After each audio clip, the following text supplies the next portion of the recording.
Hector Castillo YouTube. Yeah, I gotta change my turn my VPN off because I think that was messing with my camera. Is your iPhone plugged directly into your computer, or do you do the continuity thing? I use a app called Camo app.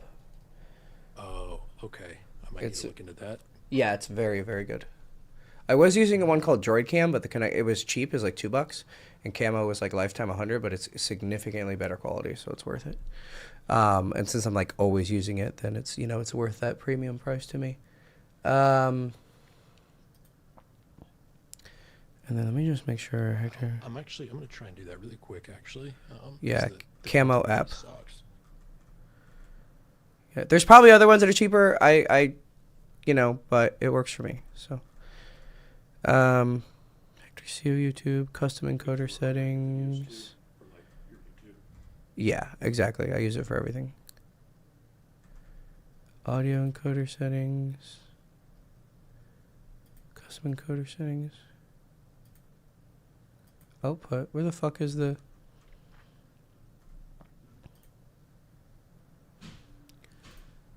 Stream key. Okay, there's the stream key. Okay. Steel X.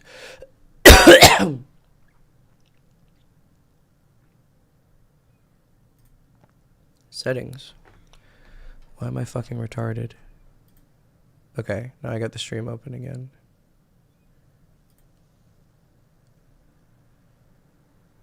I think I lost one person who was... Okay, they'll probably find their way back.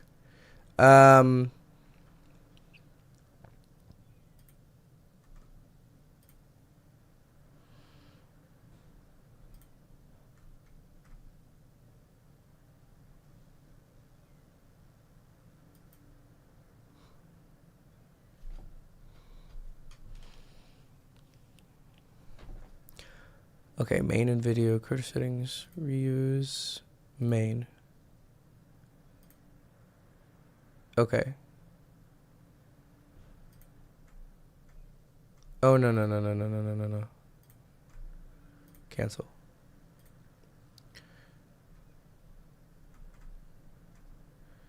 YouTube is fine.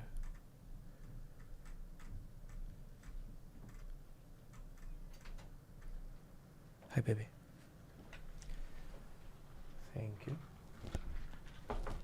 Perfect. Oh, you're the best. Thank you so much. Love you.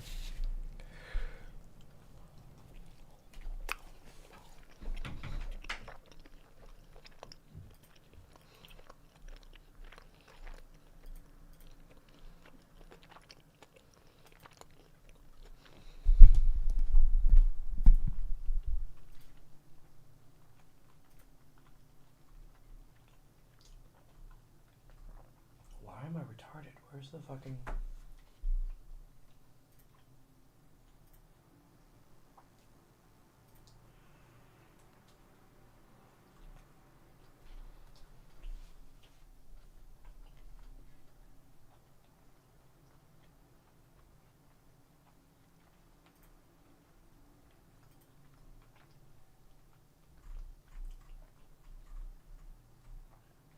Oh.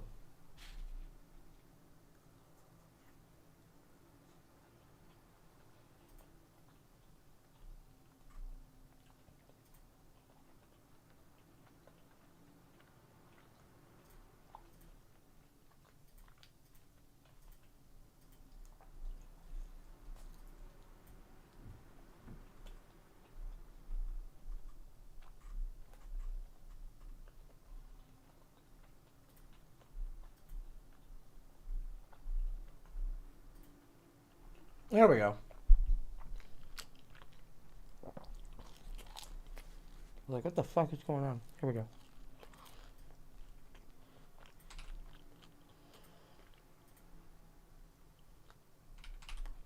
Okay.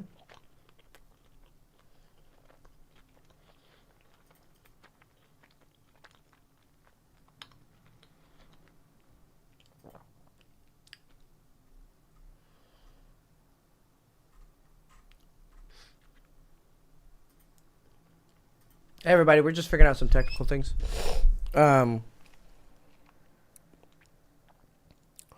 Trying to get going on X. Fucking.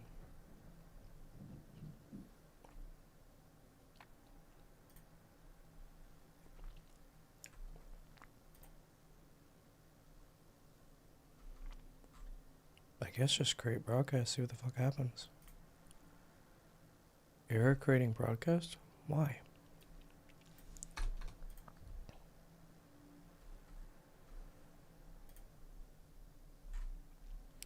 Why are you dumb? You're so fucking gay. Okay,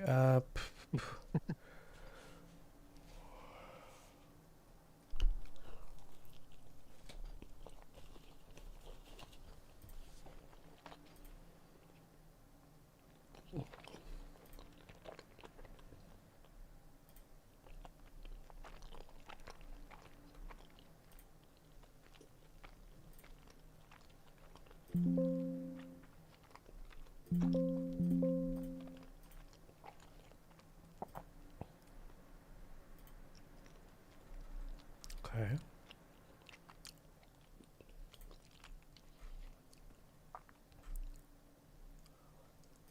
What's the problem? Why aren't you working? It's interesting. I was talking to Justin about this. It's like the reason, like tech stuff is just kind of like I can do it, but it's just there's no interest in that or like a lot of the marketing business stuff because I'm just so like enthralled with pickup and health and wellness that that's where all my time and my brain processing power goes to. So I feel like you're probably the same on that. With Correct me regard if I'm to wrong, but specifically what? like all your thoughts, your brain power goes towards like dating and romance and like seduction versus like business and marketing and how to run webinars and stuff like that. It's just it's a classic conundrum where the best marketers don't necessarily have the best services, and then Yeah. people who are best at what they aren't the best marketers because Yeah. they spend all their time on doing what they're good at. That's very real.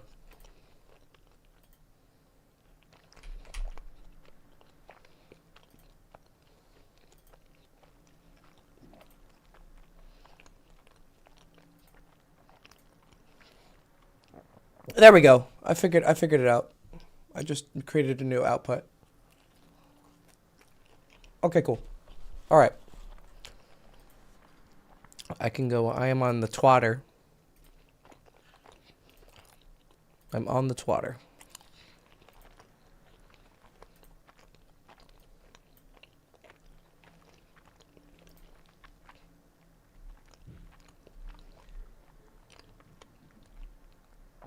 Yeah, eating with my mouth open, real fucking hot. Just so people see. Oh yeah.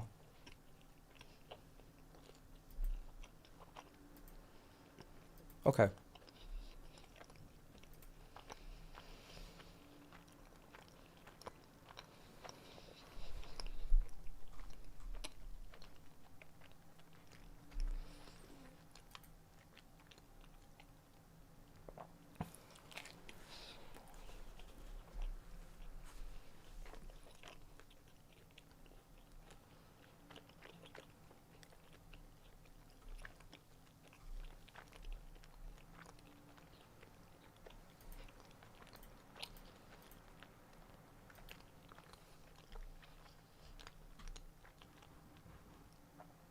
Okay.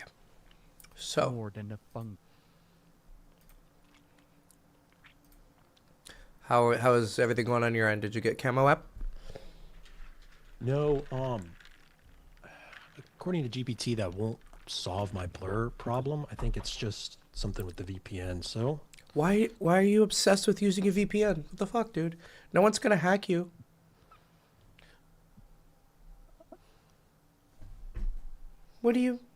What? Just turn your VPN off. yeah, I did. That's what I'm saying. I disabled it. So hopefully that'll fix it. Oh, okay. All right, let's see. I'm just getting the stream stuff still situated. Unless you are like a big crypto streamer or you're some Iranian official, I don't think anyone in the world is worried about hacking you. I'll hack you. I'll get you. Like, what are even people gonna... Like, what are they gonna do?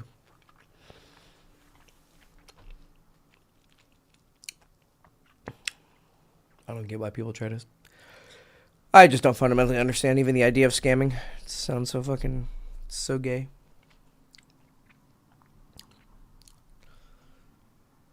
Let me see if the video will work here.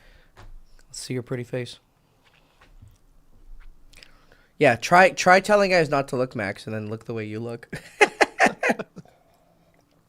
They're gonna tell you to go Guys, fuck yourself.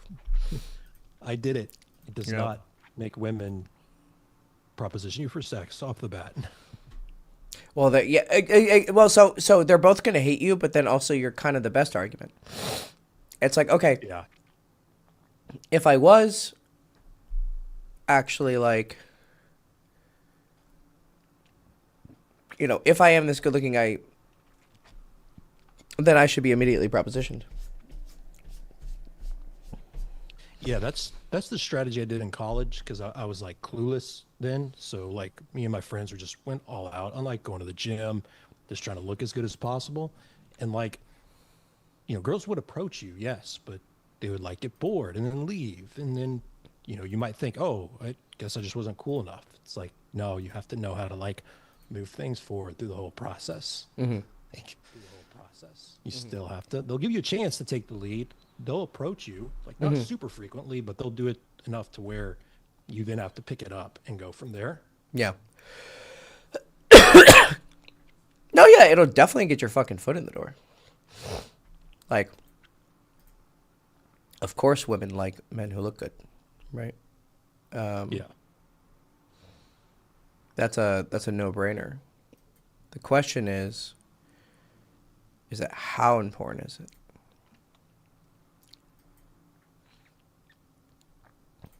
Exactly. It's one of those things where it really is just, it's on a girl by girl basis, right? Like you have some who are, you know, higher testosterone, not in terms of the fact that they're more manly, but they're more looks driven. And they're the ones that are really going to be, you know, turned on by someone who looks really good or is in really good physical shape. So I think it's just it's a variation with, you know, obviously still the average skew being more towards behavior and charisma, with a looks component, of course, factored in as well. Mm-hmm. Yeah, but then people will say like I have this one guy who I'm convincing him to like take more action, but he still kind of had this idea, and he went far. Like he got a nose job, and he went far, and you'll probably even see him at some point. He'll come in. Well, you won't see him, but you'll talk to him, and he's kind of like, well, let me finish Looksmaxing first. It's like someone who says like, let me lose weight first, and I've seen enough guys who aren't like ripped, like, okay, I've never seen a morbidly obese guy picking up girls. I've never seen someone like, right. But I've seen chubby guys pick up girls. Like one guy, there was this nightlife promoter at the club I worked at in San Diego, and he was this taller Mexican guy. Like for a Mexican, he was quite tall, but he had a belly. And, you know, chubby cheeks. Like, the guy was clearly, like, you know, he could stand to lose 30, 35 pounds. Maybe even more because he is taller. So probably whatever looks like 30 pounds to me is actually like 40, 45. But he was pulling great girls, you know, and he was using a mixture of his status and his, you know, his social skills. And he was with some pretty hot girls. So...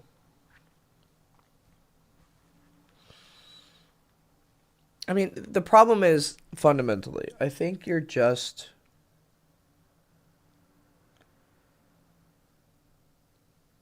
arguing against people who just don't even see reality. I mean, that's fundamentally, like, you're arguing someone about girls. Like, I can count on my fingers the amount of people on Twitter who should even, like, dare to have a conversation with me about this stuff. You know, like... I think people think that they have an authority, and they don't. Because for me, I never even thought...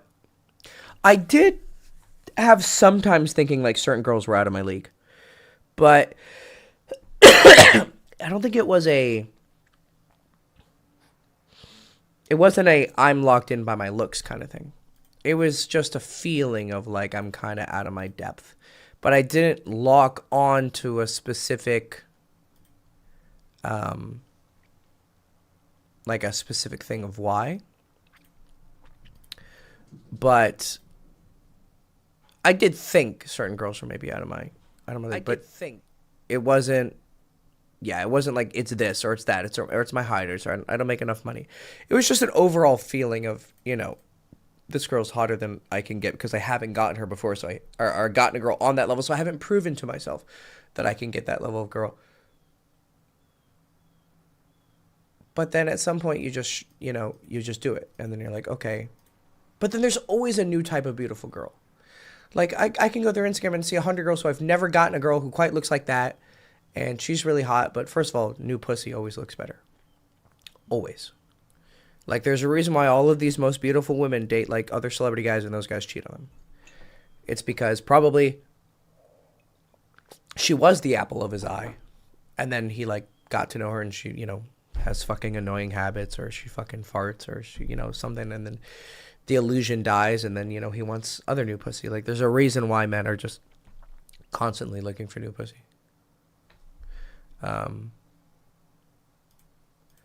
But I never really thought it was a specific thing that the reason why people were out of my league. I always did believe in, like, looking the best you can, but that's not what Looksmaxing means.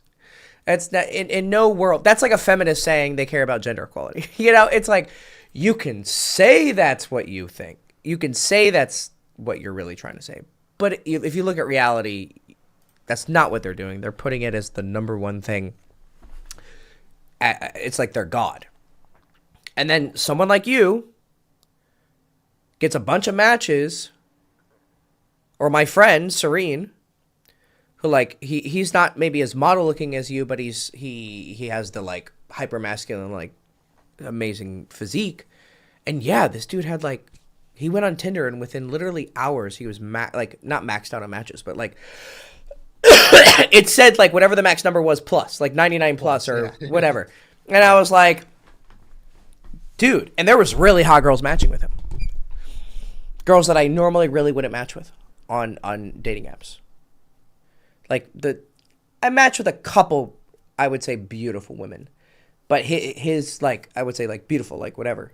But most of the girls that I picked up from, like, dating apps were, like, cute to pretty. In my book. The most beautiful women I met were in real life. So you have a situation like that, but then you actually have to execute. And that was what we worked on years ago with that fucking 2-hour, like, video that I still have on this channel. Like, you were getting all these girls back to your house, and then they were sending you, you know, your PTSD fucking Vietnam flashback texts of you know, hey, I like you, but it feels like there's not a chemistry here. And you're like, okay. Yeah. And then I was telling you, I was like, it's because you're not making a move. And they are getting upset. Right? And they're like, because they have egos too. And then but then you didn't message me for like a year and a half. And then I got a text one day. I remember specifically, I got a text from you because that was why we did the testimonial. Because you sent me a text and you said, holy shit, you were right. I just started making moves on these girls' first date, and all of a sudden I'm getting all these results. So why did it take you? So let's get away from, like, Looksmaxing. Like, Kyle had X problem. Jeffrey's going to come to me and have Y problem. Alex is going to come to me and have Z problem. Whatever it is. Yeah. What do you think it is that keeps you from, like, someone says it's this, and then you don't 100% execute on it, like 100%. Like if a doctor said, hey, take vitamin D supplements. You're vitamin D deficient, and you just take it and you feel better, or whatever. What do you think took you a year and a half to really, like, 100% jump in? Was it a doubt? Was it just a general fear of rejection? But that's a doubt. That's a doubt. Like, Hector's telling me these girls actually want me to make a move. And then there was a delay in you fully implementing it. So what, you know, and then now that you're coaching people and they have their problems and I have this all the time with my coaching clients, like many of them don't fully jump in with the advice I tell them. They'll do it like 20% or like 40%, you know? What do you think it is? Like for you, what was it that gave you? Because I would full retard advice. Like I would just jump in. Just send it. I would send it 100%. So what do you think was keeping you from doing that? I realized what it is. So it's a couple of factors. So one is one that's personal to me. So maybe this was just like an ego defense mechanism, but I'm like a selective lover. Like I need something back from the girl. Like not at like an insane level where she's like jumping on me, but like something, some type of like cuddling up, some type of like bedroomized back. But the thing that I realize is a lot of these girls, because they're shy, they're nervous, they actually won't give you those signs a lot of the times, and you just have to send it. And I finally just one day, it was just one too many times where, you know, it was dropping the ball where I was like, all right, I'm just going to send it and see what happens. So calibrating after the fact versus like trying to figure out, oh, it's now the right time to do it. Oh, like, is her face close enough to me to make the move? So I adopted this calibrate after the fact mindset. And the other reason that's in play, and I noticed this, like I told you, because I have one client who's lost in theoretical land and like won't get in the field, is like, I can have a tendency to sometimes get in that like overly planning neuroticism land, but I eventually get out. I eventually get out of it. So it can take me a while to get going, to do something. But once I send it, I have like ironclad confidence from that point going on. So it'll take me a little while to get to something, but when I do, then I'm really good at it. So you have trouble blindly doing things. You need at least some data point to point to it. And so even though I was saying, oh, hey, these girls really like you. Well, here, okay, how about this? Why wasn't them going home with you enough to like how give you? shy they were. But they're in your apartment. Yeah, it's for me when I was going through the time period of struggling with that. And so that's the thing. That's why, like, I really help. Like, my clients are just who I was back in the the mid 2010s, because I can walk them through every step of that like mindset process. So that's why I specialize in helping these guys, like these guys who are in like business mode, right? They're in overly logical mode. They're afraid to make moves. Like every step of the process, I can walk them through what's going on. It literally each moment, like when she's coming home with you on the date, the objections, the concerns, when she's on the couch, like the mannerisms. So like I've seen every process of that, and I know what bad mindsets happen through each part of that process. Because like you said, being in the apartment wasn't enough for me, because they would often be pretty stiff. Because they were nervous. Right. So that would counter the evidence that they're home with me. Yes, in my mind, that was countering that evidence subconsciously. And that's why I finally just had to say, just send it and just calibrate after the fact. And in that time, I've only had one girl like decline a kiss. And I found out that she had a boyfriend. I didn't know that at the time. I had no idea. But after the fact, I found out. So can you imagine like all that, when I reflect on the L's, it's like, okay, that was necessary to like develop to where I am now, but it's just like, oh my God, the amount of lost opportunities. If you go there, like, yeah, I'm in hell. You're gonna torture yourself. Yeah. Oh God. My sophomore year of college, I had 2 girls definitely down for a threesome, and I didn't even think that. I was like, oh, there's no way. Like, it's just like, damn.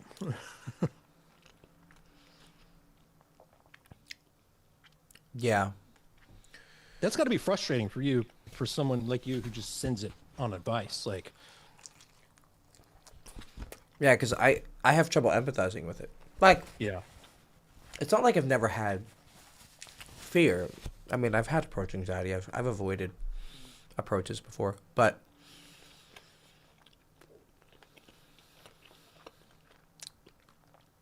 I mean, what actually kept me back in high school and earlier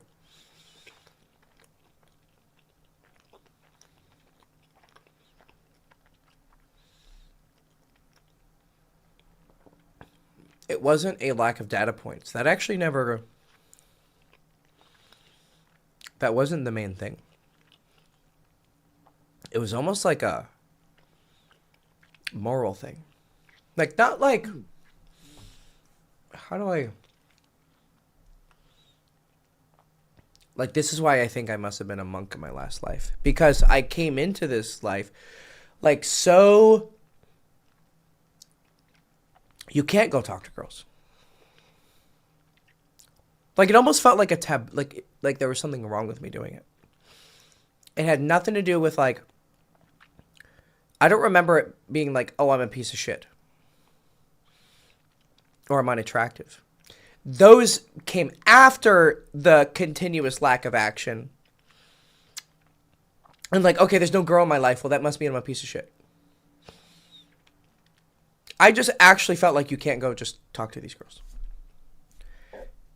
And then the day it flipped was the day when I told myself, hey, you actually do want these girls. Like, it was almost like I was telling myself, like, you shouldn't want them. And it's like, yeah, you do. Obviously, you're sitting there jerking off to porn every day. Like, you clearly are a horny fucking kid. So you should go talk to these girls. And you're clearly so upset over losing this one girl. And I've had a girl like me before. Like, you know, I had my first kiss when I was 16, and this girl basically did all the work. And my first girl did all the work too. Yeah. It's like, okay, clearly, like, you're not on it. You're not, like, hideous or whatever. It could be that the reason why. And I was like, okay, just, and it was a switch. And as soon as the switch flipped, it was game over. Like, I still had, like, hesitations and fears, but 98%, it was just a send. And of course, that's when I made the mistakes of, like, you know, trying too much, clearly not getting the signals that she doesn't, you know, I'm sitting there talking to her at a party in college and, like, she's clearly not interested. And I'm just like, keep talking to her, keep talking to her, keep talking to her. And then, like, she excuses herself. And then a friend tells me, like, oh, yeah, she just went to her friends and said that you were, like, you know, you couldn't take the hint. And I was like, oh, okay, like, there's something missing. Like, I'm, you know, it might have been I was fucking drunk, and I'm just, like, you know, sloppily, like, flirting with her. And I'm just, like, some, like, you know, and the girl's probably like, okay, you know, whatever. And then I keep, you know, reviewing, and I'm like, okay, well, maybe now I'm too much. Now I'm too, like, I'm too high temperature. Let me calm things down. And then I, you know, and then I would see girls who didn't like me, like, specifically rejected me, then change their mind about me. Which, that really makes you think that it's not looks-based. Because it's like, I didn't fucking... Wow. I didn't... Okay. I did... Like, that was the most educational thing ever. The most significant one was this girl. She's this very... Like, she has such a unique look. She had these beautiful blue eyes. And, back then, to me, she was, like, gorgeous. Now I would say she's, like, pretty. But she was this, has a very unique look. And kind of a bitchy look. Like, she kind of had this, like, piercing eye contact. And she was very, she was very smart. And she was in my, like, religion classes. In my philosophy class, like, she took one class with me. And I had hit on this girl kind of, like, dumbly. And it was clear that she thought I was a creep. And I was like, okay. And then eventually a year and a half passed by. And then I have a class with her. It was a class on Jesus, and she's a Christian, and she wanted to, like, study the historical scholarship of Jesus. But it was part of my major. So we get in the class, and she sits, like, a few rows ahead of me. And I remember her, like, kind of clocking that I was in the room and walked in and kind of ignored me. And I, like, at this point, I'd gotten better. Like, I'd really improved my social skills, like, recognizing, you know, signals and just adapting to them. And I completely ignored her. And I kind of played it cool in class, too. I wasn't the guy who was, like, immediately raising his hand, right? I still, you know, would raise my hand occasionally. I waited a couple times. And apparently I still did get the reputation of the smartass because I ended up running into a guy from that class at a random party. And I remember he came out of the bathroom, and I was about to go in the bathroom. He's like, Hector? And I'm like, hey, what's up, man? And he's like, you party? Like, that was his literal reaction, is you party? I'm like, yeah. He's like, dude, I totally took you for like a huge nerd. I was like, why? He's like, well, because he's just like, you were knowing all the questions, and usually people who are like good in class are fucking nerds. And I'm like, no. And he looked at me and he's like, my opinion on you has completely changed for the better. And I was like, okay, cool, And so I guess I still came off that way. But the one thing is I didn't bother her. And then it was like, I remember distinctly the action. Maybe it might have been 1 week or 2 weeks. So it must have been like 5 or 6 classes or something. And then I'm like talking to people around me and just chilling and, not giving her any attention. And I swear to God, she chose to sit in front of me this time. And then literally does this. So her back is to me, and she goes, hi, Hector. Like, boom. And I'm like, oh, hey, what's up, Aaron? And it's just like this instant change. And then she starts like being flirty and nice to me. And we end up running into each other at some parties, and then we start making out. And then, she has a huge crush on me. She's like, I want you to be my party makeout guy. And she was a super strict Christian. But as time went on, she's like, I really want to fuck you, but I can't because, I want to wait till marriage, but, blah, blah, blah, blah, blah, blah. And it was just such an interesting change to see from someone who very clearly thought I was like, not a creep, like in a dangerous sense, but like a dumb kid who just keeps trying to hit on you. Like that kind of like, like a boy, and then completely started treating me like a man. And this is not the only, I would have girls did you do that it consciously, or did you do it in a way, like, did you kind of fake it a little bit at first, or were you like genuinely like, oh, I just don't give a fuck? Because I feel like they can really sense that, whether it's fake or not. So I guess that gets into a larger discussion of what it means to fake things.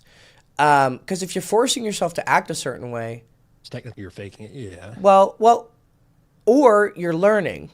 Like if I'm learning a new, backhand technique in tennis, or if I'm learning like do this instead of this, am I faking the new skill? No, I'm practicing it. Faking it, I think but I understand what you mean too. Like girls can tell, they can distinguish when it's forced is another vague word. Because this is something I always think about. How do I like describe it in a way? I guess there's two different intentions. The one intention is I'm trying to change. The other intention is I only purely want her to think I don't like her. But I'm not interested in actually changing my feelings. Like, okay, this girl likes me. I'm going to act like I don't like her, but really I love her, and I'm just sitting there hoping like, I hope she notices. I hope she notices. Whereas a guy who's actually trying to change, he'll like ignore her a little bit and be like, I got to quit being so obsessed. That's a completely different intention, right? So that would be an intention that is more, it's good. Like it's better. Because I want to get away from using real or sincere. I think these words have value. It's just people overuse them. In They're this like, context, yeah, in this context, it's kind of tough, because you're right. It's all a matter of learning. Like when you get genuinely disgusted by behavior versus like pretending to be disgusted by it. correct.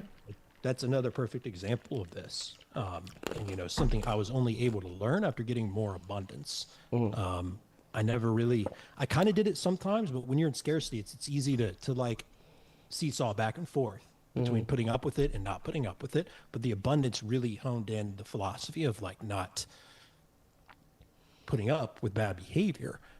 So that begs the question, right? Oh, is that because of the abundance, or did you have an actual mindset shift? Both.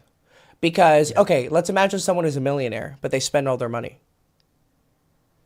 They have abundance, but then they put themselves into scarcity because of their bad financial decisions. Then you have someone who is making 500K, but he's much better at spending money, and he's consciously improving his ability to spend money.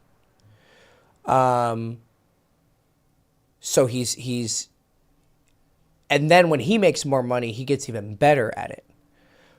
Then you can have the opposite of someone who has no money, but is like overly budgeting, but like it doesn't change anything because, okay, you budgeted an extra $100. Okay, you're going to save an extra $1,000 a year. That's 30 grand over 30 years. That's fucking nothing. Like, then you're just, because then you have the people who say, well, if you just make so much money, it doesn't matter how much you spend. So that's another. So are you like, hopefully that made sense. Like you caught on to like, okay. So I think with girls, a millionaire has skill sets too that they can still fall back onto, maybe get the money back. Sure. Too. Yes. Yeah. Because if he knows he can consciously remake it without fail, then it doesn't matter, right? Because you're going to die with zero. So I think it's twofold. So now abundance is going to come from a skill change, right? So, okay. So let's really get nerdy. Kyle starts making moves on girls when they're back at his place. His results skyrocket. But Kyle can still have neediness and desperation because he has feels like he has to prove himself from, childhood traumas or this or that or this, right? Because I remember when I was fucking a lot of girls and I would get really butthurt when I would get rejected. And I was like, okay. And it is only when I started reviewing my experiences and really pinpointing, like, Hector, you're not unattractive. Like, now, did my successes give me some confidence? Of course. Like, it will naturally give you a little bit. But there was still a fundamental broken part of me where I was like, I need to prove myself. I need to get this kind of girl and this kind of girl and this kind of girl and this kind of girl and this kind of girl. And then at some point, I was like, wait a second. This is an infinite... like I texted you, I said, fucking new girls. I texted this to my client because I'm trying to get him away from the notch counting mentality. And I was like, notch counting has an infinite scalability. So scarcity is infinite if you just see it as always trying to fuck new girls. It's actually a suboptimal, mindset because you'll always be in scarcity because there's an infinity of girls you can hook up with. Like I told you, I can open Instagram and see a smoking hot girl, and there's some part of me that'll immediately have a thought of like, I wonder if I could get her. Like a challenge. And I remember that's what drove me for a long time. And then I realized I was like, wait, if I just keep, if I keep this up, if I keep this mentality up, I'll be infinitely chasing after new girls. And there will always be a new mountain to conquer. But unfortunately, this created a low-key desperation in me. So even though I had skills that made me charismatic and good at picking up girls, there was still this underlying desperation. This is what I see in a lot of pickup guys. Guys in our industry. It doesn't go away. I don't know because I see how they approach girls and they have all these signals of... you can see that they're trying to prove themselves. It's so clear, right? And all the big red pill guys have this, all the like PUA guys, like everyone has it. And I watch it and I'm like, oh shit. Whereas when you see some naturals, they're very relaxed about girls sometimes. Now, it doesn't mean it's all there because I've met naturals who pretend to be relaxed. Like this one guy I met, I was with a they're club. putting on the facade. They are putting on a facade, and I know it because it feels, there's something that feels up about it. So going back to girls telling the difference. Yeah, the calculated nature of it. You could like I met him, I met this like, I can't remember if he was Indian or Pakistani, and we made a joke about it. But this girl was like all over him. And then she left, and I was like, hey man, good for you. And he's like, oh, she's just a friend, I'm like, oh, okay. And he's like, yeah, man, I'm super chill. Like, I don't try to push everything. And I'm like, okay, cool. That's awesome. That's a great mindset. Then he kept repeating it. Like, he kept saying, he's like, yeah, I'm just chill, bro, And he was clearly high. Like, he was clearly, smoking a lot of weed. And she was, too, because she came back and she started talking to us. She's like, hey, guys. And I'm like, ugh. And she definitely looked better from the back than the front. But she was like, okay. But he kept saying, like, he must have mentioned in 5 different ways, like, I just kind of take it easy, like, I don't push it. And I'm like, all right, now I think that now he may be working. This may be a work in progress. Or it's a facade. So he's talking himself through it, potentially. Or it's a total facade. Or it is the only thing is he wants people to think that he's not and the way I know the difference is if someone admits it, because I know from like my spiritual studies, unless you're fucking enlightened, you have craving and you have desires, so don't pretend to not have it, right? And if you're chasing after it, then like you wouldn't be hugging this girl if you're not interested in fucking her. Like, I'm not fucking retarded. Like, you're hugging her like you want to fuck her, you fucking retard. Like, stop trying to pretend that you're not trying to fuck her, because clearly the fuck you are. So it's a conflict. Oh, I don't care about getting laid, blah, blah, blah. But then you're like rubbing up on her. And I'm like, all right, dude. Like, how about me and you hug like that? Hey, we're friends now, right? Oh, so what's the difference? Yeah, hug me like this. Yeah, fucking, that's what annoyed me. I was like, okay, cool, whatever. So, yes. So it could be a work in progress, though. He could, like, be trying to, like, make himself, be more da-da-da-da. But the biggest sign of that is someone who admits, like, I admit I have a lot of problems with, like, getting in fights with people on Twitter and being angry and saying mean things. But at the same time, I'll say, hey, I need to work on this. I need to actively work on my expressing myself in like a really negative way because it's unhealthy. So it applies to socializing. It applies to picking up girls. So like if you have a scarcity mentality and you start to do better things, I make moves on these girls and I start getting laid more. Cool. Yeah. You'll create abundance. Abundance is literally just, I got laid 2 times this year versus 10 times. Okay, there's an increase in abundance. But you still might be desperate. So in order to figure out that desperation, you have to go into your mind and say, why am I chasing after these girls? What's my intention? So if your intention is, look, I like hot pussy. I like new pussy. I want to get laid. Okay, that's fine. But is it, I like new pussy and I want to have some nice relationships with girls, and if something gets serious, da-da-da? Or you like new 5 girls every week or blah, blah, blah. It's like, okay, where does that level of need come from? That's probably, there's something deep inside yearning. Like it's too hungry. It's any extremes. It's like a symptom. There's like a root cause. There's a root cause of an There's extreme. That's causing that, because that's a peace of mind of knowing that I didn't have that desperation, because when I started having my absolute abundant success, I could take breaks. I mean, through 2023, that's when I was really sick, and I was going through that, what I was talking to you about, the sensitized like nervous system from when I got really sick and just was feeling horrible. Most of that year, I just like took it off from dating, and I didn't care. I was just focused. I didn't feel this like empty void. And it's funny because I was having this debate with Justin, which I think he's tuned into right now, because he was wondering, he's like, why don't you want to settle down? He was curious if there was something else there. And I knew based on my own internal state that there wasn't anything else there, that it mainly is just the fact that I'm motivated by my freedom, like I always have been.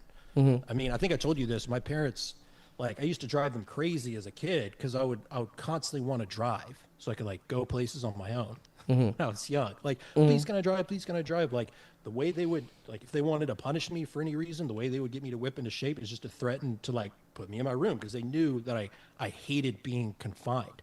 And not that having a girlfriend is confining. Like I know you understand that's where I'm coming from, but just the ability to be able to get up to like go and do something, like just have everything fully in my control. I highly value that right now. You know? And that's something that could change, but that's primarily what I'm motivated. I'm not like a super obsessive new dopamine hit type guy. I'm a bit of a dopamine addict in other areas, but not like, oh, I have to get like fresh lays because I have this insatiable need or this like insecurity I'm trying to mask. Yeah, no. And I mean, I even, when we talked, like, I was like, hey, what's behind this? And then you described it, and I pay attention to how you're saying it. I'm like, okay, Yeah. is he bullshitting me? Is he just trying to, like, da-da-da? And does his behavior reflect it? Right? And then, with the, like, being bitter about girls thing, I was like, okay, is he actually bitter, or is he just talking and he's not aware of how it's coming off? Yeah. And then we talked, and I'm like, oh, I don't think he actually is bitter. I think that he's just saying these things, but not being careful about the language, and then that's going to be perceived as this. But then I see other guys, like that day game guy who I met, and then he, like, posts, like, or there's this big guy who's this whole math guy. And the guy who does the drawings, bro, that guy is a fucking, like, holy fuck, dude. Like, he's got a super loyal following too. He got a huge chip on his shoulder. What the fuck? It's like, yeah, all these cheating guys, and it's like, yes, of course, there's stuff that women do that are annoying. I mean, I still complain about the annoying behavior and stuff with my friends and whatnot. I'll send screenshots. Oh, look, she did this silly, stupid stuff. But, like, these guys, my problem with a lot of these guys is they get their opinions and their beliefs because they make poor decisions, again, out of scarcity or for whatever reason, and they pick the wrong woman, and then the woman does something. And also, here's another part about that too. How do we not know that maybe there's never a valid reason to cheat, but maybe they're the ones contributing and triggering that by the fact that they're behaving like nitwits or behaving super needy towards the girl. So it isn't always necessarily just a case that they pick a toxic woman. Like, maybe they pick a woman who's a little bit toxic, but they push her into full toxicity because they act like crazy maniacs in terms of, like, neediness. Guys will never understand how much okay, there's a time where I'm like, fuck this dumb bitch, and then it's like, okay, you're creating a toxic environment. So, like, there's a guy who's probably watching this, or he'll come in at some point when I put the Zoom link, and he was talking to this girl, and then they, like, made out, and, like, he met her friends, and then they were kind of, like, about to maybe start whatever, hooking up or dating, and then something happened, and they never followed through. And then later on, he, like, checked up on her, and she sent this big fucking text. It's in my last live stream, where she's, like, basically saying, like, hey, when we were, like, flirting in the car and, like, wrestling, that made me uncomfortable, and I really like how you touched me here. And it's like, what? Like, you were kissing me, like, you went to make out with me in front of your friends, and now you're trying to say how, like it was such retroactive, like, rewriting of history, right? Like, some red pill guys are like, yeah, women do this, and I just agree. Like, she's being a fucking crazy bitch, because I remember the story.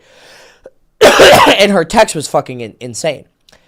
And he was actually kind of cordial with her. And I was like, no, dude, you should have ripped her a new asshole. Like, you should have been like, fuck you, bitch. Like, I'm totally on board. But then, in a completely different scenario, like, I had this friend who, he was, like, talking to this girl for, like, 6 months. She's out of town, and then they, like, met up, like, 3 times, and finally he went to go visit her, spend a weekend with her, and ended up fucking her, but she was totally playing a game. But at the same time, she asked him at some point early on, like, when's the last time you got laid? And he was like, oh, like, he lied. It was really last week he'd fucked some girl. But he really liked this girl, so he was doing the typical, I'm fast with the hoes that I don't care about, but slow with the girls I really like. And I was obviously telling him that was stupid. And then he went to go visit her, fucked her, and then he got in his feelings and asked her, like, what are we, basically? And she gave him the, we'll see. Like, let's chill. And he got totally fucked up by it. Like, it really fucked him up. And because he put so much effort. So much texting, so much this, so much that. Huge amount of investment. And I explained to him why it worked. And he's like, oh my God, but the pussy was amazing. I'm like, of course it was. You worked like 6 months for it. But one thing that he said, he was like, she asked this, I was like, oh, you lied. He was like, well, yeah. I'm like, you can't be mad at any of her behaviors now. Because because I think that people can feel things deep down. I think she fell on something. He started with a lie. Now, it might have been a little lie, and he might, like, underplay it, but I doubt that was the only time he fudged some things, right? And so I'm not saying it makes her behavior okay, right? So let's say this guy says, oh, these women are this or women are that. And it's like, but you're creating just as hostile of an environment because of your behaviors. You can't be justified in getting mad at her. You can criticize it, but you can't be mad. Like, this behavior is objectively dumb, and this behavior is objectively dumb. You're both being dumb, but you can't get mad at each other because you're both being fucking retarded. You can criticize it in the sense that, like, this is, like, not the best way to behave, but you getting mad just makes you a hypocrite. So, when I look at these, like, guys who are putting advice out there and they're garnering a large following, because, I mean, good for him. I mean, he does a very, like, you know, it's a very little infographic. It's very easy to understand. It's very unique and like, good. But the dude, and the more, when he started out, he was kind of neutral about it. He was like, oh, women, you know, hypergamy. They go after this, da-da-da-da-da. And he thinks that's a desire thing. Like, every guy wants a 10. Like, that's retarded to think every guy wants a 10. It's just the girls have a little bit more choice. It's not because they only want an 8. Every guy wants an 8. It's just women kind of have a little bit better of a shot of hitting above their pay grade because of the fact they're women. Goes into it too. You know? Yeah, it's but he not just wasn't the physical looks. Sure.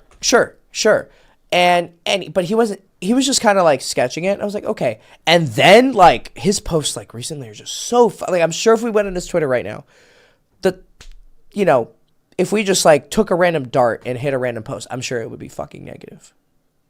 Right? And so then the question is begged. It's like, okay, is he even getting laid? Right? Because he might be getting laid, but he's probably fucking toxic bitches, probably not fucking like really hot girls. And even if he is, I think he's older. He's like in his 40s. Well, what kind of mentality?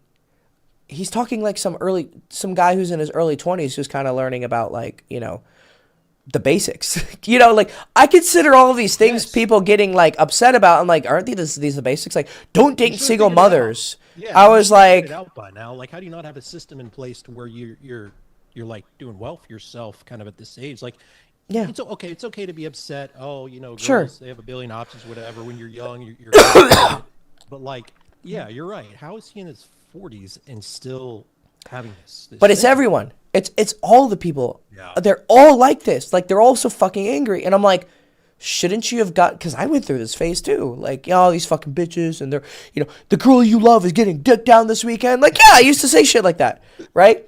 And part of it was like, and I remember one time. For Chad. Yeah. Yeah. Well, one time I posted this, and this girl that I had fucked before, she texted me and responded to my Instagram story where I was like, yeah, your girl. She's like, all I did was, like, you know, do some arts and crafts this weekend. Like, she let me know, she's like, I'm not out here getting fucked. And you fucked me. Like, and it wasn't like it was such a neutral statement, just like, I'm not getting fucked this weekend. Like, right. Now, my mentality, what I failed to communicate was, I'm just saying this as a motivation to not get too wrapped up in girls. I wasn't like super, I think. Not like a angry, like, fuck them. Like, it wasn't, I didn't feel that way. I felt more like, just don't get too wrapped up in her because she could end up dating some other guy like tomorrow. Like, just relax. Like, quit like idealizing her. Maybe I had a little bit of upsetness, you know, and anger, but like, I definitely was not, you know, getting too triggered. But even that needed to be taken, like, now I have no problem. Some guy will like be talking to a girl and then like the weekend happens and she apparently went out and then she's texting him all cold. And I'm like, it's possible she did get dicked down this weekend. And then now she's like not that excited about you because she got her nut. Yeah, especially if you didn't do anything clearly to fuck it up. Like, yeah. There's no needy text on your end, or yeah. you didn't do anything weird. There's just a completely change in behavior. Yeah. Yeah. But they would have done the same thing too. Sure. That's exactly. It's like, why are you getting upset? Yeah. Why are you getting upset? She wanted. Like they can't improve. Like that's what sucks about going back to the Looksmaxing thing. That's what sucks about it is they don't feel like they can get better. Now, I of course believe there's limitations to that in terms of on a per girl basis, but overall you can absolutely get better and put yourself like they're thinking from the feminine mindset. Oh, I'm a 5 out of 5. I'm a 5 out of 10. And I'm stuck looks. there forever. I'm stuck there forever. So fuck me. I'm just fuck everyone else. I have no hope. It's like no. As a man, you do have actual hope. Like you can ascend. The new term they're talking about ascending. You can ascend in so many ways. Ascending. That's like you can make yourself look better, and if that's what makes you more confident, then by all means do that, right? Like that's me. I do not have the ability to be confident if I'm like sloppy, a mess, if I'm overweight. Like I have to look max a little bit to have my confidence be at a higher level. Now I know some people who can be like fat and kind of a slob, and they still have the most unwarranted confidence ever. And if that's you, great. Because they don't value it. Yeah, exactly. Yeah. There's pros and cons to living like that too, right? Because like the con is you don't have a good radar for where to improve, which can lead you to like in the example being fat, you can get really sick because of that. But the pro of it is you have this like crazy confidence that just allows you to clean up with chicks. Like that's what opened me up to this. I don't know if I told you this. Yeah, your older roommate, right? He cleaned up. And he was pretty big. And I literally watched him like bring these girls back, and some people were they hot? He has money. They were hot, like 8s minimum. Yeah, one was a 9.5. Yeah. So I'm like, oh shit, there's something more to this. Yeah. And that was at the peak of my looks max too. Like I was like 10% body fat, then and he's clean. I had a pretty good year that year. Just kind of stumbling into some successes, but like he clearly had the shtick and the process figured out. Yeah. Going back to so my experience in college was seeing girls completely radically change their opinion of me. That does make me a lot more like, I think we can get more girls than we fathom. Are there a percentage of girls who will probably never be attracted to you? Yeah. Like, you could probably do everything under the sun and she wouldn't change her mind about you. Although, I don't know, pre-selection is kind of magical.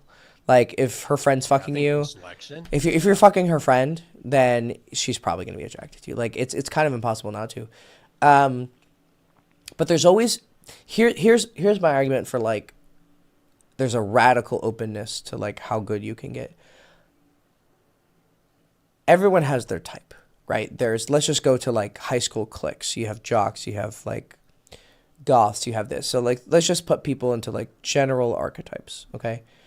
And people do tend to hang out with people who are similar to them.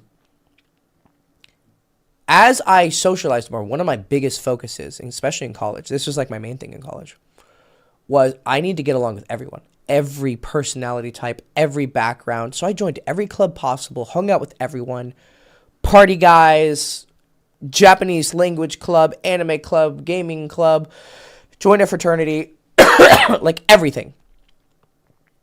And different people care about different things. The more I was able to diversify my personality, I could talk with fucking rednecks about like fucking anything. I can talk with these people about anything. I can talk about the nerds with like this or that or this or that.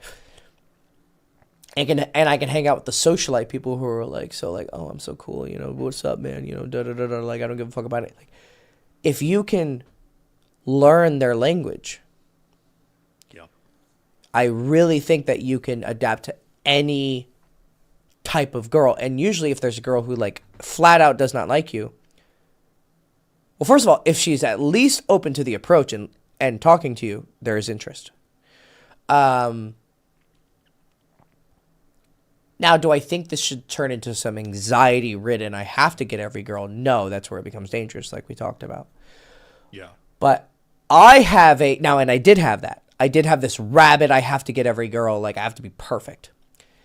And that's just not remotely possible. As you said, like if we look back at how many girls we could have gotten, had I done this or this, oh my God, what would, Especially when you get the high quality girls pretty regularly.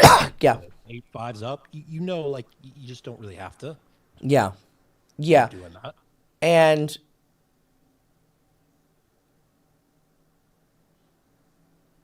I just realized there's so many ways I can be better, and it's not about I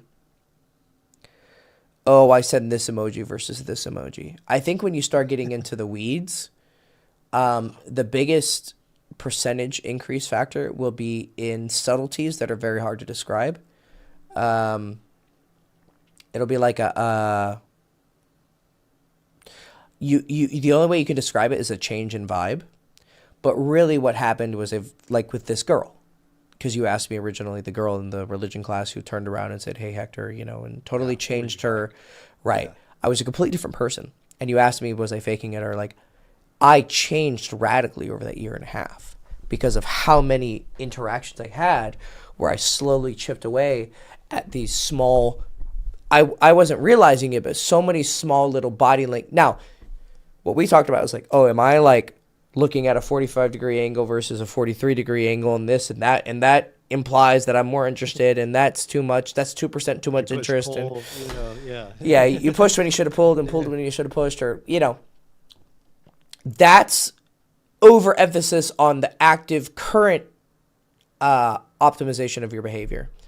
What I think actually happens is you do small code changes over a year and a half, and then you push your product after the updates, who you are and how you act and how you like come off, and it's going to look really, really different than how you looked 5 years ago. Like if you go look at some of my old videos, I had a lot more of the, let's get girls, what's up? I was like a frat guy, right?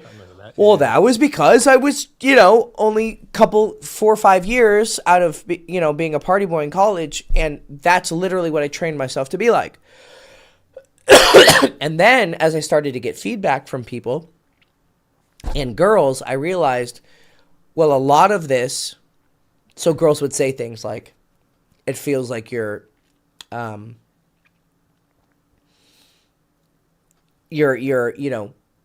trying so hard, or you're putting on an act, and it wasn't like, it was actually who I was. But that behavior, even though it was genuine and intentional, it was suboptimal because it was coming from a place of, I don't think I'm attractive, so what I have to do is be rude or be arrogant or this and that. Now, some people, that's where people make the mistake. Then they go, well, then you just need to be yourself. What does that even mean? That is me. That was me. I was that guy. Like, yourself is literally what what you are currently. That you're changing and constantly different inputs. Yes. Beliefs, yes. And if you're a guy who fakes himself to like adapt to the world around him, like fake, like I'm purposely doing this just to manipulate the people, not to connect with them, but to manipulate them. That's who you are. You're a manipulative chameleon. Like, you should just be yourself. No, that is who you are. You should be a better version of yourself. So I changed that slowly. I was like, I'm this like arrogant frat guy, and I'm getting the feedback that's telling me I'm coming off this way. And then what would happen is I would talk to people differently, and they would like me better. And I'm like, maybe I should just not be arrogant, not be myself, just literally change my behavior. And so once you optimize that over like a 1.5, 2 year, 3 year period, which a lot of my clients are currently learning, you have to radically change who you are if you want radically different results. That's the biggest changes that I saw. So yes, I agree with you. Like, you can't go into every interaction and I'm going to do special, hyper optimized Kung Fu and get this girl and get this girl. But what you can do is widen your range of skill set, be able to get along with a lot of different people, connect with, not manipulate, connect with, which will still lead to better results, but it'll come from a good intentioned place rather than a negatively intentioned place. And then at the same time, constantly refine who you are. And every time you find a weakness, instead of saying, well, this is how I am, go, well, no, why don't I try to change it? And do that as much as possible, and I think you'll see a radically different change of results. And I'm still doing it now. Like I haven't stopped, but it's not focused on getting girls. It's focused on having a better marriage, and it's focused on having better friendships and relationships, and it's focused on being a better presenter of information. Where now I can't dilute myself into a neutral, if you appeal to everyone, you appeal to no one kind of thing. But there is definitely a room for me to be a little bit more like palatable to like a normal person. But am I based on behaviors everybody, yeah, like or yeah, dislike. Like so, everyone likes someone who's polite and cordial. Yeah, except fun, like except the people who really like someone who's like, fuck you, what's up, faggot, what's up, bitches, like, very raw. Some people specifically only like people like that. But what you could do is you can be smart about how you, like, for instance, I joined a new World of Warcraft guild, and there were some people who like definitely, have these kind of like politics and like socializing. And then I got into a chat with like 3 other guys who were like, as like, you can say anything and we don't get offended, literally, right? And so we definitely had a better connection. I didn't feel like I had to censor myself so much, right? But it doesn't mean I can't get along with that other guy. I don't really dislike the guy who's like more PC or however you want to say it. I do enjoy his personality too. I think he's a nice guy. So I think that you can connect with a lot of different people, optimize towards a lot of different people, and it doesn't mean you're faking yourself, as long as the intentions the intentions are wholesome, that they have a positive goal in mind, rather than what a lot of people are doing who hide themselves in certain ideological circles, conservative or liberal, or this or that or this. They're like, I hope they don't hate me, or I hope they accept me, which is not a great place. which is not a good place. Or I hope I can hide in this group so I can do bad things and not be punished for it. Versus, I like to get along with people, which is not a negative thing. I need to be accepted by people or I feel empty is here. I like to get along with people and I don't prefer conflict, but I will have conflict if it's necessary is here. Like, it's a much better energy to put out into the world. And I think if you optimize for that, you can radically change your aura. It's like a tango, there's people that there's certain paths you want to avoid, certain ones you can go down, and it's not a big deal. Or are you sacrificing something as a part of yourself to try to appease that person, right? Like, where are you coming from with this? I think what you said there is key. That's how you know, are you doing this for the right reason or are you doing it for the wrong reason? Yeah. Like, again, politics is the classic case, right? Like, there's some people that you just don't want to go down that conversation with, because it's integral to their identity. So out of respect, you do that. But they have other admirable traits, let's say, in this hypothetical. So because of that, you don't mind making that sacrifice and not speaking your mind there. So you can hold back a little bit because they're otherwise respectful, or they otherwise bring value to the table. Yeah. Yeah. Because one of the guys I got into a discussion last night with, he was like, I'm kind of I am who I am, and you have to accept me how I am. And I was like, well, that's a little bit.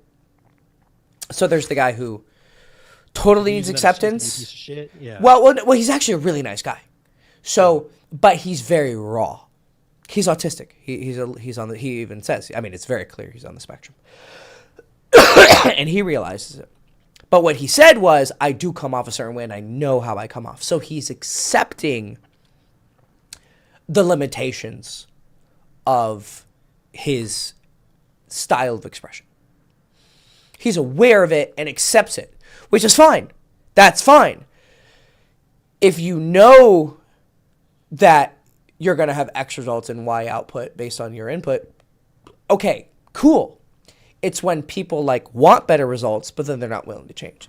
That's when things are like Because I'm not going to tell this guy, like, oh, you have to change everything about yourself. Plus, I don't think he needs to. He's actually really, really charismatic and cool. But he is a little bit of your, like, so raw expression. I think if he refined it a little bit, he would definitely be more, he would be palatable, to a lot more people. But it's fine. It's not his agenda. He's not worried about that. But if someone comes to me and they're like, hey, I want to have better dating results or better, like, connections to people. Okay, hey, I think you should definitely refine your personality. And let's make sure that we come at it from a good intention. And I think once people start to understand, because I remember this guy, he commented on one of my posts. He's like, you can't fake who you are, got to be yourself. And I clicked on his profile and I saw that he was very jacked, like, I think he was in the military or ex-military. And I was like, okay, this guy knows about discipline, right? So my response to him was, if someone's fat, if they continue to be themselves, that involves being lazy, and they can't lose weight and put on muscle. But if they change themselves, right, they have to kill the laziness, which requires they have to betray themselves and not be themselves, but they'll end up improving. And he just responded, oh, that actually makes total sense. I totally agree with you. So he was seeing it as, I'm being disingenuous and I'm betraying myself for unwholesome reasons. Where I was like, you're just refining yourself and improving yourself to get better results. That technically does mean you have to betray yourself, but if you're betraying bad parts of yourself, then that's okay. So yeah, I think intentions are the main thing. Do you want to open the call up and we can talk to some people? Because I think we have some people in the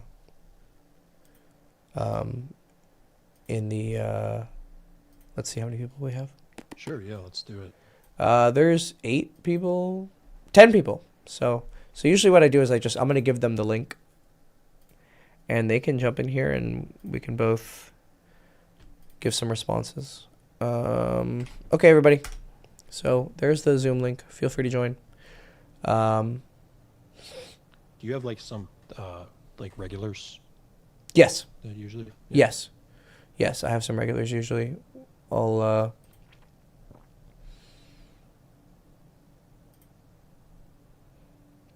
Is this a good-looking guy that struggled with women?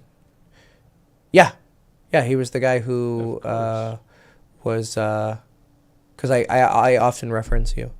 Now I'm a coach. Yeah, now you're coaching people, and now you made a lot of changes.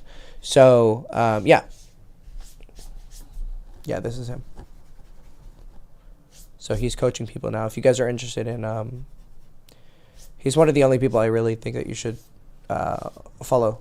So he's on Twitter. He's mostly on X. So if you look up Kyle Mastery, you got my YouTube channel going too. There you go. Got a couple videos up. Same name. Yep. Same name, same picture. Yeah. So, how long have you been coaching now? About 3 years. Okay, so you're getting started. Yeah. No,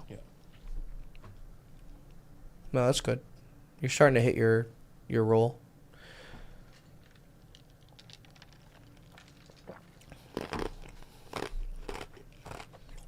Are you gonna do some more day game? Yeah, I mean, why not, right? Like, there's I think you tons should. of options. I'm all about keeping the funnel open. I think you should totally do I it enjoyed again. it when I did it back in the late 2010s. It was fun. I tell you, I did a lot of approaching at my place of work at the time. It was like a campus. Yeah. So it's like there were so many people on there, so many hot girls. It's just like, Yeah. they were all like, they were chill too. I wasn't, Yeah. they were in different departments, so it didn't really matter about like, workplace mingling. Tomás, ¿qué pasa, güey, puto? What's up, man? How you been? Good. How are you? Good too. I just got back from a date. Okay, how'd it go? It was alright. I could tell from the game it was more like a similarity date. She just wanted to talk about connection and all that. She wasn't like too much on arousal and compliance. And we good. We were just talking about how I was into philosophy and where she went to school, why she went there, where she works now, why she came back, where she came. And she was like playing with her hair a lot, preening, looking at me like she wanted sex or something, but she said she was too busy. So I tried to pull, and she was like, "I'm too busy." Uh, okay, wait. Okay, so you started the story with, you framed it as like, oh, this is a similarity date, so you're using Chase's system, Oh but yeah, then you're like, she's playing with her hair and giving me like fuck me eyes, yeah. right? Okay, so that doesn't sound like a similarity date, right? Oh really? So, Wow.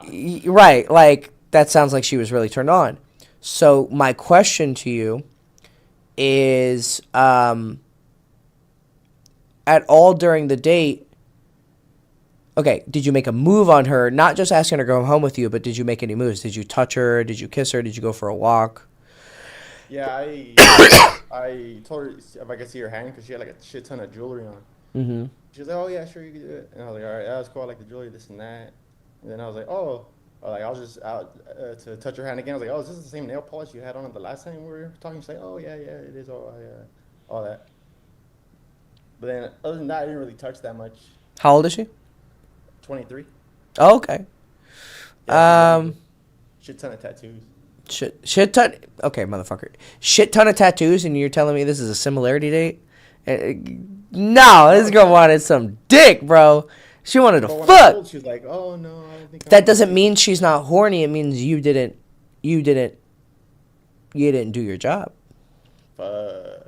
Yeah, man. And plus, like I said, dude, you have a sexual vibe. So Kyle, just for some context, he has a lot of sexual experience with men and with trannies, but he's recently started dating women.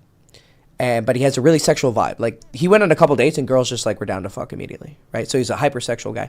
But then what I was focusing on was getting him to be a little bit more like connecting with people. And Interesting. he So the opposite problem with me. Right. Exactly. Yeah. Because I think that he gives off like the fuckboy vibes, but if he kind of adds in a little bit more like personality into it, I think it'll help him. But I think because he's into philosophy, like he's a deep thinker. But I told him he doesn't come off this way, so I'm trying to get him to be a little bit more like personable. But I don't want him to go so far that he loses this sexual edge either, right? So that's where we currently are with like, I think we talked like you came in like a month ago when we talked last.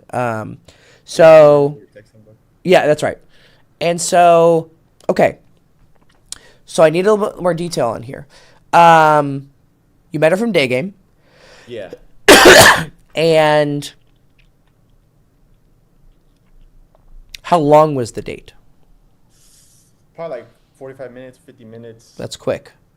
Yeah. So what made you go for the pull? I just went for it because Chase says go for it, honestly. Okay. So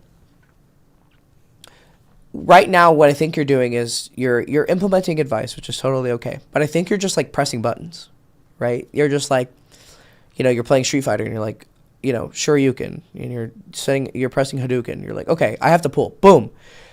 You're not having finesse about it. Right? Like you're not thinking like when. So when Chase would give people advice like, okay, like if a girl's home with you, you have to kiss within 10 minutes. Yeah. What he's expressing is that this is a rule for people who chronically have problems making a move, right? Oh, okay. But it doesn't mean, because I have a client who just got laid the other day. He went home with a girl, but he didn't make a move for 2 hours. Jesus Christ. Because she didn't feel comfortable. He sensed she wasn't comfortable. Then he went for it, and there was zero problems, and he fucked her. So you adapt to the person you're dealing with, right? Okay. So now, I'm not saying every girl with tattoos is a massive raging slut and, you shouldn't connect with her and blah, blah, blah. But at the same time, let's, like, fucking be real. Like, if she's got a bunch of fucking tattoos, she's probably a little bit more rebellious, right? Because that's what tattoos mostly are. They're mostly a sign of, rebellion and expression. But now that everyone has them, they kind of lose their meaning, right? Yeah. And also, I mean, did she have like a fucking nose ring or some shit? Yeah, she has a nose ring. Who could have fucking guessed, right? So, so you see this, and you have an idea in your mind. Like, if I was on a date with a girl like this, I'm like, okay, this chick likes to fuck. Her issue is not arousal, actually. So there's kind of actually two ways you can go. You can, or I'm going to talk in my way. Love, lust, trust. Okay. So she likes to fuck. Okay. Girls like this are very excitement based, right? But it doesn't mean they're not human beings that you can connect with. In fact, sometimes the lust is already there, but she needs at least a little bit of a connection to connect. And if I had just take a wild guess based on like the vibe that you've given me and I think you kind of just like were sitting there just like blah, blah, blah, blah. And you're like, hey, you want to fuck? And it probably came off very like uncoordinated, unfinesse, bad timing because her response, and I know because her response is very dry. Oh, I don't have time. Oh, no, like, it didn't go exactly like that. Huh? Like, she didn't say exactly that. It was a little bit more. Oh, okay. Well, then I need exact context. Yeah, that's my fault. My bad.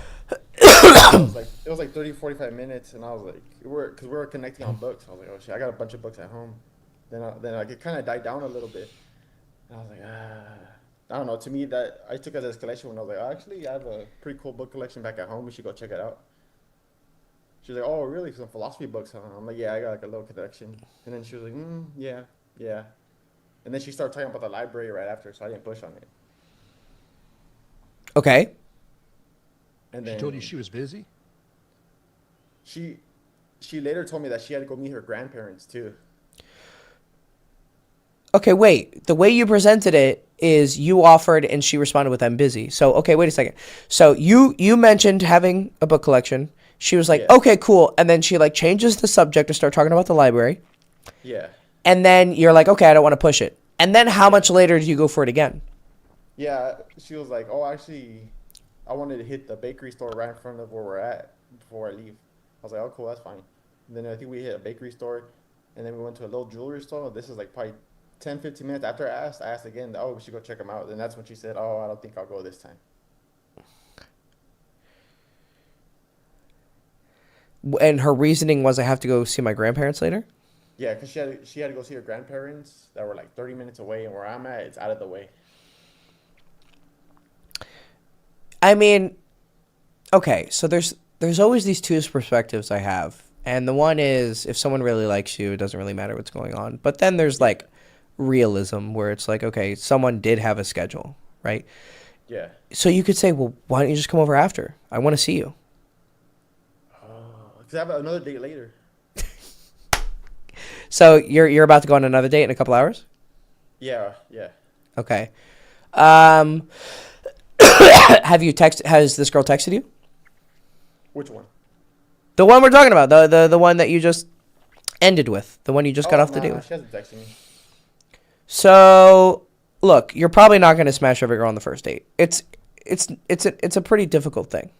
It was something I like obsessively, retardedly focused on, because I'm OCD as fuck. But like, it's probably not going to happen, and it's okay.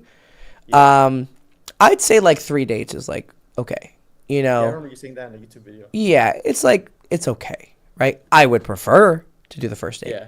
But sometimes just the stars are not going to align, and you're not always like perfect. And then there's also some context that she just got sick on Sunday, so it's been like only 6 days after the sickness. That could have played a part. I don't know. She probably feels like shit. Yeah. Yeah, she said she didn't feel 100%. I was like, that could be an issue too. Yeah. I mean, she could have not shaved. Yeah, I remember you said one time maybe they didn't shave their pussy. I was like, all right. Yeah, girls actually like, you know, they really do consider that shit. I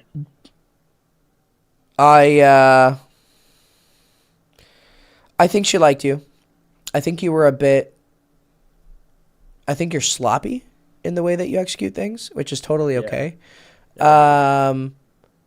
I think you gotta, and what's so interesting is you're a philosophy guy. So philosophy is all about refinement.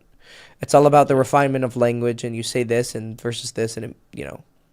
So what makes the difference between sloppy and calibrated? So how you transition between. Okay, so here's like a sloppy way to do it. Okay, so hey, I got some books at my place, and she goes, oh, okay, and then you recognize that she's kind of changing the subject. Yeah. Right? And then you just like go, okay, I'm going to wait 10, 15 minutes, and then I'm going to try again. That's sloppy. Refined is like, I want to wait until there's an indication that she's changed her mind, that there's something like, for instance, when I was on my first date with my wife, we were on Google Translate, right? So it was like the most like, it was pretty high difficulty, right? Like I'm not using any of my like, all my charm is nonverbal. Yeah. Because we're just like smiling and writing, and then she reads, because she spoke no fucking English.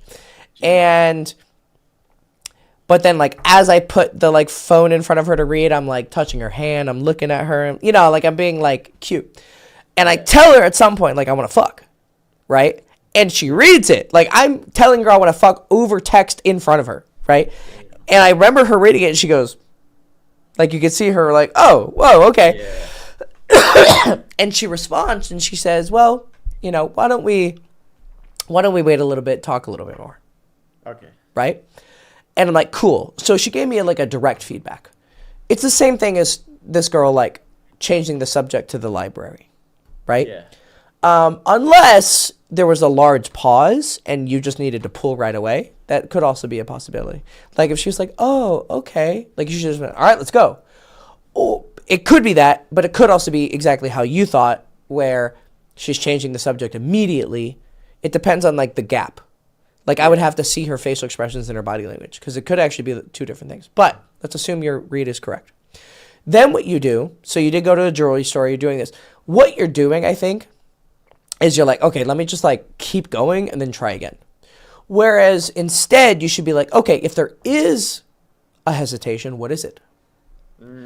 So like maybe in those 15, 20 minutes between now and then, maybe you need to talk to her more, like have a connection.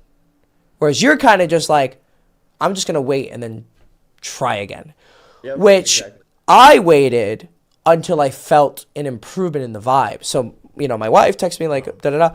And I'm like, okay, let's keep talking about like ourselves and this and that. So she can get a better, because think about it from the girl's perspective, man. She's like, I don't know this guy. I'm turned on by him. I think you picked that up instantly. I don't think sexuality is your problem, right? Yeah. Your problem is connection. So connection means I understand how a person's feeling, and that like I like this person and I trust them. So what I was talking to my wife about outside of the like, hey, I want to fuck you text, was like my beliefs. I was talking about philosophy, like all the same shit you're doing, right? Yeah. And I'm asking her about her life and what it's like to be in Ukraine. And like I'm showing genuine, passionate interest in who she is, and also I want her to know who I am. Because from her perspective, she needs to go, I'm going to go home and spread my legs and let this guy come, you know, like fuck me in my pussy. And even if she's like 15, 20 body count, it still means something. Right? Yeah. Like for like Bonnie Blue and fucked 1,500 guys, like Red Note. She's still like, as much as she like hands it out like fucking Happy Meals, she's still like a human being who understands that someone's like coming in her pussy, right? Yeah. So 10 times more for a girl who's not like to that extreme, right? Yeah. And she's doing it for a certain reason. No one is that horny for like not traumatic reasons, you know? So we have to, you know, you got to think about it from the girl's perspective. She's like, she wants to like feel some sort of, okay, did you see that video I put out? It doesn't matter if it's fast. It matters if she feels cheap. Yeah, I watched it. Exactly. So think about this. I think your seductions, even though you're talking about deep stuff, right? You're talking about philosophy. I think the way you're talking about it is still coming off cheap. You're like, let me talk about philosophy so this girl thinks I'm not just some dumb fuckboy and then she wants to fuck me. You're kind of treating it that way, rather than like, I actually want to get to know you as a person. And I can tell the difference. Like when someone's like, yeah, so what do you do? Oh yeah, okay, cool. And then someone's like, hey man, so what do you do? Oh, cool, yeah, that's really, you could tell the difference, right? Yeah. Right?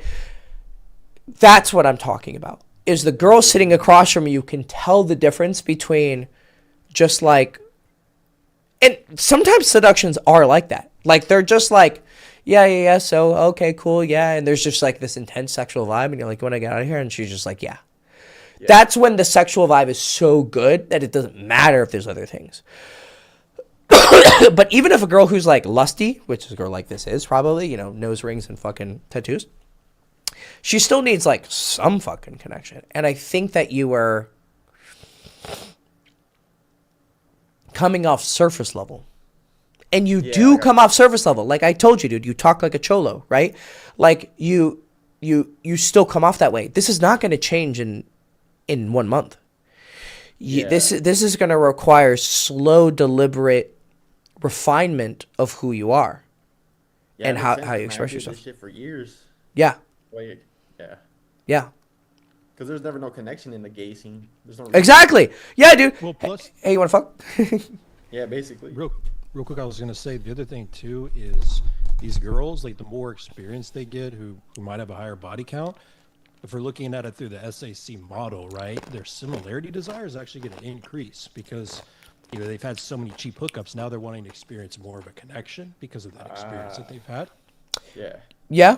That could be true. Makes sense. Yeah. Yes, actually. Yeah. I mean, some of the hardest girls that I've had to like work on were the sluttiest. Like I had to put the most effort into them because they've seen everything. Yeah.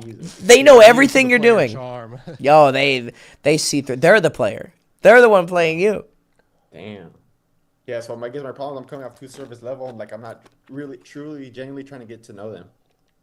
Mm-hmm. Is that what you're saying? That's And my it's not problem? 100% the case. There's some that are still like very lustful, right? Yeah, so sure. it's a girl by girl basis, but it's just about observing her behaviors and how she's acting. And like everything you described there, it did sound like she wanted more of that connection side. Like when you went for the pull and she redirected it, again, that's a sign to me, like Hector said, that she probably needs a little bit more of that connecting side. 'Cause she's probably thinking, oh, here you go again, another guy just trying to get his dick wet. Like, Yeah. And instead, you go the other route for connecting and see what that vibe is like from there. So Yeah. And you described it as a similarity date. So actually, this is where we get into like, it's hard to put someone in a box. Because we are saying she needed more of a connection. But actually, she's mostly a lust-based person, but she still needed a little bit of a connection, whereas you probably thought, oh, because we're just talking about like personality stuff, she must be more of a connection-based person.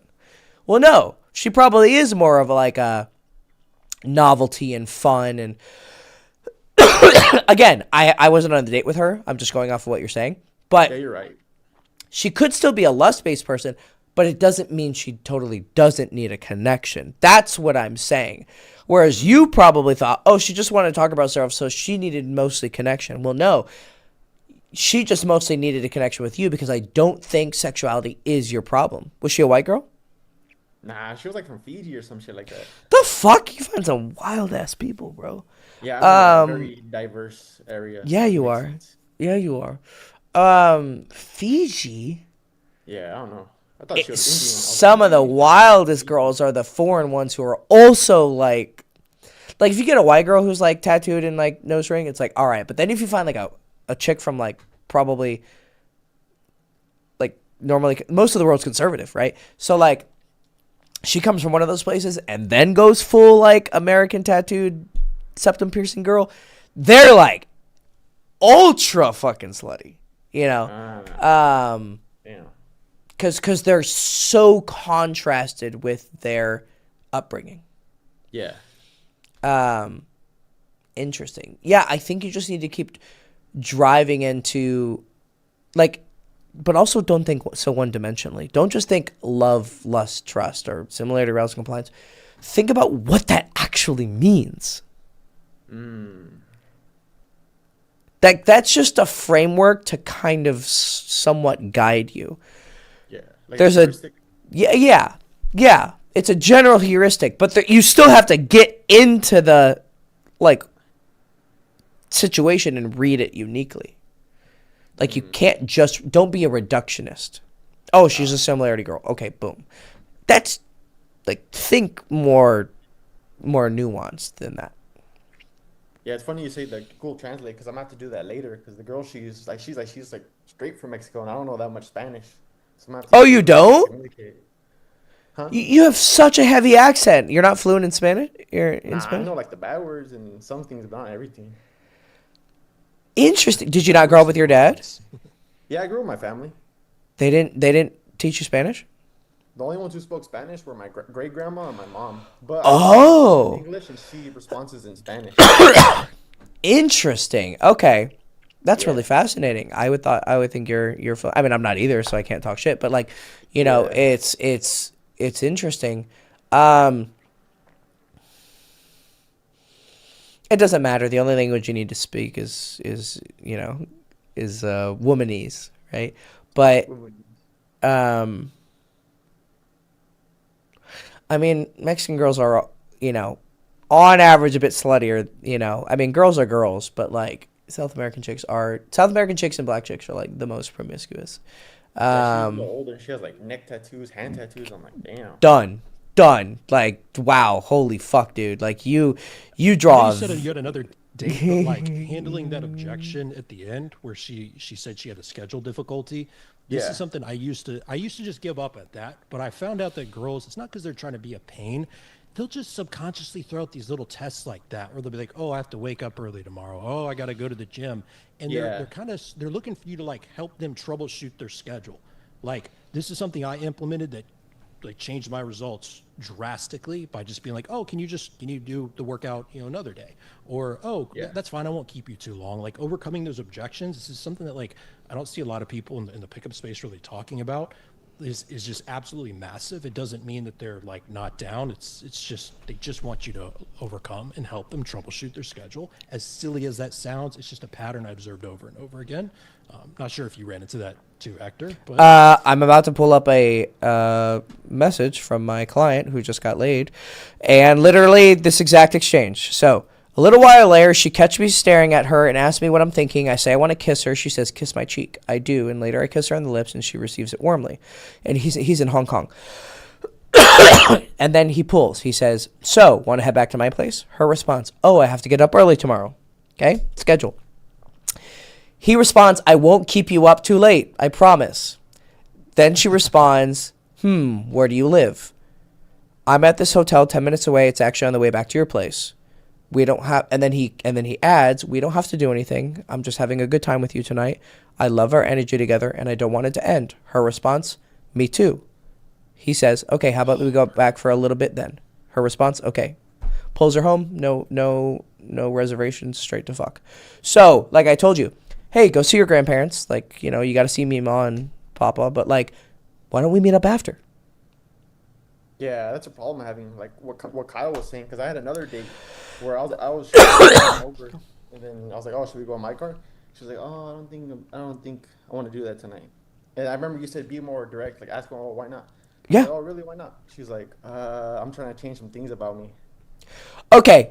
So, okay, now that's a real objection. Okay. Yeah. She's saying, "I want to stop being a hoe." That's what she's Basically, saying, yeah. right?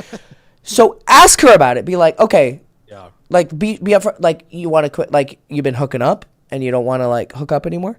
Yeah, this. Well, what's been happening? Like, actually talk to her. Like, be curious, Yes. and she'll be like, oh, I'm kind of fucking these guys, and well, what's happening? Is it there's no connection, or are they dumping you, or like figure out what the problem is. But guess what you're doing while you're doing this? What are you doing that I've been trying to tell you is important? What was my lesson to you earlier? Was it handle their objections? Nigga. Like what? Building a connection. Building a connection. Yeah, because you ask those questions, she's like, "Oh, he's actually getting." It creates like a team dynamic. Like, wow, he's actually getting to understand me and my concerns and what like the root cause of that is. Yes. Yeah, I was surprised because she came like hella slutty to the date. I'm like, That's what she told you. She's like, I'm trying not to be a hoe, but she's still a sexual being. yeah, because these are like honestly, that was the first time I ever got objections, so I fumbled pretty bad. Well, of course. Yeah, no, that's fine. And then, but Like I said, you've been used to dudes who just say, I want to fuck, cool, done. Like, yeah, yeah, guys are Even the simple. first girl I pulled, she had no like objections or ASD, and I was like, oh, this is easy. Then I actually started like getting some. I was like, fuck, I don't know what to do. But then what threw me off was that she was like, as she was giving me objections, she was walking with me to my car. And I was like, Oh. I don't know, this is like weird. She's like, oh, I don't. That's not a red flag. No, that's just, okay, wait, okay, you're giving me more details. Yeah. You don't think I've had girls be like, no, I'm not going to go home with you. And then I'm like, come on. And I grab her hand and she just follows me. Yeah. And she's like, oh, you think you're going to fuck me, aren't you? And, da, da, da, da. And then, like, I'm literally just, like, walking to my place, and she's following me.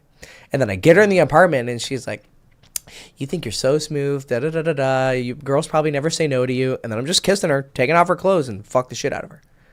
Yeah. Like, she was saying one thing, but then clearly had, like, 20 minutes to turn around at any point, but was following me. So that's a different type of objective. That's what we would call a bullshit objective or objection, right? Like she's just, so now at the same time, you don't want to be like this is where my morality kicks in. It's like, does she really want to change, or is she just like bullshitting me? Because clearly she's horny as fuck and she likes to suck dick, which is totally fine, right? But then you're like, I would even take it a step further and be like, listen, honey, I can tell you want to fuck. Like clearly you do. Right? You're saying one thing, but you can't look at me like that and tell me you don't want to fuck. Yeah, I do. I just don't want to be like this. Okay, well then, what do you want? Right? That's how I should have handled it. Yeah, I mean, be real with her. Be like, what do you want? Like, what do you want us to get fucking married tomorrow? No, that's not what I'm saying. But you're like, really, talk to me. Like, okay, what happens if we fuck and then, like, I don't know, we're like kind of fuck buddies and then, whatever. Well, I'm looking for something serious. And I'm like, that's probably not me. Like, be upfront with her. Okay. Because you can tell, like, I always could know if I would date a girl on the first date based on one quality. Is she hot enough? Right? And then generally I can kind of get an idea at this point, I'm pretty good at, like, at this point, I've been married for a while. But, like, when I picked up my wife, like, I was like, okay, she's beautiful enough that I want to date her. And I get the feeling she's, like, smart enough and cool enough that I really like her. I still need to feel things out, but I kind of got a good idea about her. So when we actually went back to my place, she's like, I don't hook up, because she's never hooked up. She only had boyfriends. And it wasn't a no. She just said, I normally don't do, like, this isn't something I would do. And I'm like, that's fine. I just want to be your lover, but I do want to see you again, because that was the truth. Now, if it wasn't the truth, I would have said, I don't want to see you again, right? Like, or I would say, I probably don't want to fuck anyone. I would say, like, there's been some girls who I fucked and, like, I don't want to do that again. But, like, just because I was rummaging through that's kind of rude of me to say, but, like, I was rummaging through the trash, right? They weren't that hot. But, like, kind of sounds asshole. Like, she's still a person, but, like, you know what I mean? Like, she wasn't hot enough. But most of the time when I fuck a girl who's, like, pretty or cute or really hot, I want to fuck her again. So there's very few girls who I was like, I don't want to fuck them again. Yeah. Because most of the time I'm really attracted to them. And so I would want to see them again, but that didn't mean I want something serious. So think about this. This is the difference between someone who is you can say you're a philosopher, but there's a difference between someone who reads this guy or that guy and can quote them, and someone who also thinks for themselves. So think about, what do you want? What do you desire? What do you think is good for your life? What's going to bring you the most happiness? Yeah. And I can tell you, just based on experience, I don't think just fucking a bunch of random chicks, especially chicks with, like, fucking neck tattoos, is probably going to bring you a bunch of happiness. So think about what it is that you want. Are you just a horny fuck and that's all you want to do? Or do you want... Much. Yeah? Is that really what you want? You don't want anything else. You don't want any girlfriends, nothing. Like, you don't give a fuck. You just want to fuck. Ooh, not like that. Okay. So something in the middle? Rotation? Like a rotation? Rotation would be nice. That would be nice. Why? Why? Horny. Might as well. Can't do it. But why not like just hookups only and no rotation though? If you want a rotation, that means there's something inside you that's probably craving a little bit more of a connection on your end. Just be like novelty. Why have one when you can have three? Right, but what he's saying is, like, if you really were focused on 100% novelty, you would just do one night stands. Just do hookups. Yeah. Oh, you wouldn't even want to get a rotation, because a rotation gives you that, the best of all worlds, right? You have, like, regulars that you see without the commitment. But there's still a connection element there, because you want to see them again for another reason, not just the fact that they're just like a, someone you just want to fuck. Yeah, like a one night stand type. Mm-hmm. Yeah. Mm-hmm. All right. Well, answer the question. What, like, why? Think about it.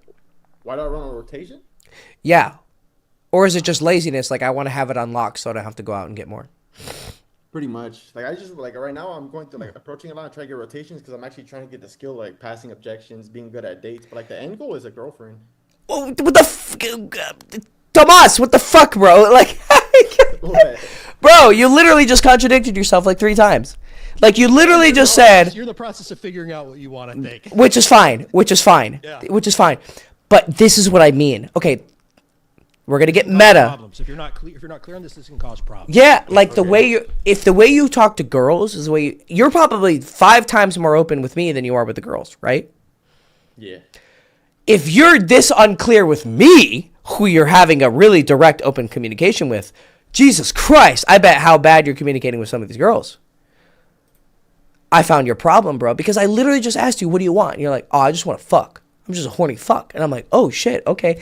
Like, you want something in the middle? I want a rotation.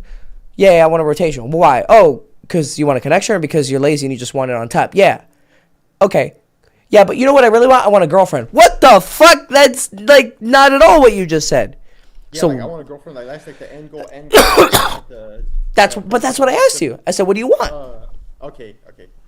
An exclusive right now- girlfriend, or Huh? like you want an exclusive girlfriend? Do you think eventually, or Yeah, exclusive girl eventually. But right now, like okay? I don't want a girlfriend right now because I'm still trying to get the skill of like day game and all that. And if I have a girlfriend, I can't keep going on and approaching like that. Do you want to, because if you do get a girlfriend now, you're afraid that you might like maybe get needy with her if it's exclusive because you haven't mastered the skill set of regularly getting girls? Is that where that's coming from, or Yeah, like I don't possess the skill. Like if I lost this girlfriend right now, I could get another one pretty quick. It would still Okay, take a while. you're thinking about absolute abundance. Okay, I wouldn't. You should never pass up on a girl specifically just to keep the skill going. What you should only pass up on a girl when you screen her out like she's not what you want. Yeah. Because I could keep that going on forever. Oh well, let me try something else. And then you pass up on like a girl that you really like. because if she's awesome, you don't really need absolute abundance. An awesome girl won't be playing bullshit games with you. She's not going to be, doing all this stuff that you're going to want to like keep options for. I mean, keeping options is good for like, girls who are rotation girls or, maybe 1 or 2 hookups because they can start causing problems. But yeah, I mean, if you find an awesome girl that's like girlfriend quality material, you don't really need to have like seduction fully mastered to send it. Okay. It's because the girls I'm taking on dates right now, they're not long-term material, so that's not even worth getting into. Well, okay. Well, then that's... So here's the thing. If you immediately know that, then I see what your issue is. That could be screwing your ability to connect with them because you're immediately like tuning them out. Exactly. It's hard to... Okay, it would be like a guy going on dates with girls he's not that attracted to, and I'm like, hey, Zach, the main thing you need to work on is being more horny. And then he's like, well, I'm going on dates with like 6s. And let's say he's not a really horny guy who could just, like, if she has a nice ass, that's enough. Right? Like some guys are like that, some guys are not. Right? Their natural horniness is here.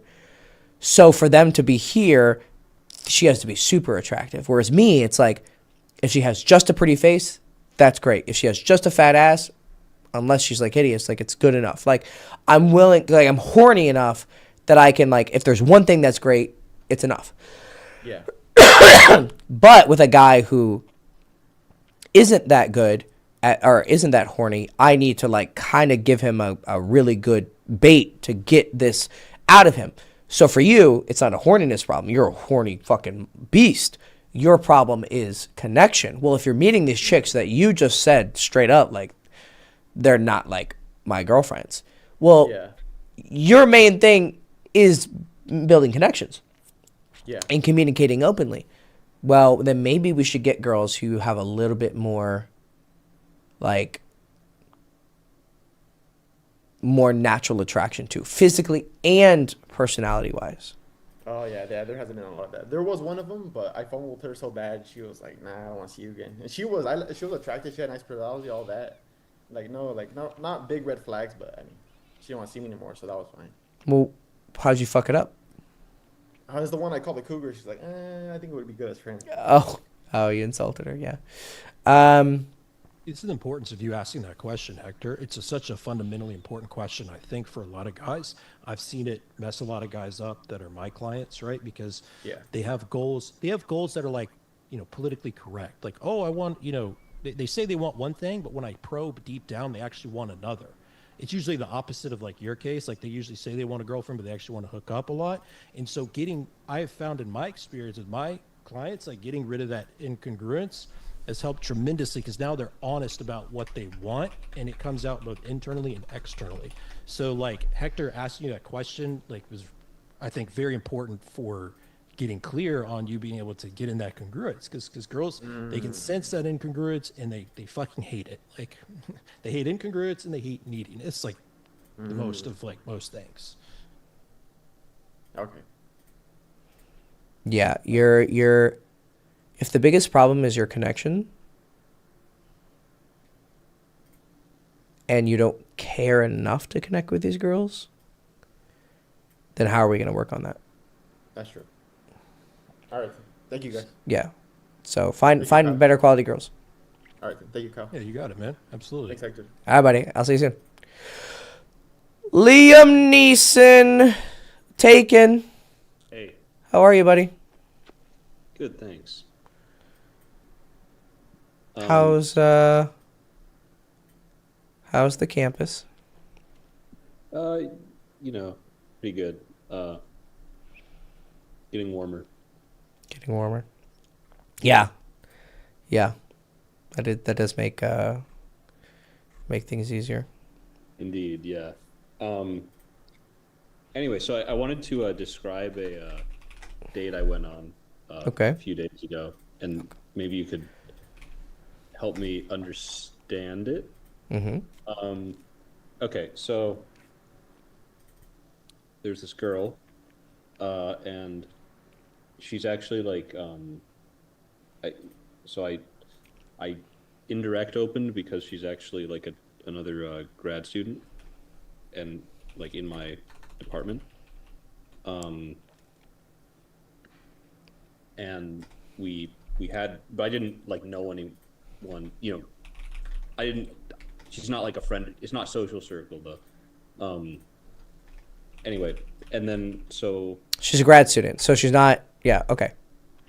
And we talked. We had a really good conversation. She came up to my office actually afterwards, and then like without like asking me like permission, she just like pulled out her like laptop and just like started working there. Which I took as like a good sign. Yeah. Kind of strange. And so wait, how well do you know her before this point? Not at all. Not at all. This is my first time ever talking to her. So she invited herself? Like how did she even go to your office? Like what was the sorry if I missed that part. I was like, man, it feels kind of awkward just standing around here. Like, where are you headed? And then Okay, so said something. I must have not paid attention to the beginning. I'm a little distracted. Okay, What so you were talking to a colleague and this Like, girl was here there too? Sorry, what? Like you were talking to a colleague and this girl happened to be there too? No, I just approached her. Oh, I understand. Okay, so you Yeah, raw sorry. approached her and then you knew she was staff. Yeah, Okay. because I had like seen her around. Like, You'd seen her around, you know she's not a student. Okay. But you did a direct approach? No, she's a grad student in my department, but like I don't know anyone who knows her. Or actually, no, I do know. Well, I don't know her. I'll put it that way. Well, you're a grad student too, so she's like on equal level with you. Yeah. Okay. I understand. And you direct approached her? No, indirect because I didn't want to like risk it. Yeah. But Well, what did you say? I said like, "Oh, hey, are you so and so's housemate?" And then she was, and then went from there. Cool. And then you could tell she liked you. I mean, I'd never know for sure because I'm like not good, but like I thought so. Mm-hmm. Okay. Anyway, so then yeah, I mean, yeah, the conversation was good, and then she came to my office, and then she just started working there, like without me inviting her to. Well, at least Like, it does show she's comfortable. yeah, yeah. It does show she's comfortable. So I don't think it's a bad sign. Yeah. Anyway, all right. There's more to the story. This is just the beginning. Sure. What were you gonna say? No, sure. Yeah, you can keep going. Okay. So then, I mean, like she had to go after a bit, and then, like, you know, I got her number. Okay, well, wait. That's pretty fast. So she keeps on the computer, and you're like chatting with her intermittently. A little bit. Yeah. Yeah. I mean, was letting her work a bit, but like a little bit more chatting, and then she had to go to class. And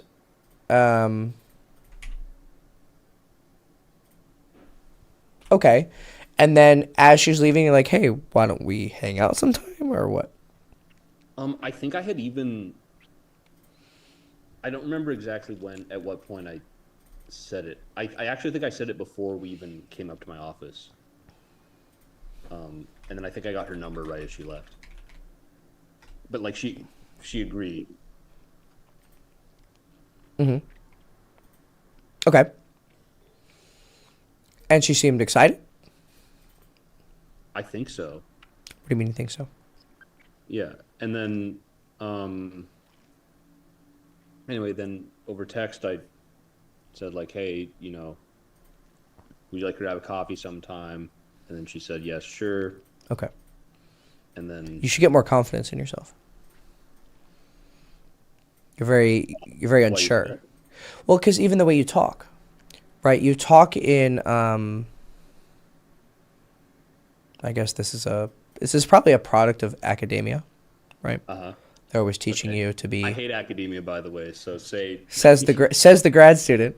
well, I know that's why you hate it, because you realize exactly. the environment is gay as fuck. But no, yeah, everyone is such a pussyfoot. No one wants to say what they think, even though there's no fucking consequences. It's like, okay, I'm wrong. All right, like say what you fucking mean, right? So stop. It's clear in your language. Do you think she likes you? Well, I think so. Oh, you know this. I mean, I think so. Like you always talk in like I think so, and you also sound hesitant with the way you do it. yeah, but it's because I'm constantly like questioning if that's actually what's going on. And that's part of what my question is about. Sure, I bet. But see how I've already picked it up in just the way you talk? Like, just the way you talk to me, I can already probably tell what goes wrong with the date. Which is interesting, right? Like, and we'll get to it. I'm just kind of like, I'm making a prediction, right? So I'm doing something a little bit bold. I'm like, hey, I think I already know your fucking problem, dude. You know, you pussyfoot around stuff. Start speaking more like, yeah, she liked me. Or even, you could even say the word I think, but you say it in a tonality of, I think so. And you can be like, yeah, I think she liked me. Those are two completely different statements, right? That's what I need you to do. I need you to be more sharp with what you say. Like, say it with your chest, even if you're potentially wrong. But, you know, let's continue the story, but I bet that's the problem. Okay, I can. You might be right, based on how it goes. Okay, so anyway, so we met. We started talking in like the office, and then I drove her to a coffee shop, and then we went for a walk, and then on the walk I like sort of like put my arm through hers. That was my first like move, I guess you could say. And she chuckled a little bit when I did it, but like she wasn't, you know, she didn't like pull away or anything like that.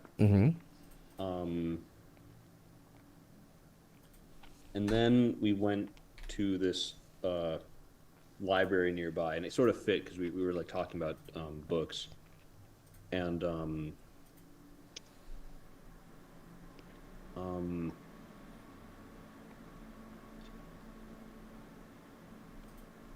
I started to feel a little bit weird in there because it was um,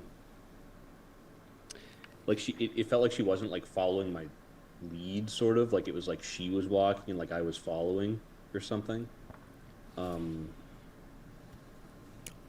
but I maybe I'm reading too much into it. And then also like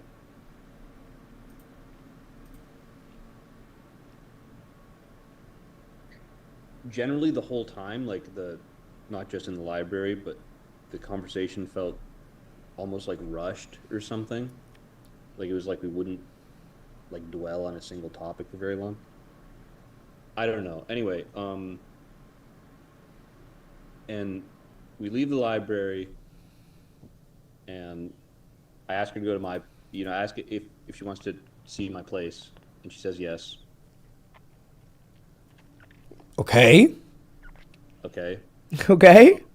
and then we go, and like we're sitting there on my couch, and I sort I guess I mean I have my arm around her, but in like a very light way, like just sort of like touching her shoulder with my hand or something. Um, and then at some point I go for the kiss, and she she like turns away at like the last minute, and I kiss her cheek, and then I try it again, like maybe like half an hour later or something, and it's the same thing, and then maybe half an hour after that or something, she has to go. And what are you doing in between? Just talking. I was trying to keep in mind very much what you said to me earlier, like about staying calm. Um,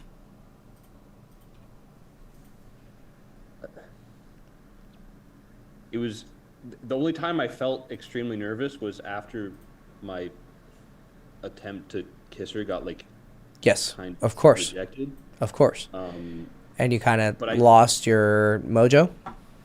Yeah, but I don't. It wasn't like it was temporary. Like I didn't. I mean, I don't know. There was probably like an underlying thread of nervousness Yeah, it throughout could the be, whole it thing, probably but could be felt. yeah, Like, if I was in the room watching it, like I'm some fucking, got a camera, probably it was more obvious than you think it was. the nervousness. Yeah, and because you even said like, oh, we're walking, and it feels like she's walking ahead of me. Like you're very sensitive. Huh.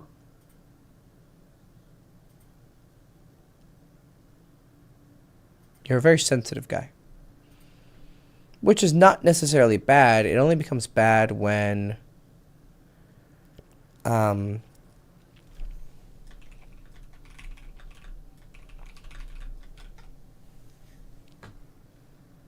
it only gets bad when it trips you. Like sensitivity is just signals. Like I'm reading this vibe. If it knocks you off your game, that's when it's bad. Look, Right. the way you talk is really, really nervous and really, really uncertain. You're like, yeah. Like, go back The to this. uncertainty I can see. The nervousness is sort of strange that you say it because I don't like emotionally. I don't feel nervous right now. But I don't know. Maybe I was when I was recounting the story. Actually, come to think of it. It's just how you talk. Okay. You talk like this all the time. From our very first conversation. Yeah. Yeah. You kind of just talk like,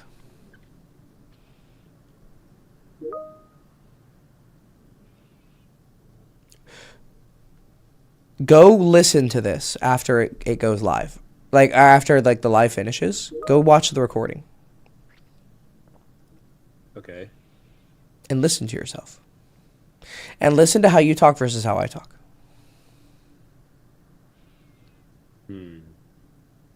Okay. Like this is your vocal like signature, right? Yeah, so I met this girl and I wanted to get like your feedback on it. Yeah. So we met, and then she's like, you have so many pauses, like so many pauses, and then when you talk, you not like stutter. You're not like duh, duh, duh, duh, right, but you're like a little bit. And what this reflects is a lack of certainty. It feels like the emotional reaction to this is like, where the fuck is he going with this? Right? That's how it feels. Now, of course, I'm going to sit here and listen to you and I'm paying attention. But if this isn't my job, or if I don't care about you, like learning to help you, I'm like, dog, like just fucking spit it out. It sounds like you're always trying to find the perfect way to say something. And I would prefer that you confidently give the more mediocre explanation than hesitantly give the perfect communication, because actually, in your hesitation, you make the communication worse. Even if you pick better words, it's okay to like occasionally like you're talking and then you're like, this thing, it's... And then you give a good word. Okay, cool. That's like an important pause to make because you really wanted to use the most accurate word to get your point across.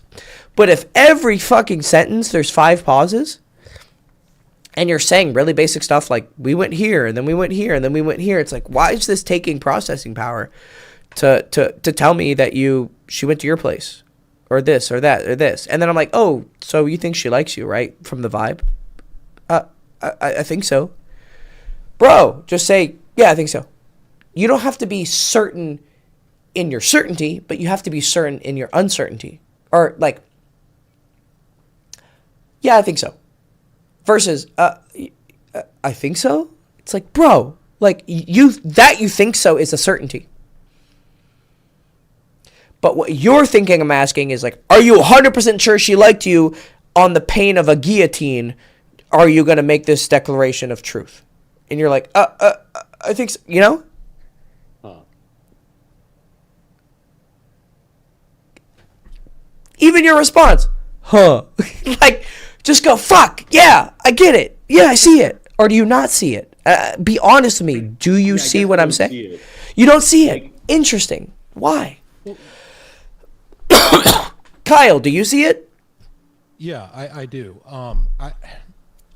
I'm hesitant to say this because this is not coming from a place of being like mean or nasty at all. But I had a friend say that he like left the stream because he was just bored by the speed of like how you were saying that. And what I'm curious about is, are you really deep into game theory? Do you like read a lot of game stuff? Because I can tell you that I had this problem where I was talking slow and tripping over my words a little bit because I was trying to find, like what Hector said, I was trying to find the perfect thing to say, and that really messed me up. So I'm just curious if you're like deep into reading about stuff and how to speak, how to like optimize conversation flow and things like that.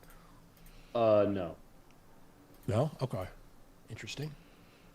I think he's in academia. What is your field of study?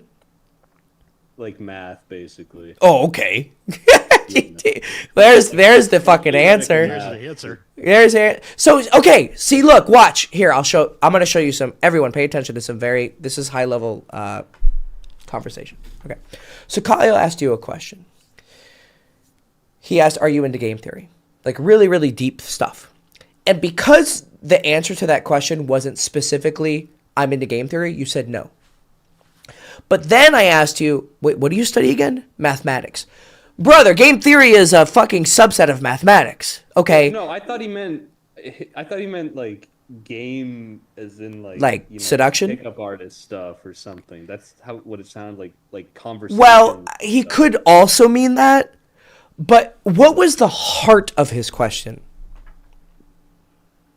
Not the exact detail. See? You're paying attention to the exact detail. What was the heart of his question? What was he trying to convey to you? That like if you overthink what you're gonna say, or But I but guess but if you learn too much about game theory, then you're gonna overthink what you're gonna say. well, not just about game theory, but like if you're such a deep thinker in general. So conversationally, Distracted. yes. So how you respond to him is you say, "Well, no, I'm not into game theory specifically. If I think if I'm understanding you correctly, you mean like game theory like mathematics or game theory this. But I get what you mean, man. Yeah, I'm a really, really deep thinker, and yeah, I could cut. You see? That's how you respond to him. If he had said set theory instead of game theory, it doesn't matter, right? And whether he meant the mathematics but he did kind of mention, yes, also like, thinking deeply about how to optimize language, whatever, right? The point was that you can call it overthinking or just like a deep thinker, and you're always thinking about the perfect answer. Yeah, I'm trying to figure out the root cause of what seems to be like the fact that you think very deeply on what He's you're a gonna math say just by major. the language pattern. Yeah. Yeah, he's a so math with math, major. you're doing a hell of a lot of thinking, like a shit ton of processing and contemplating. Yeah. There we go. So it's a habit ingrained by what you do Yeah. for a living. Yeah. Yeah. Doing something 60 hours a week is going to change your thinking structure.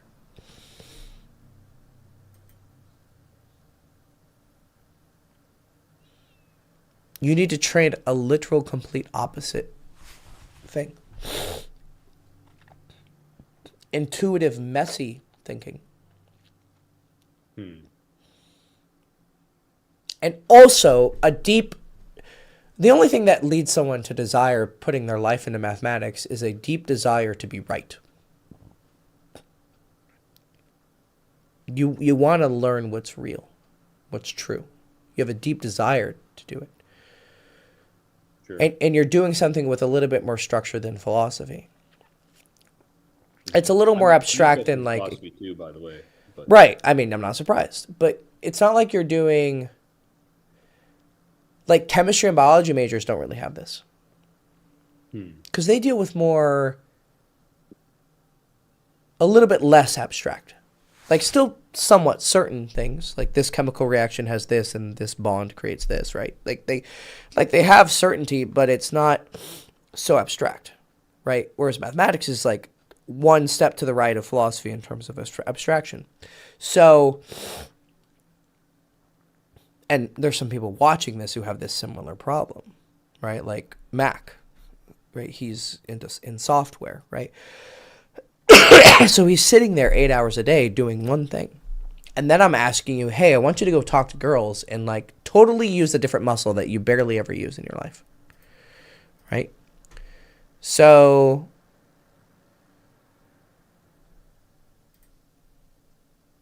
you have to train something that you're not trained in. And who knows, you could have a touch of the tism, right?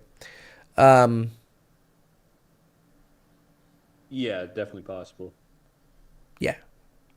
Especially because your expressions are very flat. You kind of have this. You kind of always have the same tonality. There's very little variance in your It's cadence. funny because last time you said I was flamboyant, or not last time, but an earlier time. Sure, you are flamboyant, but you're not. Yeah, those are two different things. How do I? Mutually Okay, exclusive. this is where I'm. Okay, so now I'm thinking, how do I properly convey this, right? Because I remember what I told you. I told you kind of come off gay, right? Like I wouldn't. Right, I right? remember. That's what I said, right? But it doesn't mean you're not one-dimensional. You come off like a little bit of like a nervous, slightly autistic twink. That's like your vibe, right? Okay. And that's not a bad thing. Like, you can, I mean, I look like a fucking baby, you know? Like, you can have a cute look. You don't have to have, like, a Navy SEAL fucking square jawline look. But what I'm saying is that, and I don't think you should try to change your that's your thing. You kind of come off as like the wily, wild mathematician guy, right? Yeah. But your problem is your socializing is very slow and jittery. It's like, and you're kind of slow. You know, I'm not saying you're retarded, but like you're a little bit, because you're thinking so much, but you're actually, I love telling this to people. It's not that you're thinking too much. You're just thinking suboptimally. It's okay to think a lot as long as you can also, if your execution can match your thinking speed, that's totally fine. In fact, that's the highest level of execution, is you're thinking really fast, but you're also executing as you think. Oh, she did this, it means this. Go, boom, boom, boom, boom, right? But you're probably sitting there. She brings out her laptop and you probably have like 10 seconds of brain freeze. Like, what does this mean? She just brought out her laptop. Is she ignoring me? Or wait, is this a good thing? Does this mean she's comfortable? Right? And you're probably sitting there in real time, like fucking processing, right? Which is totally normal when you don't have a stack of a library of. I've actually I've had girls like who I'm with like look at me and like I'm just sitting there thinking. Yeah. Like, maybe, like really anxious actually. Yeah. Like they're like, what are you thinking about? Yeah, like I said, dude, she fucking sees you. Like, you can't pause the game. Like, this is Dark Souls. Like, you press pause and the world is still moving around you. You pause the game. You know? Yeah. Like, it's okay. You have to pause the game because you are inexperienced and you are still learning things. But you need to train this muscle of acting, taking a guess, taking a guess, acting. Like, just do things. And the faster you get at it, you'll become more masculine. Because like you said, yeah, we were kind of walking. It felt like she's leading me. Well, that's because you were picking up the vibe that she is probably leading you. Because you're fucking hesitating your dick off. And hesitation is devastation. Just take action. Boom, boom, boom, boom. You have an idea? Let me pull her home. Go. Hey, you want to come back to my place? There's a difference between, so you want to come back to my place? And, hey, you want to get out of here? Like, just the tonality change shows a lot more conviction, and which is attractive. Women want conviction. They want assertiveness.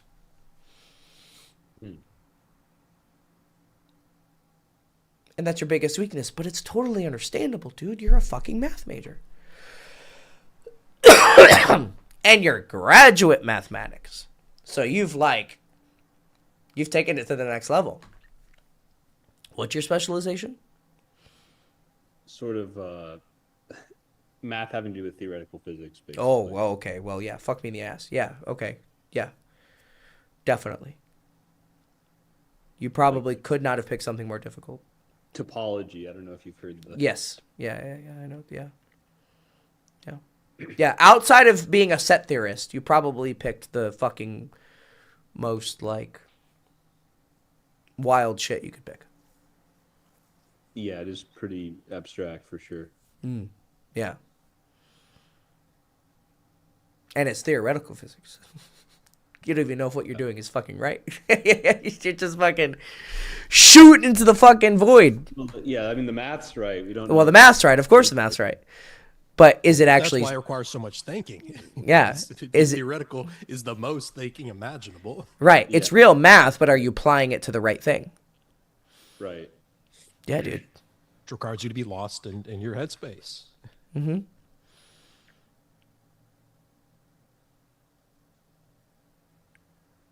Be more okay with being wrong. It might even make you a better mathematician. I mean, fuck me, what do I know? But I don't know. I think being a little bit more of a shooter can generally improves most people's lives.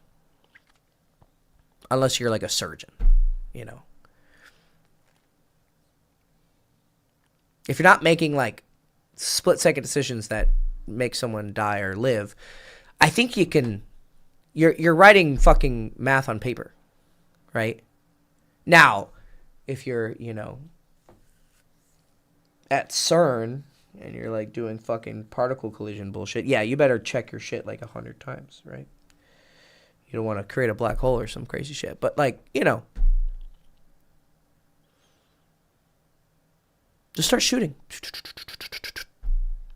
Like your thing about like, well, I want to be careful with this, but you're like, oh, I have there's only so many people at my university. It's not a big town. I don't want to approach too many people.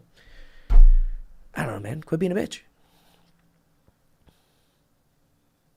Don't be like, you can be reasonable in your concerns. Like, yeah, I'm not going to approach 100 girls a day. But there's a difference between having a reasonable concern and then being scared about it. Like, I don't want to over approach girls, but that doesn't mean I'm going to walk around like a scared little rabbit. Like, if I could snap my fingers and you start like swagging around campus and you act like you have a 10-inch dick, and that every girl wants to fucking drink your cum like a starving African child, like, probably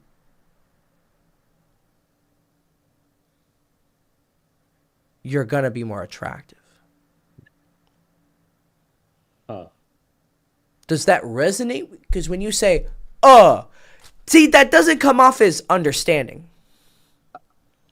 I mean, no, like, I actually think right. It's not like I don't know if I actually want to be like that. Though. What? Okay, well, why not? What do you mean you don't want to? What do you mean you don't want to? You don't want to be like that? It feels like such a radical revision of. Were you listening to me and Kyle's talk before you jumped on the Zoom call? Yeah, actually, yeah. Okay, that's exactly what I talked about. So why are you so afraid to change yourself? What's going to happen that's negative?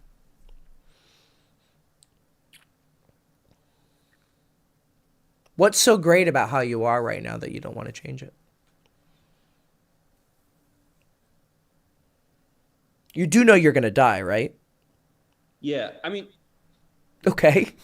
I've tried to be more like whatever words you use, like swag or big whatever, dick, or, yeah.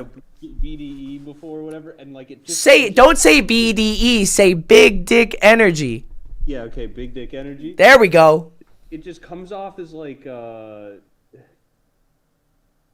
it's not convincing. I don't know. Didn't I just give like a huge philosophical exegesis on this fucking thing? Did you not hear my very pointed, nuanced explanation of... Bro, you probably have 2 standard deviations of IQ over me. And I gave like a very pinpointed explanation of the difference between being fake and creating something and intentionally trying to do it. And then you come in here and you go, I don't know, it feels fake. I remember that now. Okay, well, what about the argument didn't hold water with you?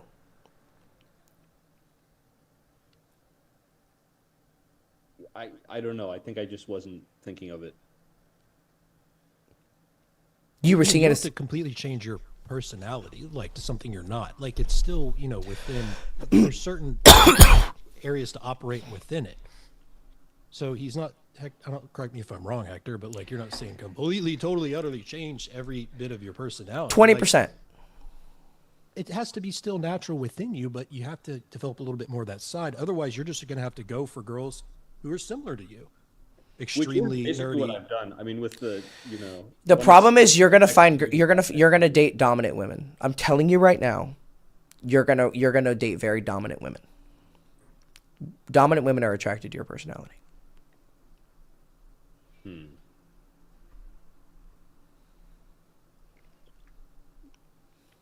I can think of examples that fit that, and I can think of ones that don't. Well, sure.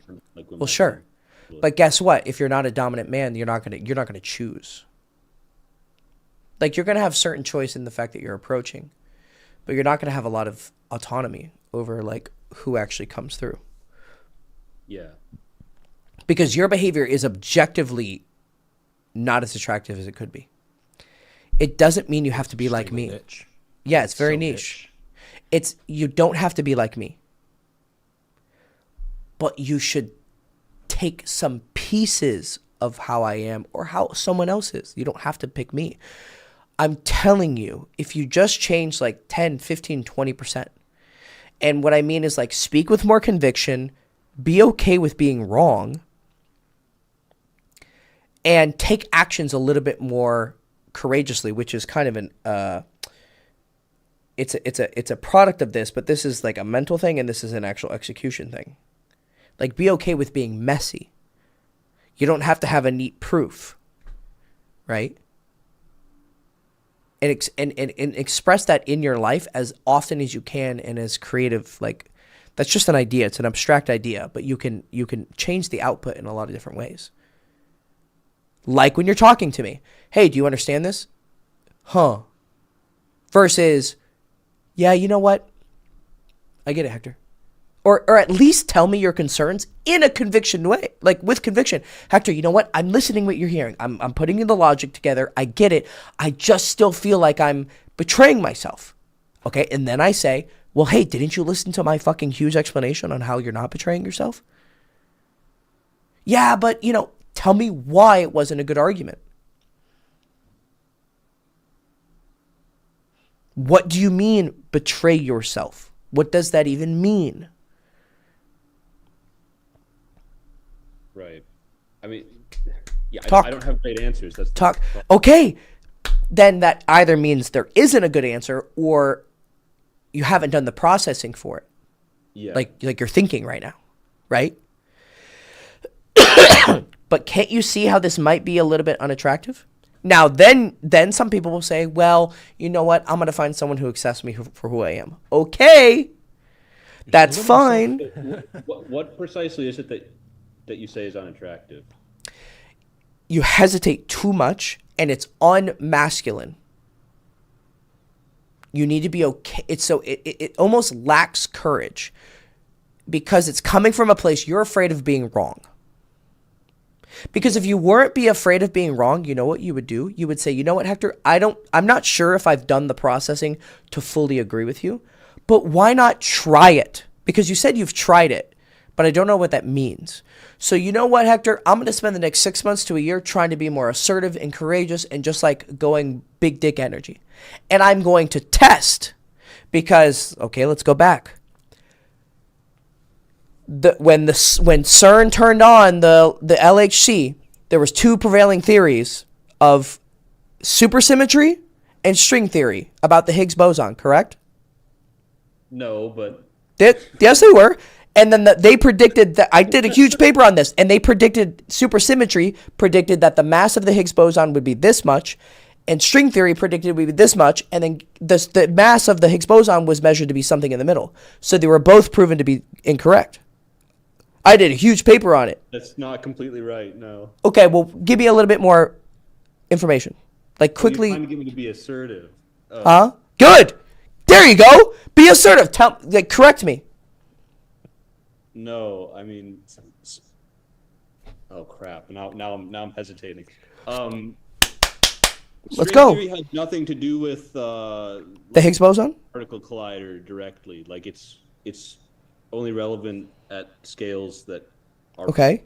far smaller than what you can see in a particle collider. Okay. So string theory was not predicting the size of the Higgs boson. That wasn't part of its... No. Okay. I mean, I watched like a whole documentary and read a paper on it. Well, I guess you misunderstood. I guess I did. So, how do you end up... So what did the Large Hadron... Everyone watching, I'm going to get somewhere with this. You'll see. What was the whole point of it? They were trying to find the Higgs boson, correct? Did I have that correct? Yeah, basically, yeah. Okay, why? To probe the most elementary constituents of matter. Okay, did supersymmetry have anything to do with it? Yeah, it was a theory that about what those constituents might be, and it turned out to be wrong, basically. Right, because you have to be predictive. If supersymmetry system relies on the Higgs boson having this mass and it has this mass, that means the model is incorrect, right? I don't understand. Okay, so supersymmetry, whatever fucking math was going behind it, they predicted that the Higgs boson would have this mass, correct? Like in their system, like they were predicting this. So the Higgs mass was like pretty. People knew what it was going to be based on some other considerations. Okay. And symmetry predicted that there would be like new particles we'd observe at those scales. we observe any new particles. Okay. Okay, cool. Yeah, your understanding of this is probably like 10 times better than mine. Okay. Have you paid attention to how you've been talking the past 2 minutes? Yeah, I think I get the idea. Okay. Now, going back to my original point, they had to turn it on and test things in order to do what? They were probing for deeper secrets of the universe, but what were they trying to do? Yes, they were trying to verify or prove certain theories wrong, right? Yeah. Okay, maybe I got wrong. It was string theory, supersymmetry, whatever. Fuck me in the ass. You know, I'm not that smart. But I thought that was like part of your stick, like you're trying to Right. get you to be assertive. or it was something. both. Oh, There was okay. there was two things. I want you to be assertive. I ended up being wrong. But as I was being wrong, I was like, "Oh, great. Here's where he can be assertive because he knows this better than me." Right? But the main point was to say, doesn't theoretical physics have to be experimented at some point to like actually know if it's real or not? Yeah. Okay. So, rewind the tape. Where am I going with this? You're probably trying to say I haven't really tried to be assertive, or like it doesn't count or something. So theoretically, you have an idea that it would betray yourself or it would do whatever. I don't know what your fears are specifically. This was literally what I spent the first 45 minutes talking to Kyle about. I literally said, no, hey, man. it's funny 'cause I was listening too. I just I don't know. You weren't Like, listening. partially distracted. I was Yes, Yeah, because you didn't know it was pertinent to you at that time. correct. Essentially. yeah. It was pertinent to everyone because everyone watching this, even the people whose eyes started to glaze over as we were talking about fucking large hadron colliders, like, what the fuck is he talking about? They were fucking being dumb because it applies to everyone. There's a reason I started the conversation with Kyle in the beginning. Why do you think people get advice and don't just big dick balls to the wall apply it? because they don't agree with the advice. Okay, they either don't agree with the advice or two, It's too much work for them or something. okay, well, what does it mean it's too much work? If they know it could result in an improvement of their lives, it seems like why wouldn't they do it? I don't know. People a lot of times don't do things that would result in their lives improving Why? because they don't fully want to live or something. Okay. Why do you think you're not going balls to the wall with some of this advice I'm giving you? I have to think about it. I think that's what you should spend your time thinking about. Okay. Because I may not know what the fuck I'm talking. Maybe I had like 10% of that story right? I'm going to go double check it, by the way. But I am right about this. I can say it with my full chest. Because even Kyle said, I knew someone who was watching this stream and clicked off because they were bored of how you talked. Yeah, and actually, I was nervous because I felt like what I was saying was boring as well It was. while I was saying it. But here's the beautiful thing. It didn't have to be. It didn't have to be boring. There could have been a cool way. Watch. Hey, Hector, what's up, man? So I have this story. There was this chick. I kind of know her from she's a grad student like me. So I'm not going to get in trouble. I know we talked about last time, like code of conduct. You can't fuck someone who, you're teaching directly. So we're good on that end. Not going to get kicked out of school just yet. Probably maybe in the future, but not yet.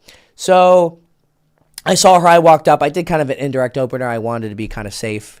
I didn't want to go super direct with her, but some random chick on campus. Who cares, right? So we started chatting, and then I was like, hey, we were kind of standing around. I didn't know what we were doing. So I was like, hey, you want to go back to my office? Okay, sure. So we went back, and we were chatting for a little bit, and then she just put out her laptop.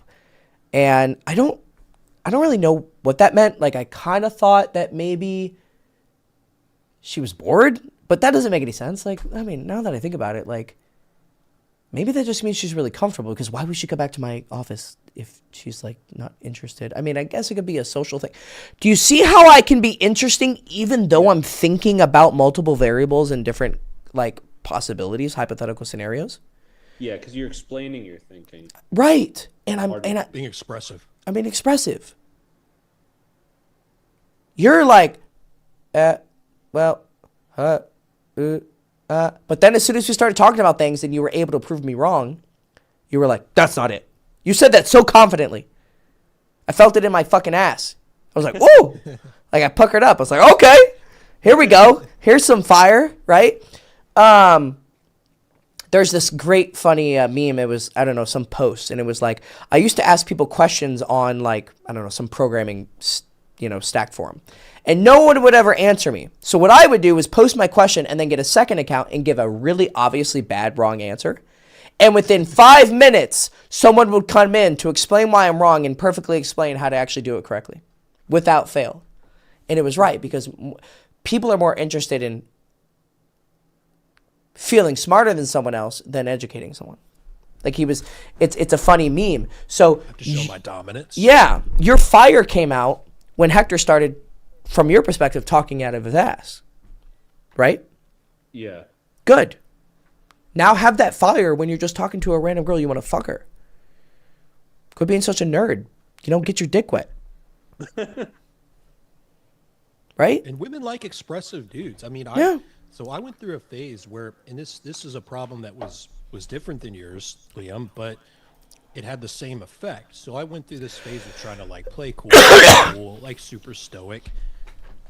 They did not like it at all. They like guys, and that's a myth that circulates around. Right?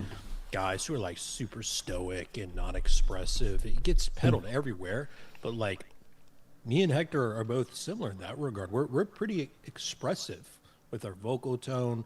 Like we're both like pretty natural seducers and lovers of women, and that just comes out in the way that we talk with them whenever we're naturally talking. And I can tell from my experience and from Hector's experience as well that they love that so much more than kind of the stoic guy. Now, are there exceptions? Of course, like you said. I mean, there's girls that, if you don't want to do this transformation, which I encourage you to do, but like if you don't, then you just have to go with girls who are the dominant ones, or the ones who you're going to have similarities with. But it's just going to severely limit you. Those may not be the girls you actually want to be with. So if I had to characterize like my type or whatever, which isn't entirely my type, it's just like the type that likes me or whatever, it's always like autistic girls. I don't know if that fits with your theory. Yeah, not surprised. Which they're not bad. Just because a girl's autistic doesn't mean she's not cool or hot. But you want to make a decision from this is what I want, not who I happen to stumble on. I've met tons of girls who I had great chemistry with. Like their pussy was heroin, their presence makes me so I feel them. But I know they're not good for me. I know this relationship is going to be unhealthy. Because they're not stable, they're not wholesome, they're not the most moral person. They have these huge flaws. But if I just follow my dick or my heart and not my mind, you got to follow all three. You have to follow your mind, your heart, and your dick. And when those three things align on one person, go for it. You're mostly probably just following your heart and your dick. And considering our first ever conversation was about an absolute batshit crazy chick, you kind of have a pattern going.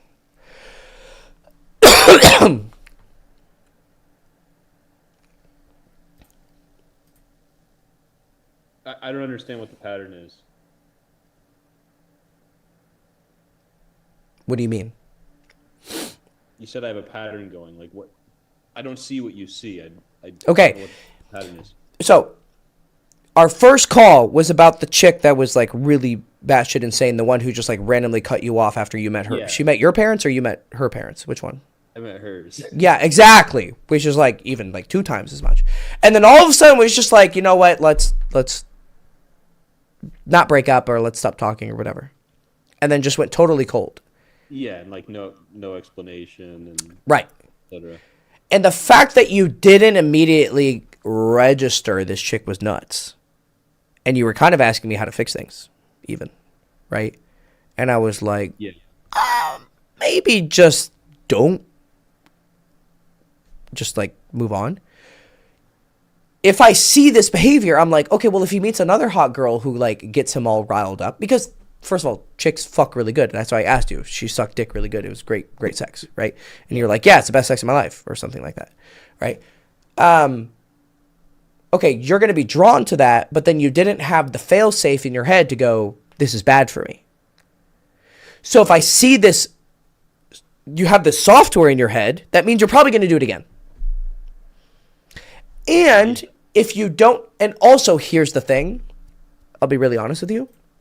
There's a certain kind of guy who wouldn't even get in that problem. Because once you get a certain level of assertiveness and dominance and standing up for yourself, people don't really fuck with you that much. Like, you'll still get fucked with, but like, not as much. Because this person will know that you wouldn't put up with that kind of behavior. And the reason she would pick up on that is like, let's say she does something a bit weird. You'd be like, huh? Why are you acting like this? She'd go, oh, okay. Most guys kind of just like take my craziness, right? They're not like doing some super math where they're like, oh, it's because I sucked dick really good and they really like me and they're a simp and a beta and like a lot of it's probably subconscious processing. But like, if you're not a guy who like puts up with bullshit because you're assertive, like I said, as soon as I started talking about something you had expertise in, you were like, nope, nope, nope. Your tone completely changed. Yeah. If you can do that with a chick acting crazy or a chick doing this, or even when things are great, you want to start assertively leading her. Hey, let's go back to my place. Da-da-da. And you're not sitting there like pussyfooting and double thinking and triple thinking everything. You're going to have more control. You're going to have a higher defense against like toxic chicks. And you're just going to generally be more attractive because these are attractive traits. Someone who's high self-esteem, high self-autonomy, like low sensitivity to peer pressure. This is like a great man. You're going to draw a different type of woman. So when I say you have a pattern, what I'm doing is I'm making, here we go, a predictive model based on the few experiences that you've shared with me. Yeah. And I'm making a future projection. And you're asking me, well, what do you mean? What do you mean model? You're asking for like a detailed like fucking sketch of what that's going to look like. I'm just it's an abstraction based on what you've told me about yourself and based on my experience with people like you and people with traits like you and what these traits and behaviors lead to down the line. Does that make sense? Yeah, I think so. You sound a little bit more confident with how you said that. Was that you practicing? That makes more sense than it did 30 minutes ago or whatever. Okay, so you actually have a clear understanding of what I was saying. I guess. You lost it again. Okay, well. So there's two things here. Look, I want you to pay really close attention, okay? There's a difference between I'm practicing being more assertive, so I'm going to talk more assertive, and I actually have a deeper understanding, which just automatically leads to a more conviction, a statement with more conviction. You want to do both. Yeah, but you're okay. Aren't you effectively asking me to lie? Like if I don't actually have a deep understanding, then you say I don't have a deeper understanding, but you say that with conviction. Well, can I say I don't know how deep my understanding is with conviction or something? Yes. Yes, exactly. So there's a difference between... You didn't like that I hesitated. Okay. Yes, correct. Okay. So don't say, I think so. You can say, you know what, man? I think so, but I probably have to mull over this a little bit, but I think I at least have a better understanding than I did 30 minutes ago. Yeah, okay. Narrate your thoughts more. Okay, that's... Like, give me a streamlined... Let me see your mind. Show me your mind. That's actually the most honest thing you can do. I'm giving you the literal opposite advice of lying. I'm saying be so open and transparent. Put your heart on the table so I can see it clearly. You're the one hiding things. Yeah. That makes sense. Yeah, like when you told me no on my game theory question, like you didn't clarify. Shut it down. You were just like, There no. was- no, yeah. Which leads to a disconnect. It'll make Kyle be like, okay. I'm immediately going, okay, I'm trying to troubleshoot other problems, but there's that door's shut close. Yeah. It comes off disharmonious, which is not always a problem. I'm not saying you have to be a liar who's always seeking harmony with everyone. No. Like you did with me. You disagree with me. You're like, that's not it. That's not true. That's not what happened. This. Great. But explain to me. If you had just said, no, Hector, you're stupid. Don't talk about theoretical physics. You don't know what you're talking about. That would be douchey. But if you said, well, no, Hector, that's not exactly it. It's this. And I go, well, I don't know, man. I'm pretty fucking sure. I spent a lot of time researching it, and I even watched a fucking, documentary about this. You go, well, hey, maybe you should go double check it. Like, it sounds like you did. You handled that perfect. Like the way you did that. You weren't douchey about it. Yeah. You weren't an asshole about it. Sure. That's an important thing to point out. I know I didn't even register it now that you said it, but that's important to be certain and expressive without being douchey about it. And I think you hit it perfectly in that specific example, talking with you. Mm-hmm. And it's also good too. I don't know, Liam, if you do regular coaching with Hector or not, or just like one-offs, but this is going to help you improve better with coaching too, because you're going to be able to explain more and not cause those doors to close shut during certain. He's getting it for free. Not need to be shut. Not yet. And I don't think anytime soon. Mathematics is not the most high paying job. Yeah. He'll get tenure in 10 years, baby. Unless you go work for fucking. They can't fire me for hitting on students. Yeah, there you go. Exactly. Unless you go work for the government and you get some fucking fancy schmancy job or like private, then you'll be making bank. Yeah. Okay, well, thank you for the advice. It's very useful, I think. Yeah. I'm gonna think a lot about it. Good. There you go. You even sound better the way you said it. Thank you for the advice. I'm gonna go think about it. Done. And then you do it. Then you come back in a week or 2 weeks or whatever, and you go, "Hey, here's the product of my thinking." Okay. Yep. Yeah. Well, thanks again. All right, buddy. Good seeing you, man. Yeah, you too. Bye. Bye. All right, Mackie D, what's up, buddy? All right, yeah, I heard you call me out, so I think I may as well join. Yep. Yeah, I know a lot of this is going to apply to me kind of just as much. I'm still trying to, think about it, and then also just trying to be more confident and less nervous and just like less tense in general. Mm-hmm. As far as like your question earlier, like why don't people take the advice and just gradually start like moving in that direction? I don't know, it feels...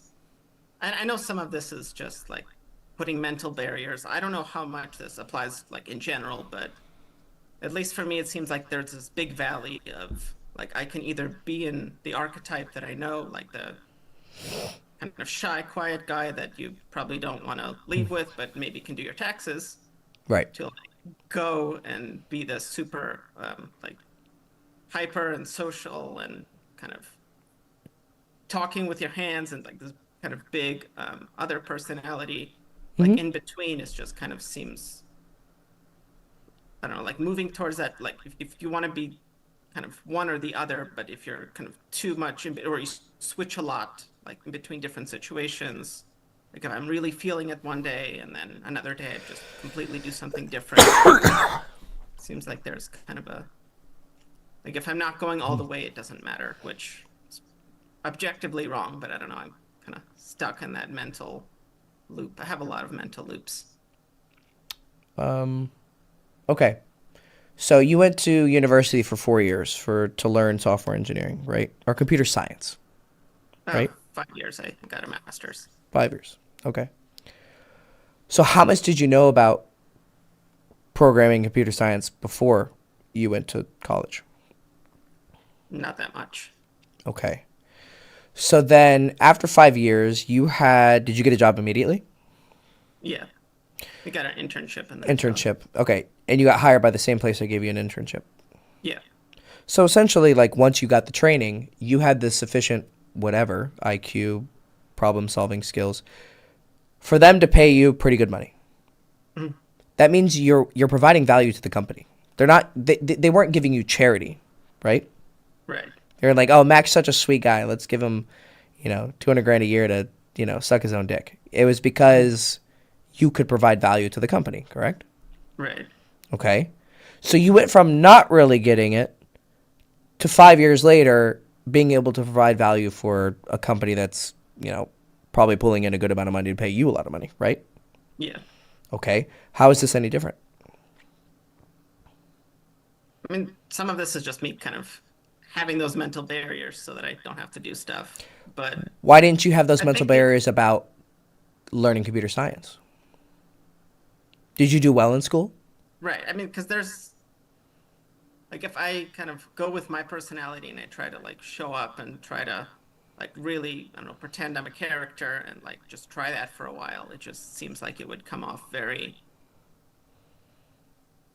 I don't know, very ingenuine. Why was it ingenuine for you to go to a class, open a book, and start learning concepts about computer science? Why was that not disingenuous? You were ignorant about Because these everybody's things. doing it. You're in a Everybody's class. Right. working towards an optimal personality and vibe that they're giving off too. Sure. Yeah, I guess you kind of. Yeah, I mean, you don't see like people over time, whereas like I see myself over time. Okay. Right. So because this isn't True. something that has a nationwide, worldwide curriculum where kind of everyone kind of understands what you should teach. You needed to teach discrete math. You got to teach this. You got to teach this. These are the basics of programming, blah, blah, blah, blah, blah. Right. Okay, so this is a little more abstract. Mm-hmm. But also totally not abstract. It's a real thing that you're doing in person in front of another person. Right. So because it doesn't have as clear of a curriculum, do you think that's why you're struggling with it? Yeah, like it's not as of a, I mean, clear of a curriculum, but also like, yeah, I guess curriculum is one part, but like everybody's kind of, that there's not a cohort of people that's kind of doing exactly the same thing. Like everyone's at a different spot. I mean, Kyle's right. They are. You're just not seeing it. Everyone goes on a date and then like goes home from it and then the girl doesn't text back or the guy doesn't text back and they go, what did I do wrong? Right. And then they either do some problem solving or they go into like oh, well, I guess it wasn't supposed to work out. Or, they come up with a cope. But they do consider it. Right. Yeah. Right. Just, I mean, people are posting about it all day on Twitter. Even people who are not like pickup artists or dating coaches.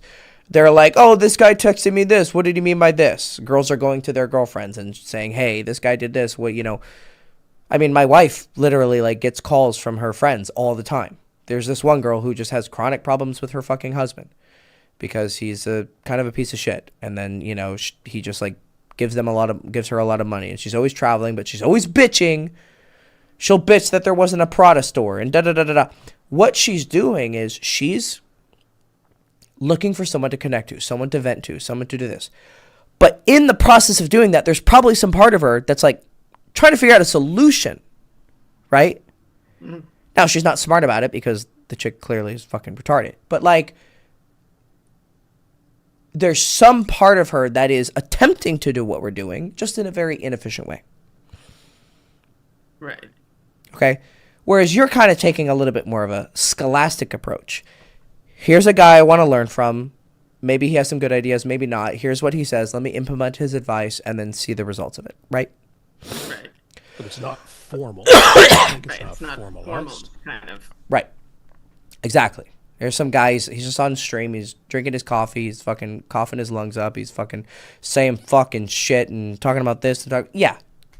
Yeah, it's not some, like, this is a 60-minute class, chapter 1, chapter 2, chapter 3. Right. Yeah. It should be. Yeah.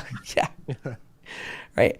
And yeah, you have 10 different people teaching you, or 100 different people teaching you 100 different things. this coach said this. You shouldn't text this. Well, this guy says this, right? And it's always going to be this way. There will never be a codified canon on this stuff. Right. Right. And everybody kind of. Yeah, everyone agrees I with think it. it's also the thing where you have the most like lay people with really bad ideas Yeah. compared Yeah. to probably I can't even think of anything else. Like any No. other skill, you have people who know what they're doing. You have everyone else who says, "Okay, I don't know." Mm-hmm. But yeah, Yeah. get a lot of bad advice from people. Right.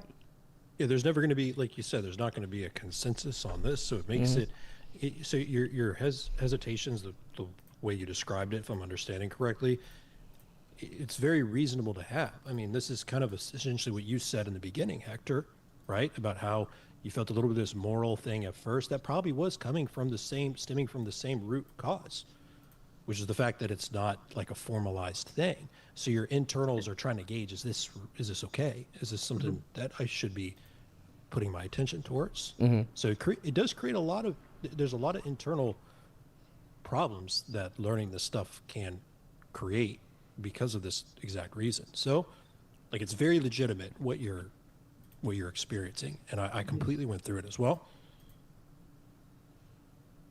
Right. I think it's like, is this maybe not in general? Is it a moral thing? But is it like something that even aligns with my personality? So it's not like just completely putting on an act for an hour and then going back to the rest of my life.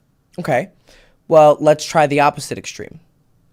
How about you totally stop taking advice or even thinking about this at all? Just completely stop. What happens? Then I'm fucked. I know that.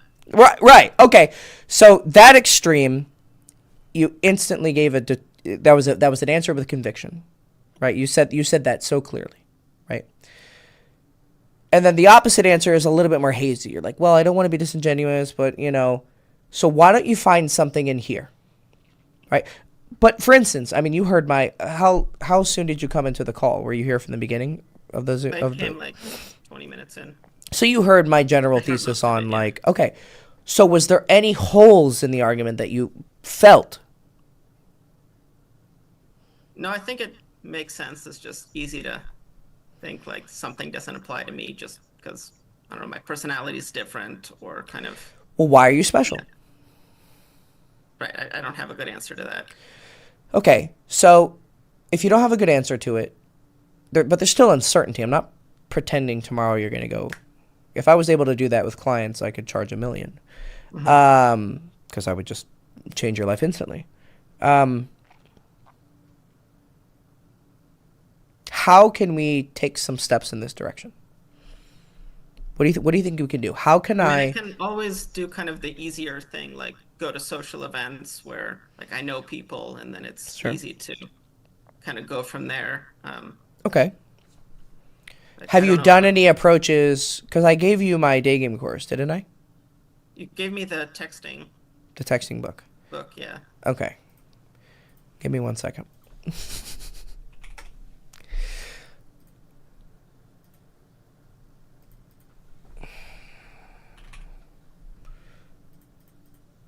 Okay, now you have the day game course.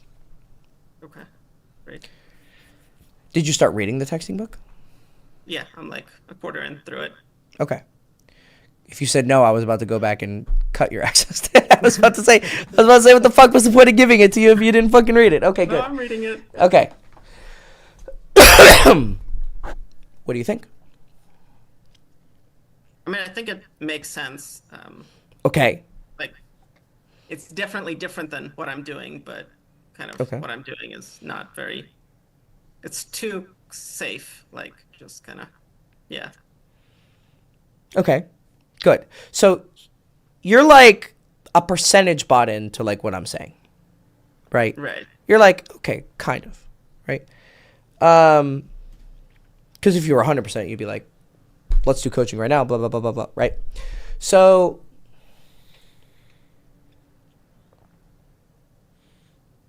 since you first came to my first live stream, how many approaches have you done?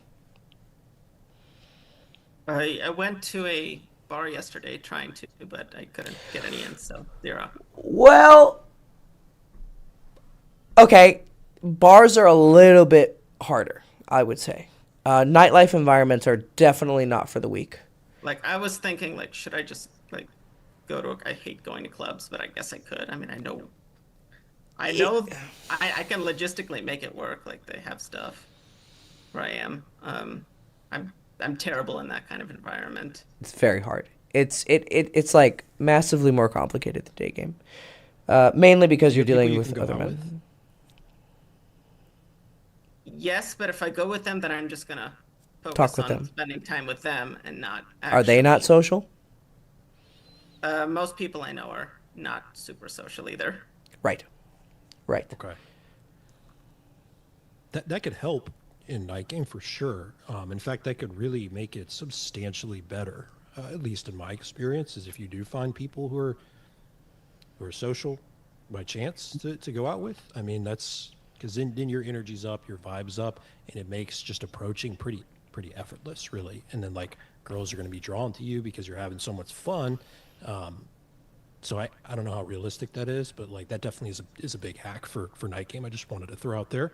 That was super helpful for me, just having like a cool Have group to like go out a with. group you can consistently Yeah, go with. yeah. I had a guy who was he was the Blue Angel like fighter jets. He was a mechanic for them, and like he was just an amazing friend group, just like people who were like had really cool vibes, and it was just so natural to integrate with other groups and just created these natural social situations. But they do have to be pretty social. I will say that. Like the nightlife crowd does not like the quiet, slinked Yeah, it types. just seems So very out of place. yeah, you definitely have to be in more of like an outgoing vibe in those environments for sure.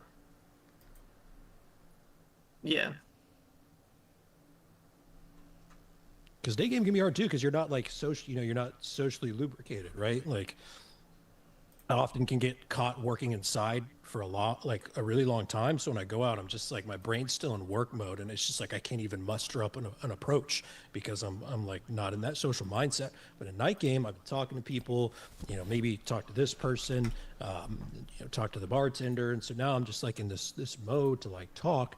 So it's definitely its own beast for sure. But there's ways that you can actually like hack it to work to your advantage if you're able to do that.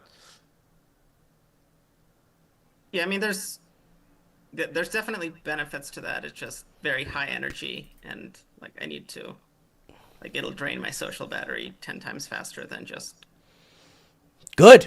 normally going to events, Good. which I mean I can do, but Good. not super enjoying it. Social battery can improve over time with the reps. Okay. What you just said to me was, yeah, I can go to the gym and lift weights, but I'm going to get really tired. Right, That's the point. right. So then, if you do it once, it doesn't do anything. If you kind of consistently, Right. yeah, I just need to like actually do that, even though I don't enjoy it at first.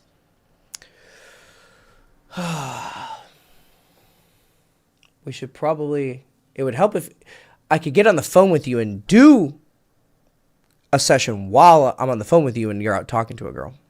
Mm-hmm. I've done that It with would be a little some. awkward if I had my phone on speaker. So what you do is, it's actually a lot more simple than you think. So you're on the phone and you go, hey, I see a girl. And I go, go, pussy. And you're like, all right. And you run towards her and you hold the phone out and you're like, hey, excuse me. I was on the phone with my friend and I saw you. I think you're really cute and I want to come say hi. Mm-hmm. So it's totally okay for you to have your phone out. So I'm listening and you have me there with you, right? Mm-hmm. But then you're talking to a girl, but your phone's out, but it's not like there's the dating coach in the other line and he's listening and, creeping on me and da-da-da. Like, you're just on the phone with someone. And then, let's say you're talking to her and you're like, hey, you want to get a coffee sometime? She goes, sure. You go, okay, 1 second. Hey, buddy, I'll call you back. So you hang up, you put in her number, get it, you say goodbye, and then you call me back. So you're concerned about the wrong things. You're like, oh, well, Well, it's going to be Yeah, creepy. now I'm thinking like that is far enough to like, hey, you're on the phone, I'm gonna go. So I think you're already catching on. What's the real problem? I'm very good at thinking of excuses. Yeah. It's the same I thing. know that. I'm self-aware enough to know that like I'm very good at If you were you're self-aware, but if you were truly self-aware, it would lead to knowledge. This is my problem with, really smart people. So like I said, Liam is like I said, probably a good 1 or 2 standard deviation of IQ above me. But he's not smart enough to be an action taker. You ever seen that bell curve, that funny joke, that meme where it's the dumb person and the genius think the same? Yeah, it's like the 95%. Yeah, it's the midwit who's overthinking things, right? So I don't know if that makes me the retard or the genius. Either way, I don't care. Right? But he's afraid of, he needs to go figure out what that is. I could probably diagnose it on some level, but I don't know 100%. He needs to diagnose why he's afraid. Is it really some fucking conceptual, I don't want to betray my own nature kind of fucking really abstract, identity thing? Maybe. Or maybe he's just afraid of fucking rejection. It could be something really simple that you're creating a very sophisticated defense system against. I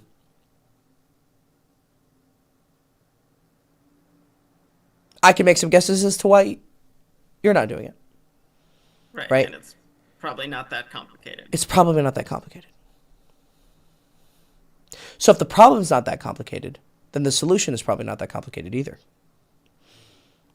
Right. And you should just go and go to Right. different kinds of events and just talk to women there. Okay. Except what, yeah. And now my gut feeling is to start the next sentence with accept. Good. I can continue that sentence, but Right. Or you can choose to not continue it. Right. And what actually happens is when you stop saying language like that, you'll actually condition the mind to think differently. It's like if someone's a complainer, right? And one of their friends goes, you know what, dude, I love you, but you just complain all the time. Every time I have a conversation with you, it's just so heavy.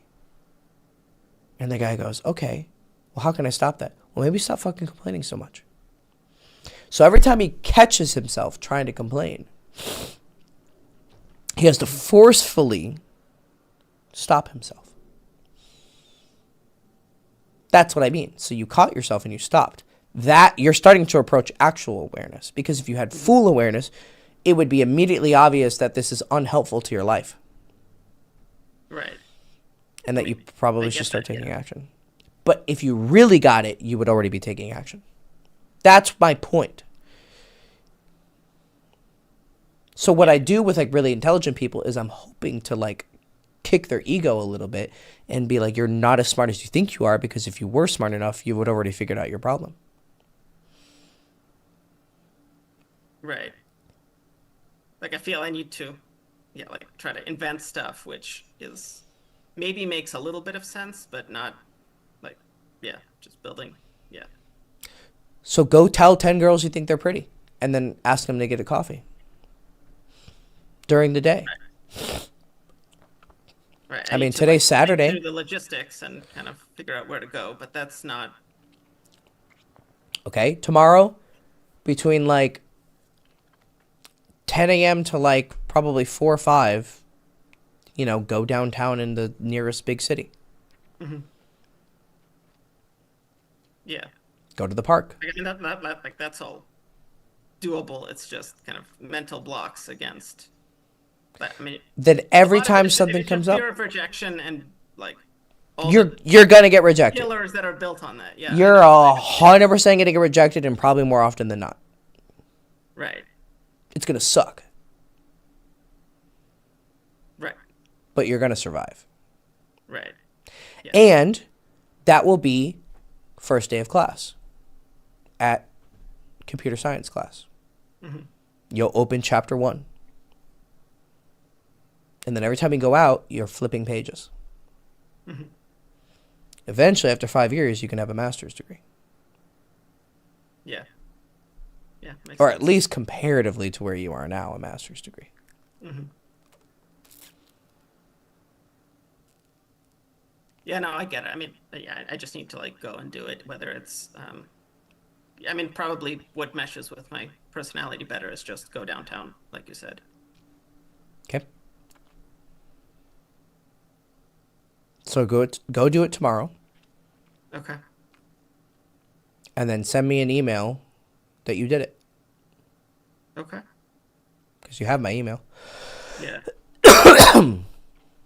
And if you really need me to be there, like I said, you can just sign up for an hour, and I can be on the phone with you as you go and do it.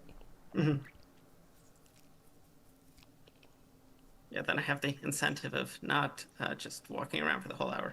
Well, that's the beauty of paying money to something. And then you have skin in the game. Yeah. It's a good psychological tactic. Yep. You're like, oh, I don't want to waste this money, so I better actually do it. Yeah, no, I mean that all makes sense. I think at the end of the day, just need to like do it, or either, yeah, Or just continue doing whatever you've been doing for the rest of your life. yeah, And let me know how that works out. yeah, and that's not gonna work out. I mean, Right. Right. all right, thank you. All right, buddy. Good luck. Alrighty. I think we did good. I think we had a good little My session. damn stream froze up randomly, so I don't know when that happened. Let me see. But then at some point It's on a blank screen now. I stopped it. let me check if it's on my end. No, over here it's okay. Must be your internet. Yeah, no, something in OBS caused it to. Oh, on your client. Yeah.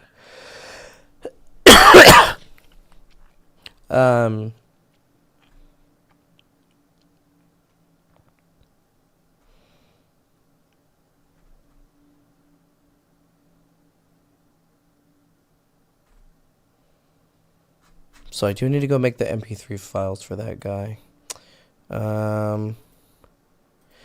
Ember, I won't be on Sunday. I only did that double stream weekend because I hadn't done a stream in like a month because I was sick. So I'll probably just do it once a week on either Saturday or Sunday. I probably need to announce it beforehand. Sorry, guys. I've been pretty much obsessively playing World of Warcraft the past 2 days. The new expansion came out. But I will announce it ahead of time next time. And, but yeah. So, but I'm pretty pooped. And, well, we'll see if there's a next week. Because who knows? World War III could fucking pop off.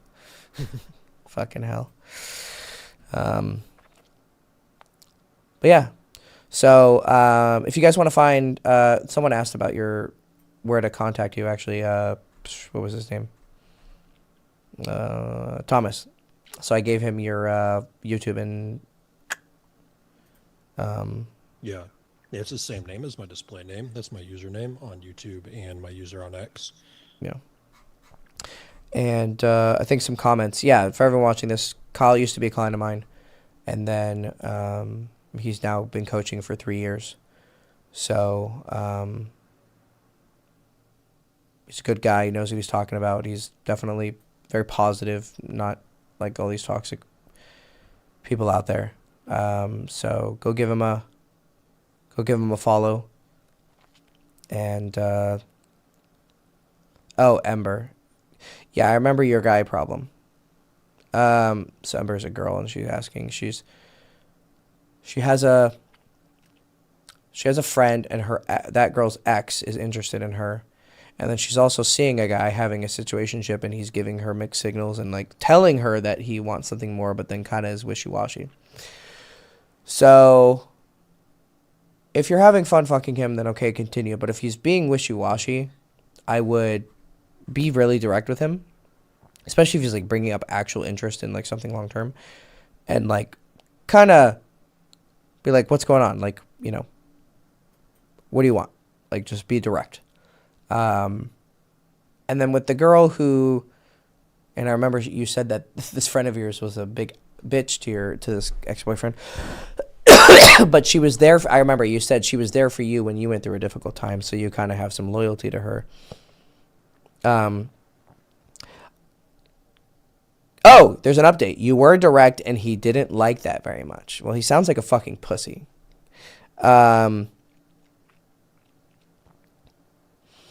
He sounds like a fucking woman. That's what he sounds like. That should be speaking his language. If you're Yeah, direct. yeah. So that's a huge red flag. If he doesn't like that, like, men should appreciate being direct. Yeah.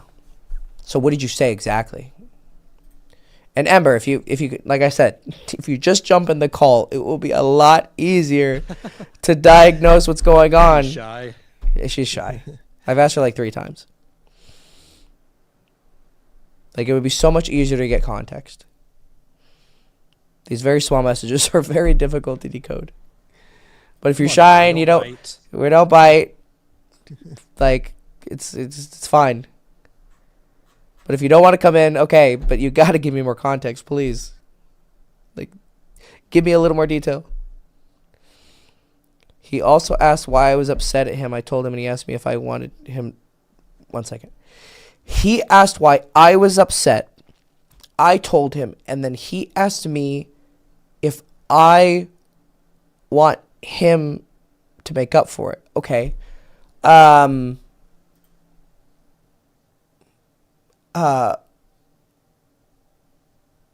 What? Oh, okay. So, like, he could tell from you talking that you were upset, because you obviously were frustrated when you brought up that he's been giving you mixed signals. And then you explained why you're upset. And then he's like, do you want me to make it up to you? Okay. Intuitively, that kind of response comes off as very, let me make sure she's not mad at me, versus I actually want to solve the problem. This is very typical with men. This is a huge pattern of mistakes in men who date women. They're always so focused on making you not be upset.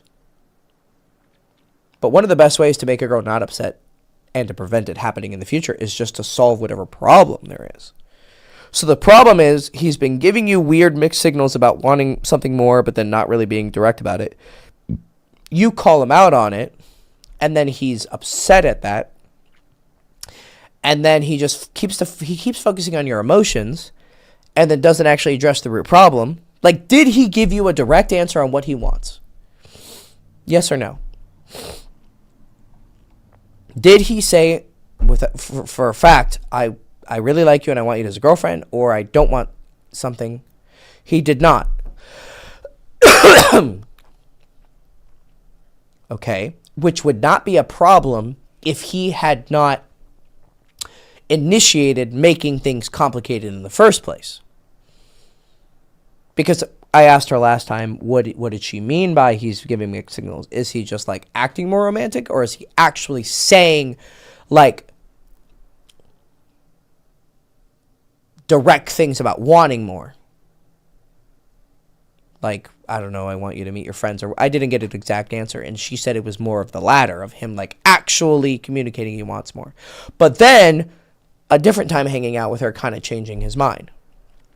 So what that means is he's on the fence. He's on the fence about how he feels about you. Now the question is why? Do you have red flags? I mean, like, be honest with me. Like, is there something about you that he may be unsure about? Like, if you had to be like totally objectively honest about yourself. Like, is there a reason why he's very... I mean, I don't like the fact that he's not being direct. Okay, well, what is it? Are you a hoe? Are you like, I don't know, what's going on? Like, why would he have doubts? Yeah, because like Hector said, typically like a guy wants to see a girl ongoing, cute, pleasant, so. Right. Do you have a fiery personality? Yeah. I mean, I'm guessing you're a little bit fiery. Like, that would just be my guess. Yeah. You also text, you fucking text. Oh, you're not watching the live stream?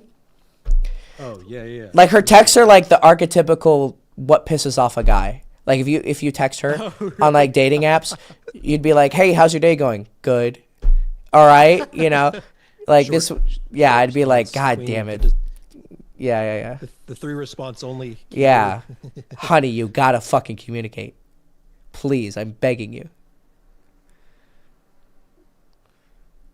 If this is how you communicate with someone who you're like asking for advice from, I can only imagine how frustrating you are like actually dating.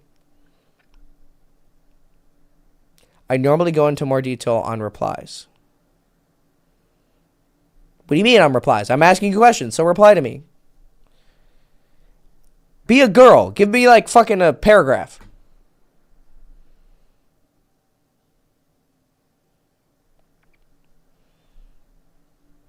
Like I could see why I could see why he has issues. You know, now that I'm thinking he might be Oh, I see the comments now. yeah, this might like you see how she fucking texts? Okay. I see I can see what might be going on here. This is a real far shot. Like this is totally just me like spitballing because I'm not getting a lot of context.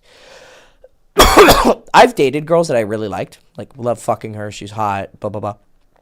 But because she kind of communicates like this, I'm a little bit like afraid. I was afraid of like giving my feelings, you know? And I was afraid of like jumping in because she kind of comes off as an avoidant personality. So I was afraid that if I jump in, this person's going to jump away. And you're kind of giving me those vibes.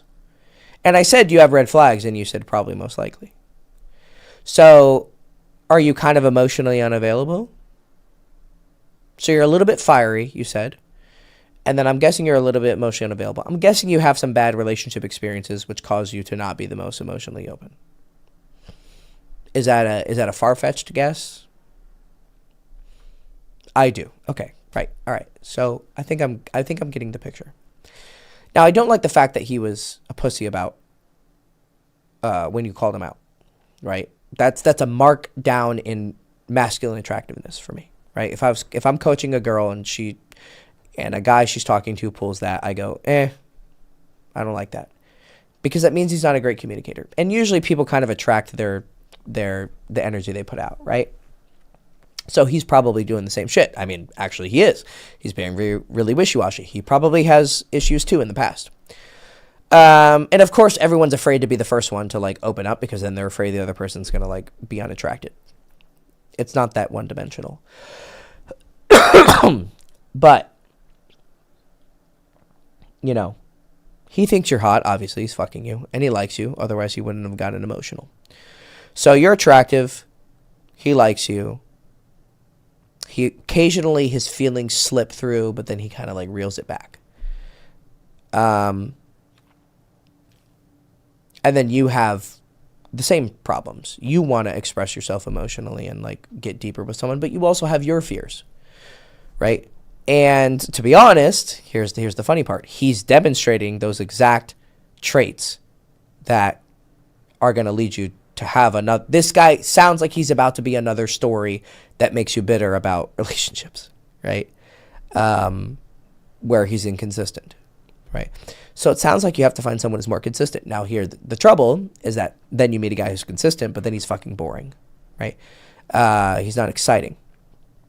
Now, finding that good mix is not impossible. There are guys out there who are attractive, but also like, you know, like they're masculine and hot and you get wet for them, but then they're also kind of like open and communicate.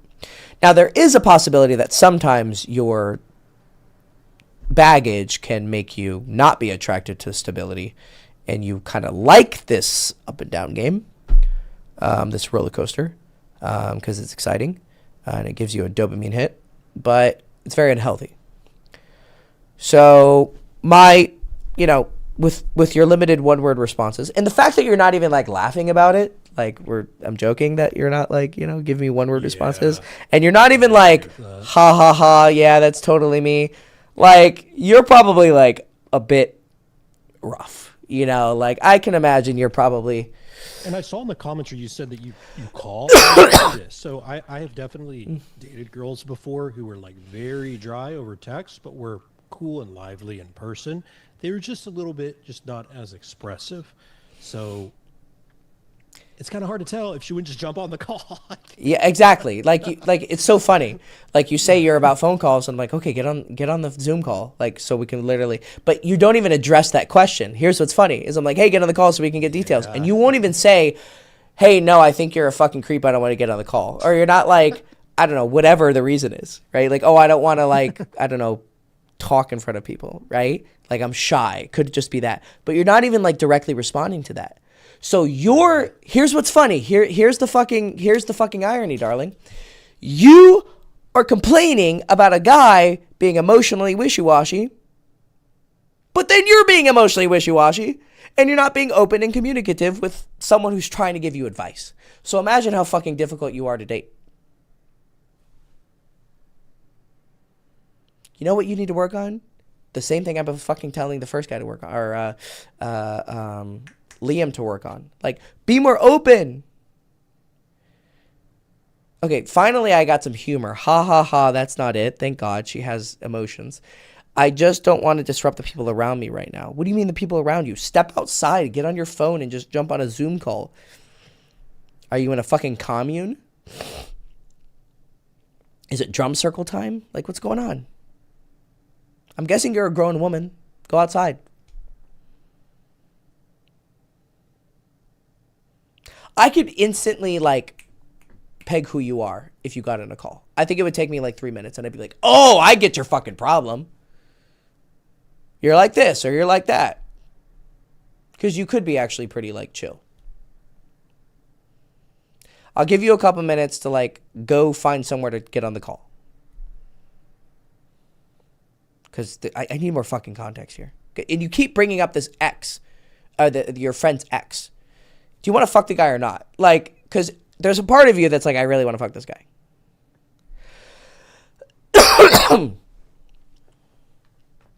Because you wouldn't keep bringing it up. With everyone. Yeah. I'm gonna call you out. Yeah. I'm gonna call you out. Yeah, said, hey, he called me out of my bullshit. I'm gonna call you out.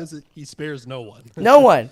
I have a client who's a girl. I told you this story, and she's the fucking ex-wife now, of a former client of mine who I had a couple calls with. And then, like, they ended up, like, you know, and I was telling her, like, how she fucked up. But I also called him out, and I was like, this guy's a rancid piece of shit. I mean, he divorced his fucking wife over text. Like, there's levels of dickless fucking faggots out there, and that guy is, like, top echelon of being a dickless fucking piece of shit. But I was still calling her out on her problems. I was like, hey, the reason he's acting this way is because you're really fucking, like, annoying and anxious and naggy, and you're kind of a bitch. Like, I told her that. And she was going through, like, a difficult time in her life. Obviously, her husband was, like, separating her. So I was rough with her, but I also could tell her when she was okay and when he was the one being a coward and a pussy. It's more than just that I like him as a person, and it's more than just attraction. Right. Okay. So what's the problem? You'd said that every time he wants to hang out with, like, you and the friend, like, finds a way to, like, not invite him. Why don't you just hang out one-on-one with him? Just text him, be like, hey, how are you? If he's not man enough where he can, like, contact you privately, then you can reach out first. That's fine, like, because you know each other. But if he doesn't take action and ask you out, then, you know, maybe you need to find men with more balls. And also, he doesn't like, go ahead, reach out to hang out with her. I don't know. That's also what I'm not figuring out. It's like, okay. How is he not Yeah, reaching out to you privately? Like, why is he not reaching out to you? Like, yeah, why is he not DMing you? He probably has your social media, right? Like, are you constantly around this girl? Oh, he has. Has he asked you out? Because the way you described it last time was, you said every time that, like, she always seems to know. That's weird. Either he's using you as, like, a pawn and, like, telling her, or, I mean, sometimes people can have, like, sixth senses. You know, people can, like when I would hang out with girls who had a boyfriend back in my shitty days, like, the boyfriend would call. Like, he would just feel something's up. Okay, but then why do you care? She has him blocked on all things.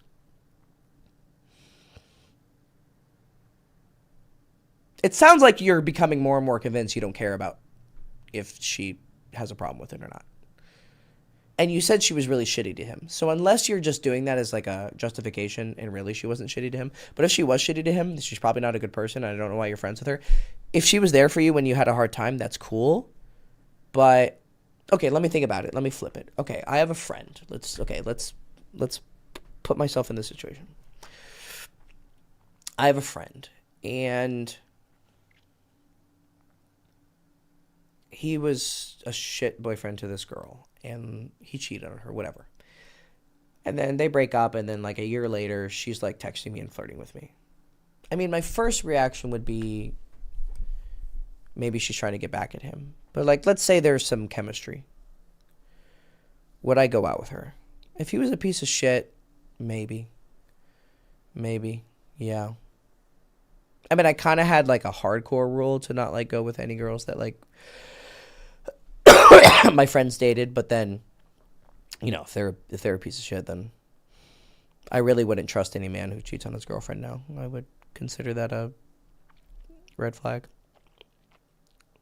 So you have to explain to me what you meant by she was a bitch to him. She just treated him badly? That is what I did think, that he was just trying to get back at her. But, I mean, are you hotter than your friend? Like, let's cut the humility for a moment. Like, do you think you're hotter than her?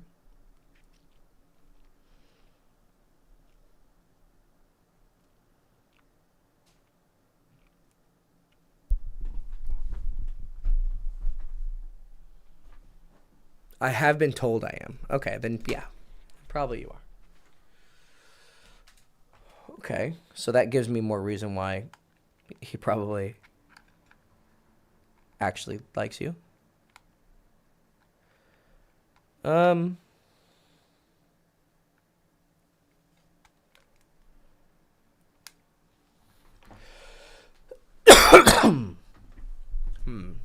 This is really hard to tell without like discussing. I mean, it's Yeah, I it's know. kinda shoot darts in the dark. Yeah.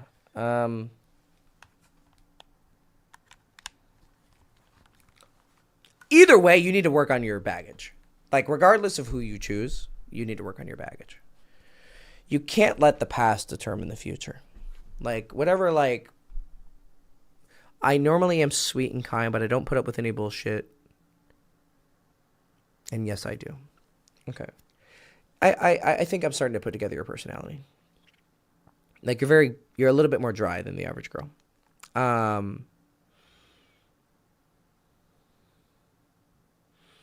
So if you're sweet and kind and you're hot, what's caused the problems that's created the baggage in the first place? Did you date some like really like masculine hot guys, but then they like cheated on you or they were shitty? Like they were hot, but they were like not the best people?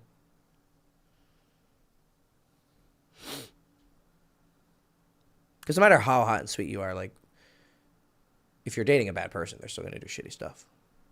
Which you're not a victim of that. You chose to be with them, right? Like, you probably should have noticed this guy's probably not the best person.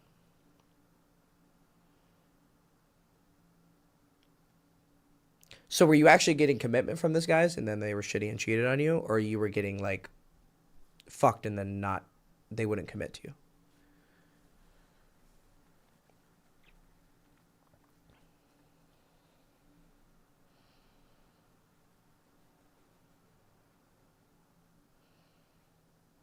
I have a very difficult past, and I've been treated like shit before, and I have been cheated on before. Okay. Sounds like you're trying to be vague, which, it's fine. I understand when you're talking to, like, people in public. Which obviously, like, brings up the possibility of just having a bad filtering mechanism for the guys that she's going after. Yeah, I mean, from the way she just said that, my immediate reaction is we're dealing with stuff that's not necessarily about relationships. I think we're getting into childhood stuff, probably, I'm assuming. Yeah. Absent dad, this and that kind of stuff. Which is okay. You don't have to give these details if you're not comfortable. But I'm starting a natural mistrust of men. I mean, you know. Yeah. No, I get it. Yeah. Yeah, you got to work through the shit. You have to divorce expectations from yeah, I do have this problem. It's never had an actual father figure. There we go. Yep. Okay. Got it. I understand why. Yeah, you have a distrust of men. And I don't blame you, but I can understand, but you have to fix it. And it sounds like you're naturally attracting emotionally unavailable men. And you have to filter that out. You have to be able to listen to your body and who you're attracted to, but also make logical decisions. But then, here's the trick. Once you make a logical decision that they're a good catch, then you have to take a risk. You do have to take the risk to sleep with them or to be open and care about them and open your heart. You have to take that risk. And the strongest person is someone who can do that and then recover if things go wrong. But you can't be a fucking idiot either and give it to everyone. Right? Like, don't go to any of the, don't be the extreme where you're locked up and don't trust anyone, and then don't be the dumb slut who fucks like all these guys and then like is fucking idiot, you know? Like, find like either extreme. Really, it's the one. Yeah. Yeah. Find the middle ground. We can tell that. I mean, the texting, it came out with the texting. It's very like defensive. Like, don't put your cards on the table. Yeah, you're very dry. I've only been with 3 guys, so yeah, okay, cool. How old are you?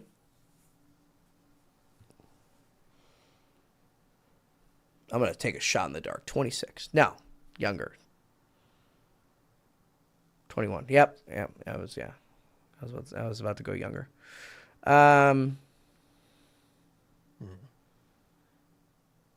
Is this your first situationship? The past 2 guys have been boyfriends? Like a high school boyfriend and then maybe like an early college boyfriend. And then, okay. Yep. Okay, cool. Are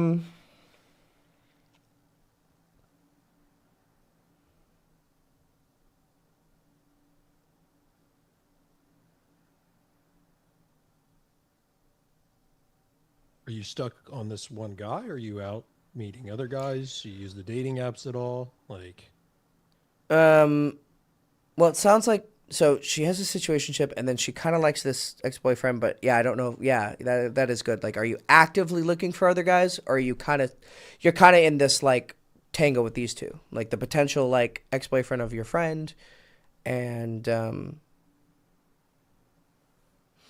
first boyfriend fucked up other relationships for me. Okay, so it was your high school sweetheart. He took your virginity. He cheated on you. It's a typical story. I'm not saying that to diminish it, but it is a typical story. Now, if we're adding in like, did he abuse you or something, then I can, understand we're getting even worse. And you don't have to tell me that, right? You don't have to give me those details. But even then, all that would do was just cause the problem to be stronger, but it wouldn't eliminate the nature of the problem. The nature would be trust, right? Think of like a kitty on the street that, gets abused or like abandoned, right? Like, whatever level of trauma it has, at the end of the day, that cat does eventually need to trust the person who's coming in to try and grab them, to give them food and to take them home, right?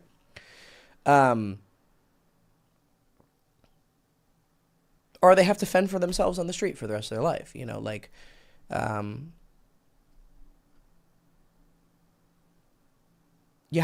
and you're still young, so you can make a pretty drastic change to your life if you're willing to. So, okay, going back to the conversation I had with everyone earlier, how dramatically are you willing to change who you are?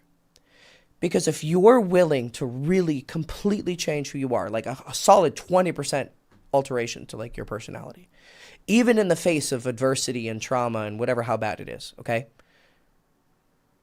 And you have a pretty significant wall. No father figure, cheating first boyfriend, maybe even abusive, I don't know, right?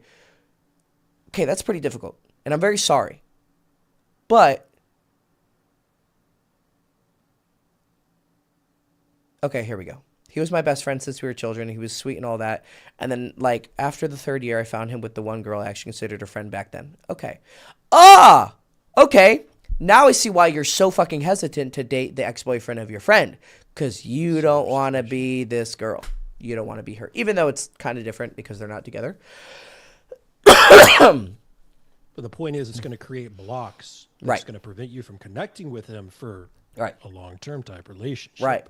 Right. So that there's a lot of barriers that are in play, like the hesitancy, which, like Hector said, is totally understandable. So that there's that fear, but then also this other element of not wanting to be like what that friend did to you, Yeah. too. So we've got two big layers here.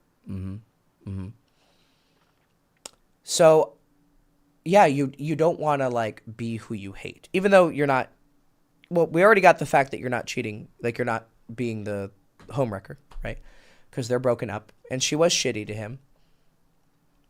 I think you have to ask yourself if this is a good friend or not. That's it. And I know she was there for you when you were going through a difficult time, but you know, I think you should probe whether or not you're going to be friends with her. Because I don't want you to regret your decision either. I don't want you to date this guy and then feel like a whore who stole her friend's boyfriend. I think you kind of have to choose, like, do you want to be friends with this girl or you want to date this guy? And it sounds like tough, yeah. it sounds This like could you're be trying very- to make that decision. Yeah, this could be very formative, like, because it can either go really well or really poorly and push you more towards that side of being completely closed off. So Yeah. this is definitely a situation you want to tread with, like, because it's going to influence how the future of your dating life goes big time. And I can see what you mean. Like, you had a friend from childhood who was sweet, so you think you know this guy. And then he fucks your friend while you're dating him. I could see how that can be pretty fucking shattering to your... Because I know what I'm saying. I'm saying, hey, stop dating these emotionally unavailable men. And you're probably like, well, dude, I dated my childhood friend who was a sweetheart, and he still fucking cheated on me. So what you're struggling to find is that just because people give signals of, like, being nice people, right, doesn't mean they actually will execute when it comes time. Like the story of the client of mine who was the wife of a guy who I had given like a couple hours of coaching to years before. He was a born-again Christian, and he was like waiting until marriage to have sex with her. And he was just wondering how to like deal with some of her nagging. That was basically it. That was like the extent of it. And I gave pretty like moderate advice. Actually, the advice, he told the girlfriend who became the wife about my advice, and she liked it too. That's why she reached out to me years later. She's like, hey, you gave nice advice because he took some other coach's advice. And she was like, you were very like moderate about, you weren't like taking his side and not taking my side. You were pretty objective, and I liked that. I liked the advice you gave him. That's why I'm reaching out to you, because you seem like a guy who I could get some advice from. And so I found out about their relationship and why he separated her and da-da-da-da-da. And I gave a pretty brutal, like, you did this wrong, he did this wrong, da-da-da-da. Well, he ended up fucking divorcing her over text and basically doing it in the most cowardly way. Like, he ran out of the house like a fucking bitch-ass coward. Didn't even, like, properly tell her he's leaving. And then, like, blocked her and everything. And then just said, I need time to think. And then, like, 7 weeks into his basically total silence while she's losing her fucking mind, sent her a text divorcing her. Some of the most cowardice shit I've ever heard in my fucking life. Like, I'm tempted to send this guy a text and tell him he's the biggest faggot I've ever heard of. But I also recognize where she went wrong too. Like, she's not innocent at all. She made some serious mistakes, but she didn't give up on the marriage. And he did. And apparently it was, not only is it a marriage, but a religious sacrament to him. And the pussy fucking left after 1 year. He didn't make it. He barely made it 1 year into the marriage. Like, what a fucking dickless pussy, right? And apparently this is something driven by his spirituality as well. So, the reason this is relevant to your story is we can think, right? He's waiting until marriage. He really cares about love. Sex is not his primary thing. Da da da da da da da. And then this fucking pussy gives up after a year of marriage. He should have grinded. He should have grinded through that shit like a fucking champion, no matter how bad it got. And he knew who he was dating. So, I mean, she was a naggy, annoying. She had a lot of naggy, annoying bitch traits. Like, don't get me wrong. And I've held her accountable to those. But this was not a secret. He dated her for 2 years before they got married. He knew who he was fucking marrying. It wasn't a fucking surprise. Like, oh, wow, she's naggy. what are you, fucking retarded? Like, yeah, she was clearly like doing the same thing. So, on the surface, good old born-again Christian boy waiting until marriage to have sex. And then pussy's out after 1 year on a lifelong religiously fucking sanctified promise. I get it. Childhood friend, super sweet, nice, piece of shit. Gives into his lust, right? He has a hot, cool girlfriend that he's known since childhood. Men would kill for something like that. And then he wants to fuck your friend because she's cute and he wants something new. Right? The power of lust is very strong. And it overwhelmed his integrity. And that was wrong. Objectively, unambiguously, it was wrong.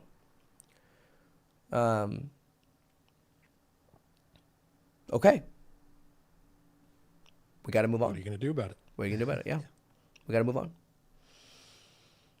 I mean, that story you just told is perfectly like illustrates the point that you just never know, right? Like there's no way, it's impossible to hedge for risk. Like that's so while we're on this topic, figured I'd go ahead and share my thoughts on this. When it comes to like some of the mistakes I see that girls are making is that they're looking for a scenario that's almost impossible, right? They want to hedge for downside risk at its entirety, but then they're just going to filter in guys who are like very boring if they completely get rid of downside risk. Yeah. So obviously they need a balance, right? They want a guy who has like safe sides to him, but is also fun, flirty, dominant, the Christian Grey type too. And if they just go full defensive mode, they're not going to get that arousal component. So that's why some risk has to be taken, or you're just going to get boring guys. And I had my other female client, very beautiful girl. She's like 31, lawyer. I think she's stunning. And she gets a lot of attention, but she's not really attracted to a lot of guys. But she ended up kind of giving this one guy a chance. And then I told her I was like, I think this guy's just trying to fuck you.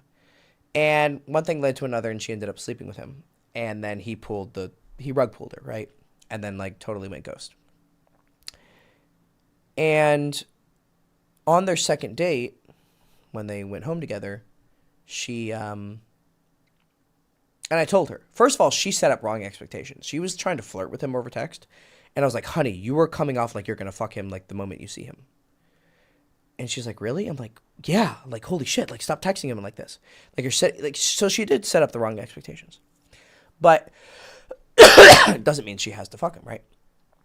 But before they go home together, he's like, hey, let's get out of here, let's go. And she goes, okay, let me ask you something. What do you want? And he responded, I want something serious. And then he followed up and said, I want to take it slow. Now, the first answer might have been sufficient and you could still hook up with someone. Just because you want something serious doesn't mean you can't fuck. It was the second comment that gave away his game. I want to take it slow. But then he like wore down her defenses, according to her, right? He just was persistent and eventually fucked her, right? And she even told me, she said, I would honestly have been okay with it if it was even good sex. And she said it was awful. Like, it was quick and emotionless. Because it could be quick and passionate, but it was quick and emotionless, right? And just awful. Like, nothing. Like, he just got his nut and he was done. She's like, it fucking sucked. And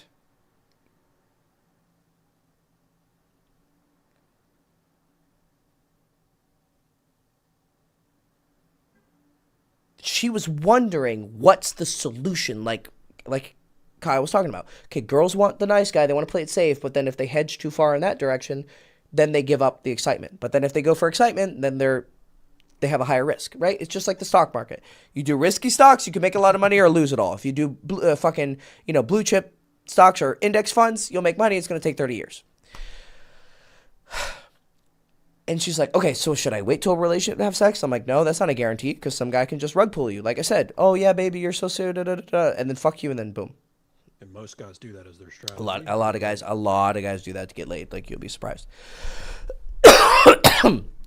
Then it's like, okay, so should I just fuck every guy I'm attracted to? Well, no, not that either. So she was kind of confused. And I said, honey, there is no one-word answer. I said, well, There is an answer, but it's not a strategy. I said the one and only defense against all of these problems, either hot but douchey or not hot but consistent and safe. The one defense against all of this is good character judgment.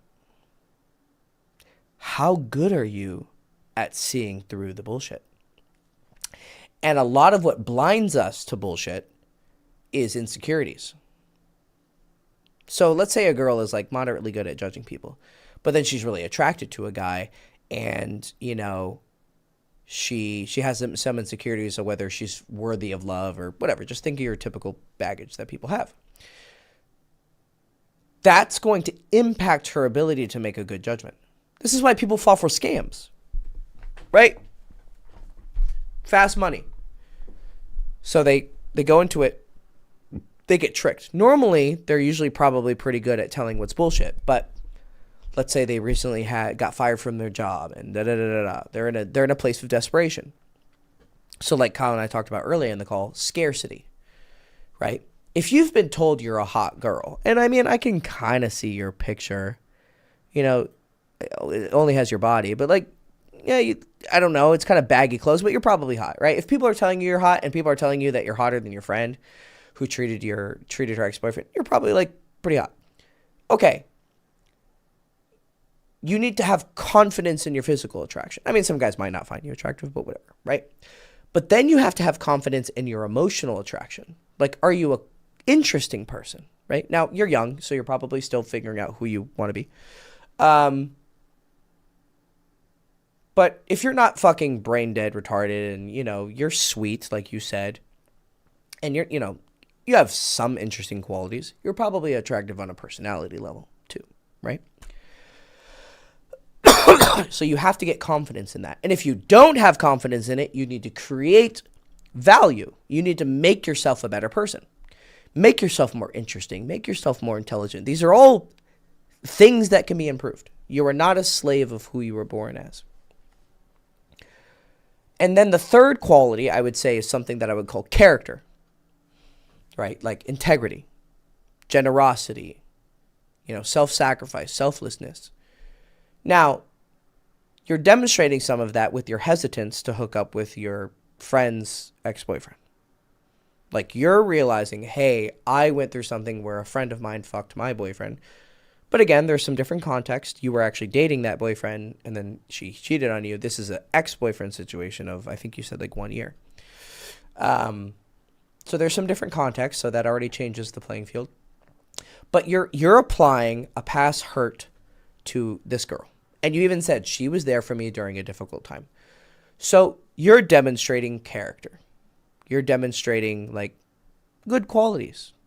Empathy, consideration, appreciation, right? I would... And an openness, too. She's open-minded. I mean, her texting was dry. Yeah. But she didn't come out... Like we were pretty honest about the criticism. She didn't come and say, oh, that's not it. Like, she didn't do any of that. So she's probably got some pretty good open-mindedness, I would say. There you go. Right? So you have some good traits going here.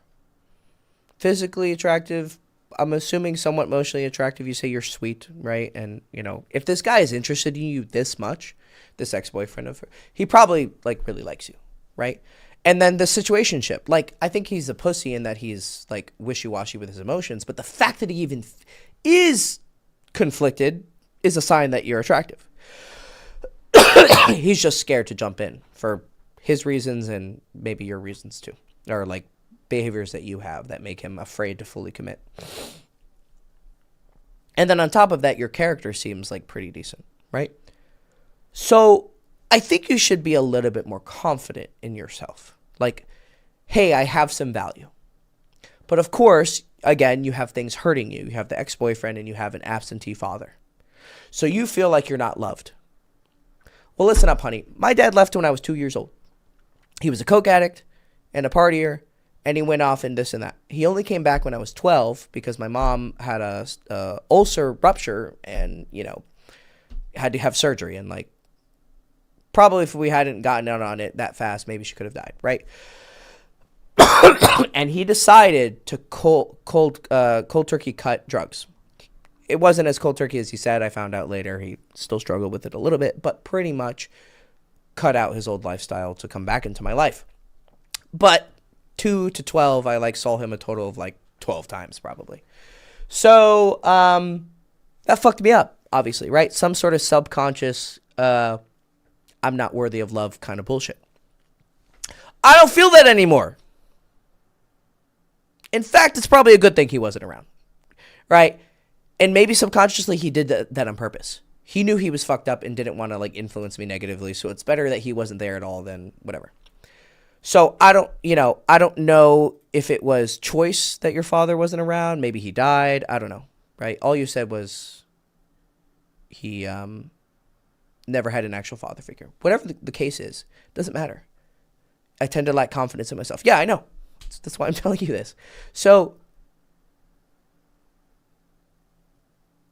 I decided not to be a slave of that circumstance, right? Now, and even in my Buddhist system, that was my karma to have an absentee father. So I even believe that in my system, like it was supposed to happen. Okay, cool. Even better. I cut that off and I just ate it, right?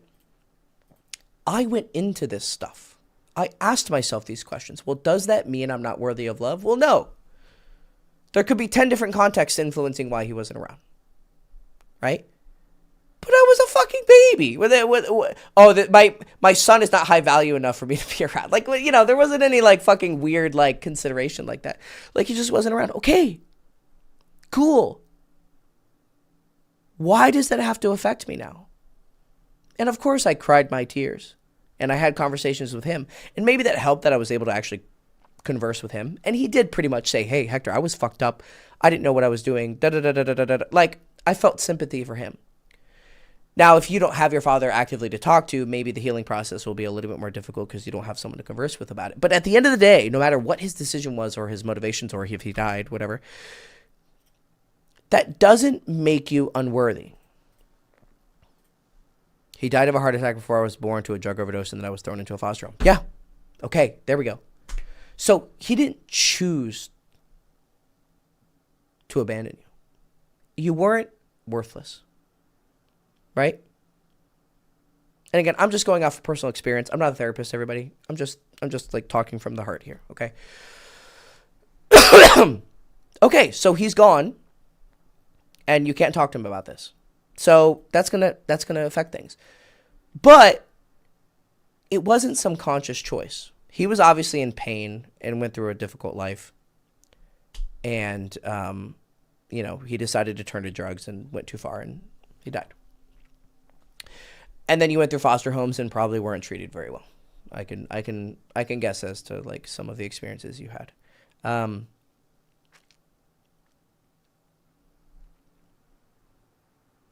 It doesn't mean you're worthless. If you come to me and I have to like judge you or someone else has to judge you, right? Like I said, we're only judging you under those 3 things. Are you physically attractive? Because that makes a man want to be with you romantically, okay? Because we're discussing romantic relationships. But if we cut that, if we're just talking you as a person, you as a human being, not as a romantic consideration. Are you interesting? Which can have some subjectivity, but, are you sweet? Are you kind? Are you cool? Do you listen? Are you not annoying? Do you not yap too much? Do you not fucking complain too much? Whatever. Like things that generally just make someone an enjoyable person to be around, okay? And then secondly, are you a good person? Those are the only things you should be considering. That you did not have the warmth of a loving father figure is awful. But it doesn't change if you're worthy or not. You haven't had a boyfriend who cheated on you. That you might connect with a little bit more as like, okay, that must mean I might not have been worthy. Right? Because that was someone who was actively dating me, was, they say they loved me, whatever, right? Then they decided I wasn't enough. That's what the decision of him cheating on you with your friend, was. It was an implicit, you're not enough. I need more than you, whatever it is. I want a new pussy. You know, I'm guessing you two took each other's virginity and you probably wanted to try something new, right? Does that mean you're not enough? Well, look, the nature of lust is infinite. You could give me a girl who is quite literally perfection. And probably at some point, a thought would pop into my head that I want to fuck someone else. Because that's the nature of desire, right? It's ever like, it's infinite, right? So I don't think on the surface, the fact that someone else was desired while you were with him is a criticism of your attractiveness, either physically or as a person, or your character. I don't think it's an insult to your character. So interestingly enough, I don't think him cheating on you was necessarily a direct criticism. Now, could there have been something deeper going on? Like, you know, maybe you do have, you definitely have some insecurities. You definitely have some things. Like what me and Kyle were kind of teasing you earlier, like you kind of give one-word responses. You've started to open up, right? But like these things can make a relationship less enjoyable, right? Like maybe he tried to open up to you and you didn't open up. Who knows, right? I would have to ask you very deeply about like all your interactions with him in his relationship. But even if that's the case, even if Ember had some problems, it was your first relationship. What the fuck? Of course you're going to make mistakes. Of course it wasn't perfect. You were 18 or 17 or whatever. Of course. Okay. And homeboy just wanted to get some new pussy. Okay. That was his decision. It was wrong. He should have broken up with you. Instead of cheating on you and hiding and from you and lying to you, and your friend sounds like a fucking right cunt. Sucking your boyfriend's dick right behind your back. That's pretty fucking shitty.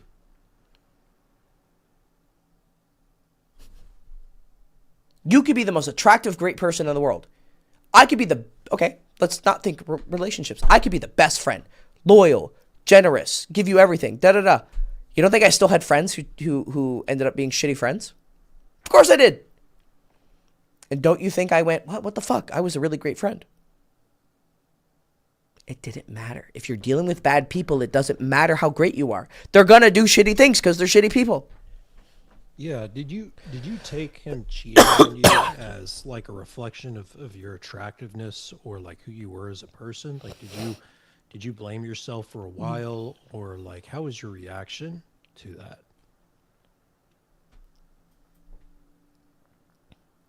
Because I mean, that's going to tell me a lot, right? Because what Hector's describing there is if you can learn to react with like actual disgust, and obviously still be accountable to when you mess up, right? But like when it's a very clear cut bad behavior, like cheating on you, like a good thought pattern is to go. And again, this is kind of tough because there's a middle area, right? You don't want to lose all accountability, but like you don't want to be too hard on yourself as well. Is just reacting like with disgust, and you can, and this isn't backwards rationalization. You can look back on that and almost be like, man, that's actually like kind of creepy. I didn't. He was like that, and what that does is that prevents you from going down the rabbit hole of getting too, upset with yourself and causing you to lose too much confidence because. It's two human beings. It takes two to tango, right? So, like Hector said, you can do everything right, and toxic people are going to be fucking toxic.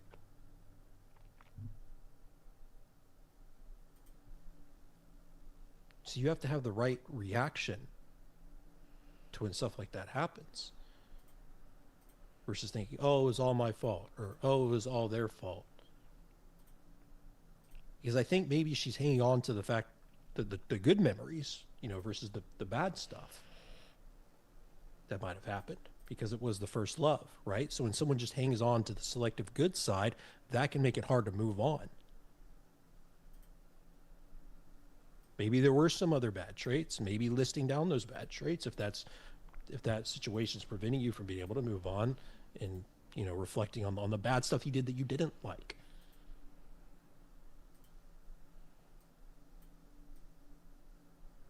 Because people do that on, you know, with girls. Like you've seen that, Hector. Like they're holding on to this. Oh, she, you know, she cheated on me. It was all my fault. Like, wait a minute. You list down all the bad traits, and you start to realize, okay, maybe, you know, sure I had some blame here and there, but man, she's kind of just like a bad apple. Yeah. So that way you learn the lesson without it completely eradicating your confidence. Yeah, both those things can be true at the same time. You could definitely have things you should work on. 100%. I could tell you without knowing you because you're not perfect, because I know you're not perfect because you're not a fucking Buddha. There we go. You can fucking improve yourself, but it doesn't mean any of your negative experiences should impact your lack of confidence. I felt as if it was myself that was the problem, but after a while I figured out that he was a very manipulative person. But when I first found out about it, I was disgusted. Well, of course.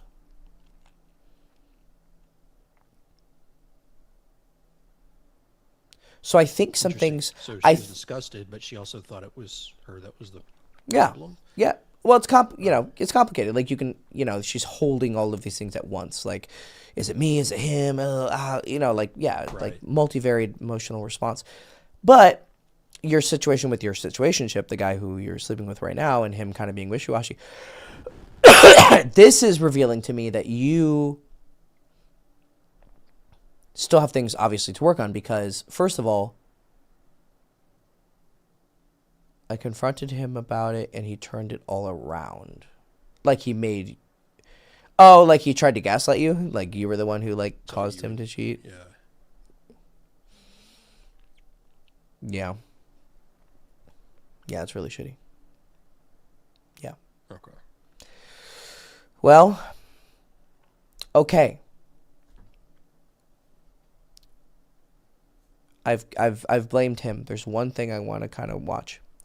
You knew him since childhood. So he was in the foster system with you? I'm guessing? Or you mean like once you had adoptive parents?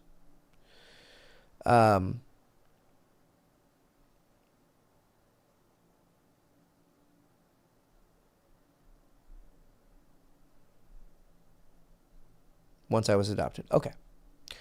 So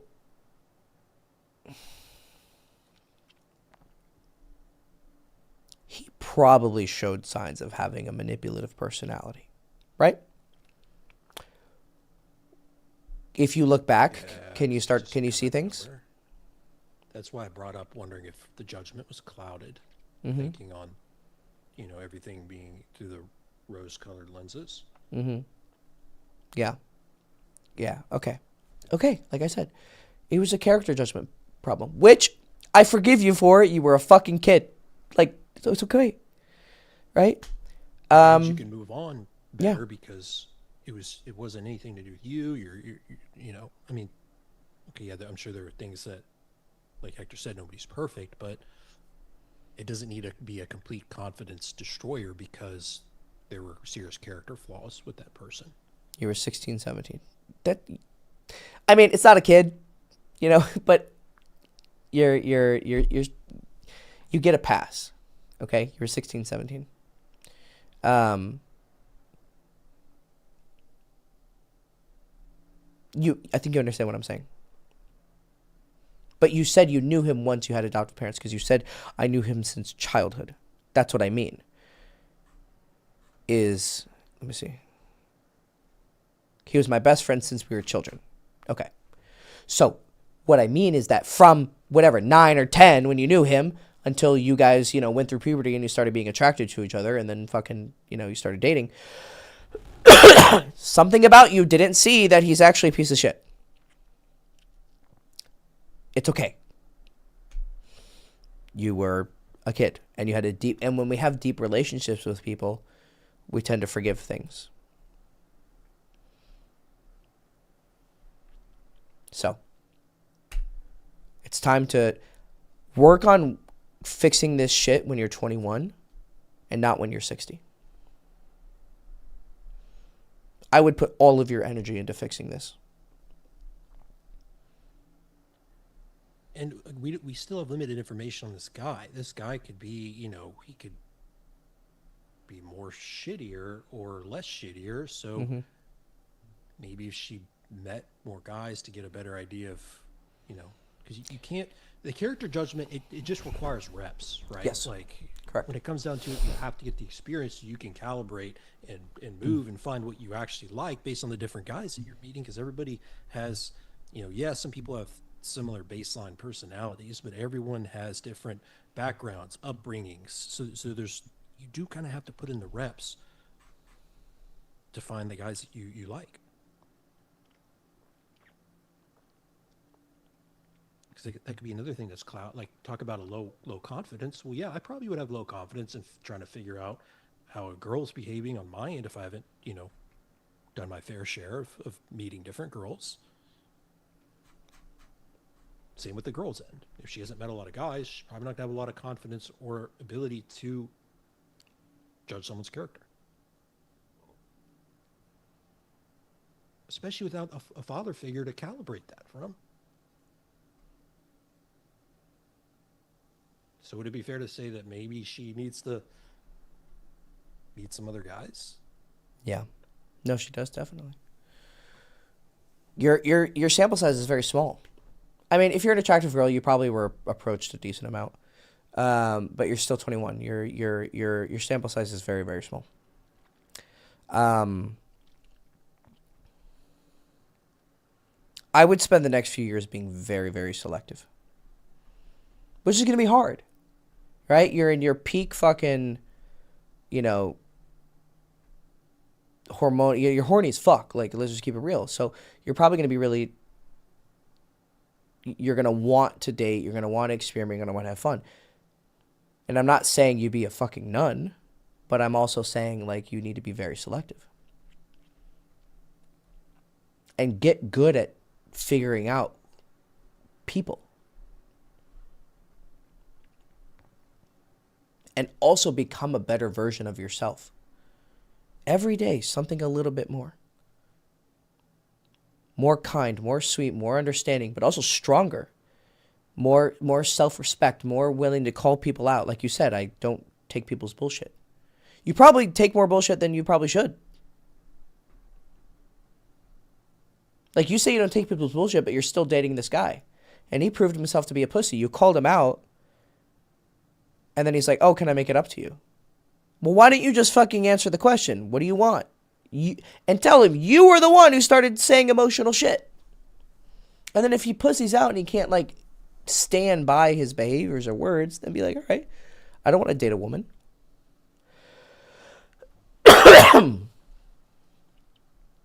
What is it you like about this guy so much?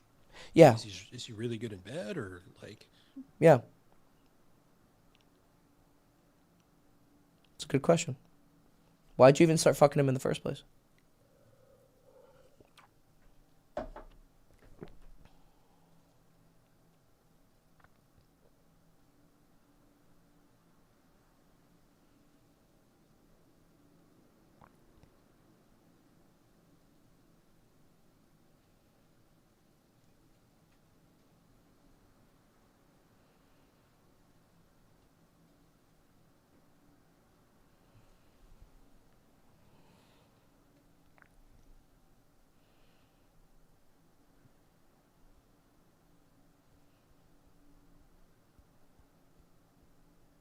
This would be so much easier in a call. Jesus Christ, it's just sitting here waiting for fucking responses.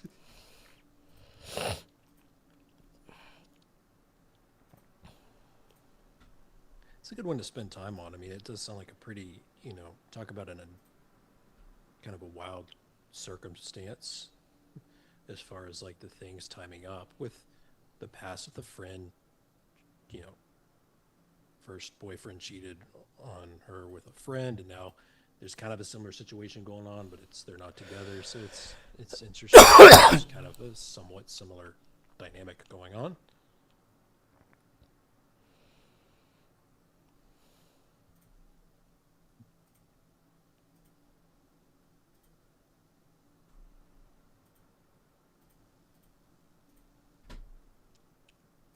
While we're waiting on her reply, yeah, I can tell you unequivocally of the like upper tier girls that I've dated, there's always like a perfect level of confidence with them.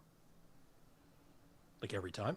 Like they know what they Not want. overconfidence. They're not boss babes, but they're just confident in who they are. Mm-hmm. And yeah, and confident in letting things just flow naturally. They don't have to make it work long term, but they're cool with just like letting things go with the flow because they have confidence that they're ultimately going to find what they want. It's a very fine line though, again, because it's not like boss babe, like level confidence. It's almost hard to describe. They know how to be feminine, but also clear their convictions. They've just had probably a lot of good experiences with men in the past. Like they had boyfriends that lasted for a while and things just usually like fizzled out. So it's, when I'm thinking about their history, like talking to them, they almost always have like a really good history with guys. So they see men in a very favorable, like trusting light.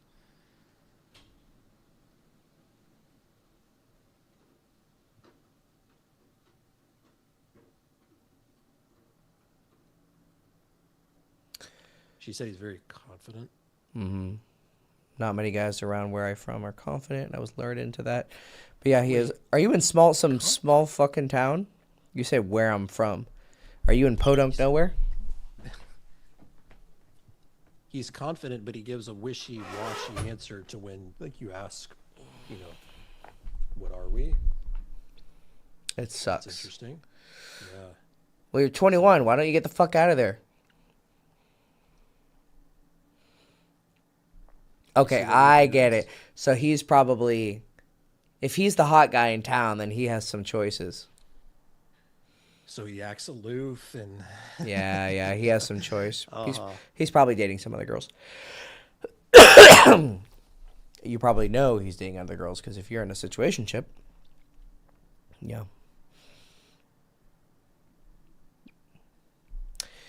Yeah, I think you need to get out of Podunk nowhere. I think you need to, I'm not saying you need to go to fucking New York, but I think you just need more choice.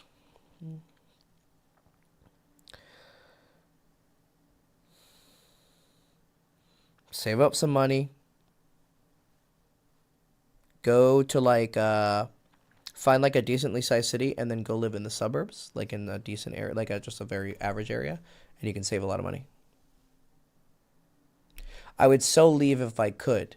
There's your problem. You said if I could. You can. Unless you are beholden by like taking care of your very sick adoptive parent, you have no reason why you shouldn't leave. Unless that's the case. And if that's the case, then okay. I think you should do your duty, right? Someone took you in and gave you a home, and you should be very appreciative of that. But unless that's the case, I see no reason why you shouldn't leave.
One family member, M2, is very sick in their last days, and they're the only one I'm really close to. Okay.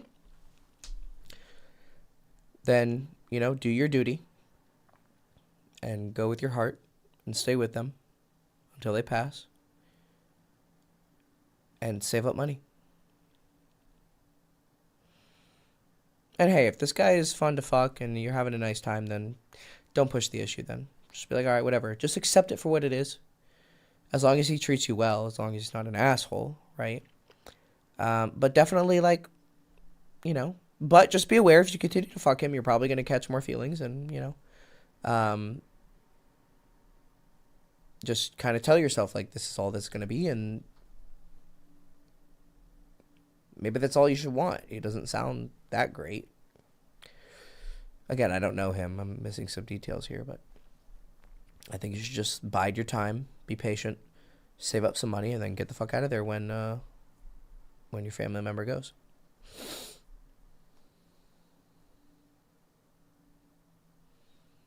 But it's good that again, see, you're demonstrating some character here. It's good. Take care of them.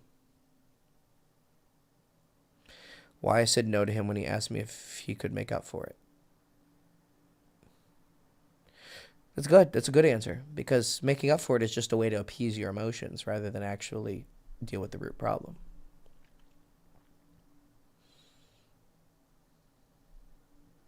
Good.